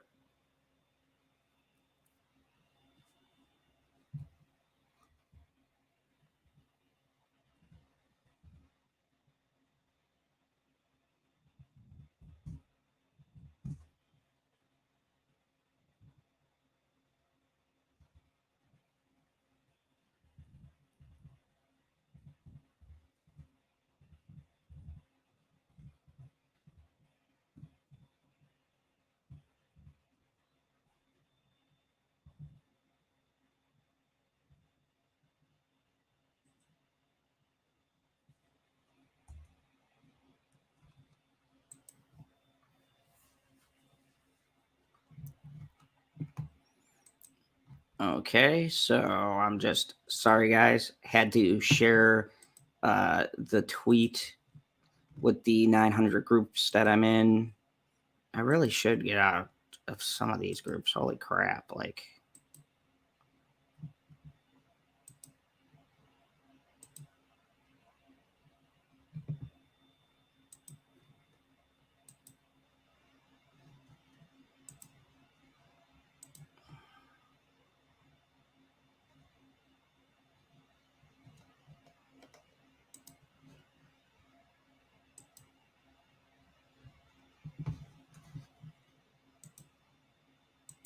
all right, there we go.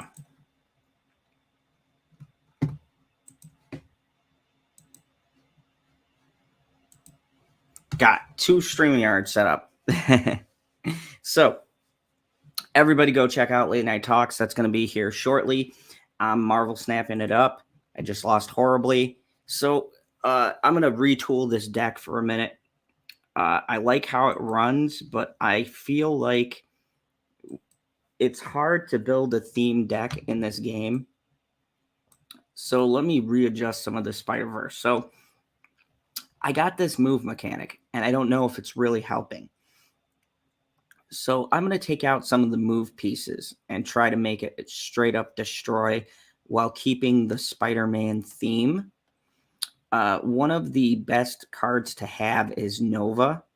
Even though he's not part of Spider-Man, when he's destroyed, he gives +1 power to everybody on the board. So I'm going to add him, get rid of Iron Fist. And I think in Iron Fist's place, I'm going to put...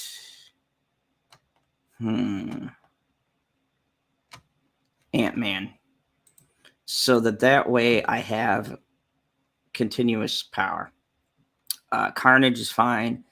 Craven I can combo with Arrow. So I'm going to take Cloak out because that's part of that move mechanic.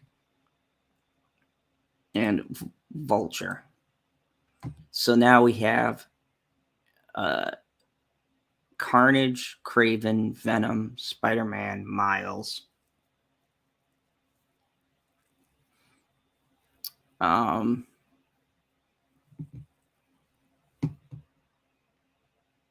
Let me see if I can find another card that's Spider-Man themed that moves anything.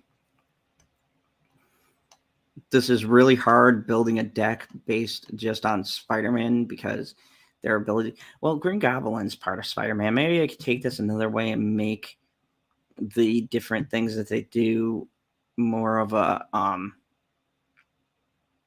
annoying. So I could use Green Goblin to give people -3 power.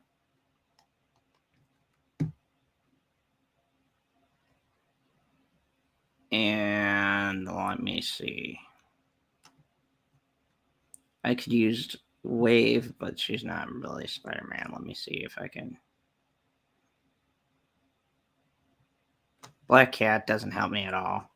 So I'm going to keep the 3 ones that I have. Now, Craven has my 2-1. He doesn't do anything unless I'm moving cards. So I'm going to swap him out for Scorpion. So Scorpion's going to give them -2. I really wish I had more of a theme, but my 1+ cards all don't have Spider-Man people.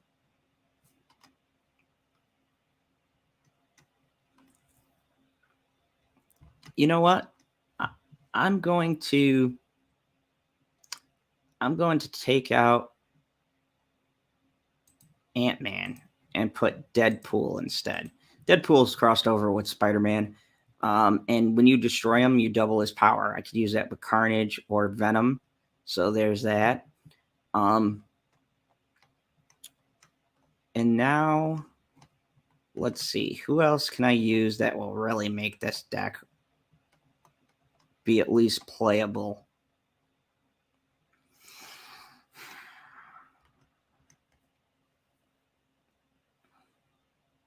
Now, here's the thing. Dr. Doom has cross paths with Spider-Man. I could use him.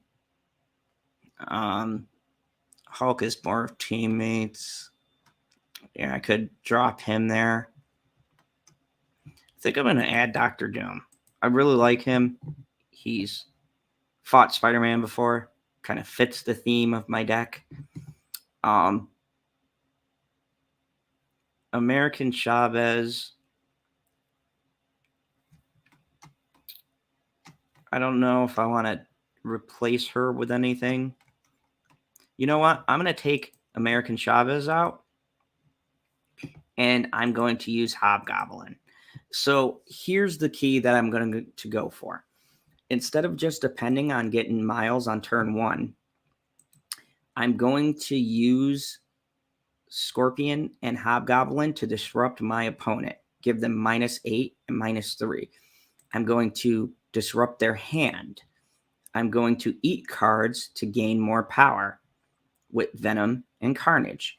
And I'm going to use Dr. Octopus to pull stuff out and really screw up their plans and then flood the board with Doombots. I don't know how this is going to play. I'm literally building this on the fly. Let's see if this will sync good. Now, remember, I'm trying to keep in the theme of Into the Spider-Verse. So I'm hoping that this like funny little quirky little moves that I'm doing is going to be a viable deck. Like, this won't be a competitive deck, but hell, I'm just having fun with it. So I'm not going to play Deadpool in Wakanda because cards can't be destroyed there. I really hate not knowing what is in these spots. So I'm just going to kind of pass my turn and see what my opponent does. Plus, I want to open up at least 2 spots so I know what I'm working with. Nova in a Wakanda area. That's weird. Ooh, sinister location. So this is my favorite. When you play a card here, it adds a copy to another location. This is perfect for my turn 3 Hobgoblin. I can start giving them minus effects in other locations. I can also play multiple Deadpools and destroy them and bounce back and have more than one Deadpool. This is going to get nutty, folks. So what I'm going to do is I am going to play Deadpool in the sinister location. Now, if it goes to Wakanda, I can't destroy anything there. But you know what? Actually, I'm going to wait one more turn. I want to see what the last location is. But this is fun. Okay, so Colossus can't be destroyed. That's fine. Okay, so good. Onslaught Citadel. That disables ongoing effects. That doesn't matter. Now, here's where we get nutty. I'm going to duplicate my Hobgoblin or Green Goblin and give them -3 on 2 of their spots. On turn 4, I'm going to play Miles in Sinister Location and create 2 5 powers. You see where I'm going with this? This is going to hate this. So they can't destroy that. That's fine. Just boop. Boop. That's so funny. Okay, now I've got a couple of options. I can play a Nova here and here. If it ends up in Wakanda, I won't be able to destroy it, but could end up here. I can play Miles. I mean, I can give them negative power twice. This is where disrupting their plays come in big, but I also want to create power for myself. So what I'm going to do is I'm going to, you know what? F it. I'm going to play all this here. So I'm going to do -2 power. So that's -4. I'm going to do 2 destroy cards, 2 Deadpools. This is going to get crazy. I don't know how this game is going to turn out. It's just going to be funny to do. Okay, so they ate all the stuff there. That's fine.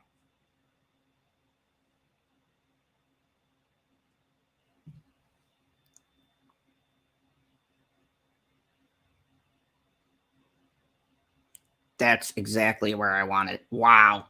That was perfect. Good God. I could not have planned that more perfect. So here's where stuff gets interesting. Now, what I could do is play Doc Ock, but I don't want to do that. I want to do Carnage twice. Now, hopefully, in a perfect world, Carnage will go here and here. If he goes here, it's not going to do anything for me. But there's not a lot of power here. So I'm going to do a Carnage play. Get rid of all this, power all of these people up, and then go into a Dr. Octopus play on my next turn. This is nutty. He's seeing my card, so I don't know what he's going to do based off of that. Oh, well played, sir. Oh, he stopped me from destroying it. And he doubled it. That was a really good counter. Well, that was something I didn't see coming. Yeah, so, give him the thumbs up. That was a good play. Yeah, you can't win that. That was hilarious. That was an unwinnable game. I only lost 2 instead of 8, so I didn't want to hurt my rank more. That was hilarious. I did not expect him to do that. That's why I hate that stupid Iron Man suit. It blocks you from destroying stuff. They use that a lot on destroy decks. Oh, I'm 1 away from getting maybe a card. I could do a card unlock before the end. So you know what? This is what I'm going to do.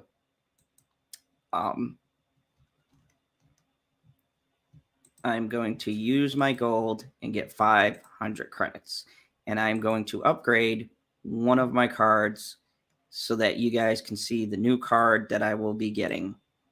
I'll just do something that takes 100 or maybe less. Do I really need 100? Let me see. Yeah, why not? Because I'm going to refresh anyways. So, yeah, that was interesting.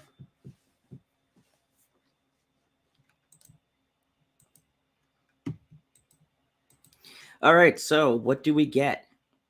Here's the chest. This is going to be a guaranteed card for my pool. Let me see what I get. No, it was not. God, it was a variant. So once again, I'm probably not going to get this chest till tomorrow. That is super disappointing. Super disappointing. Wow. So yeah, that's not going to happen. Interesting.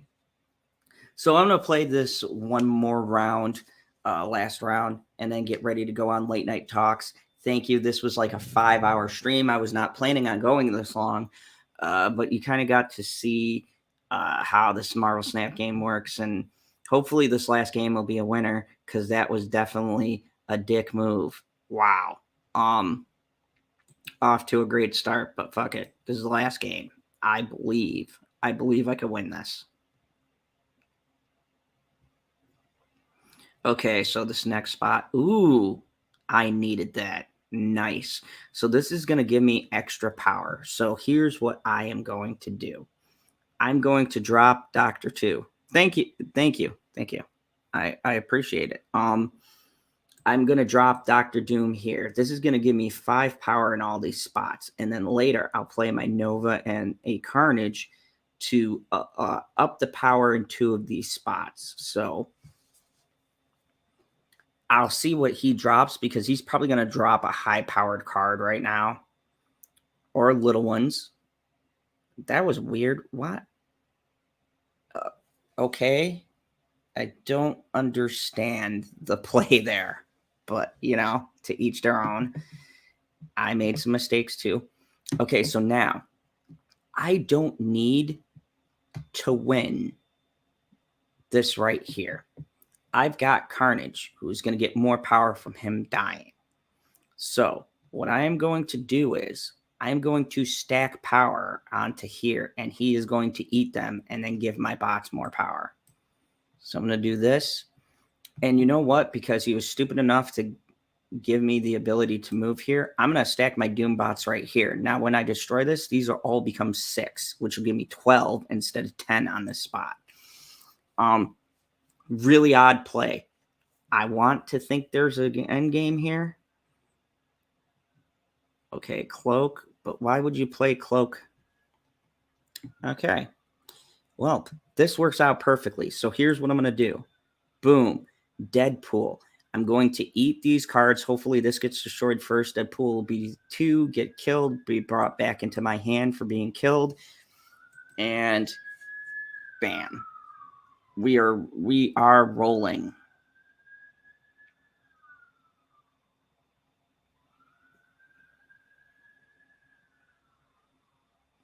So yeah, he's got 4 now. Venom's 11. This is really where you want to be in this kind of game. So now I kind of want to disperse my power a little bit. He can only play these 2 spots. So I'm going to do a Hobgoblin over here, which will give him an automatic -8. And then on turn 6, I'm going to play these lower cost cards to try to clinch this game.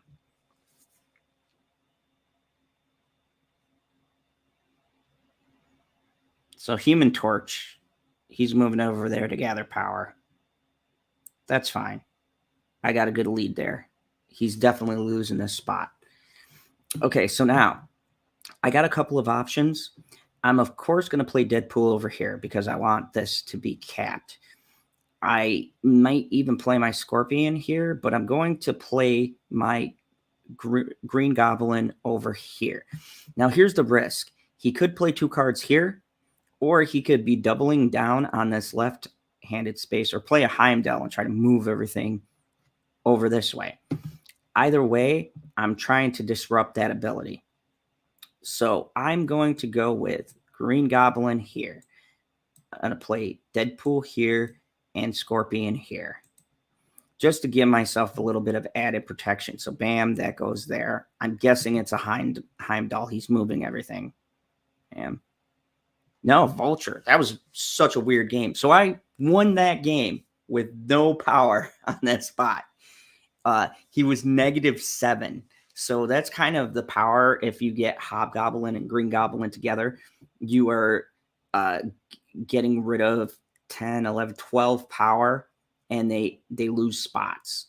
So he played this kind of backwards because I would have played Cloak and then Dagger. That's how you're supposed to play them, but he did not. And yeah, I didn't need to win this, but it forced him to play over here. So yeah, that's it. I'm going out on a win. I'm feeling pretty confident. And that's a little bit of Marvel Snap. That's the game. If you like it, give me a thumbs up. If you've been playing and this helped you, give me a thumbs up. Go join us over at my channel for a review on Black Adams, full spoilers. And yeah, I'd like to thank everybody who tuned in. This was a really fun little bit of gameplay. And thank you. I was happy I won that. I wanted to leave the stream on a win.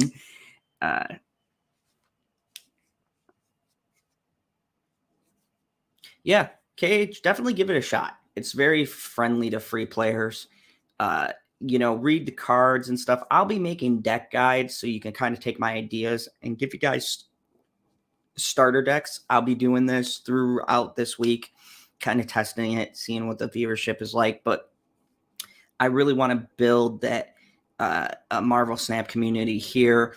We'll see how it goes. But thank you, everybody, for watching. Really appreciate it all. Join the Prophets of Geek Culture every Wednesday for now, just Andor reviews. And we might do other reviews like Mandalorian and stuff like that, and maybe do them here. And also join my channel every Friday and throughout the week for late night talks. Also, I have some Halloween reviews coming.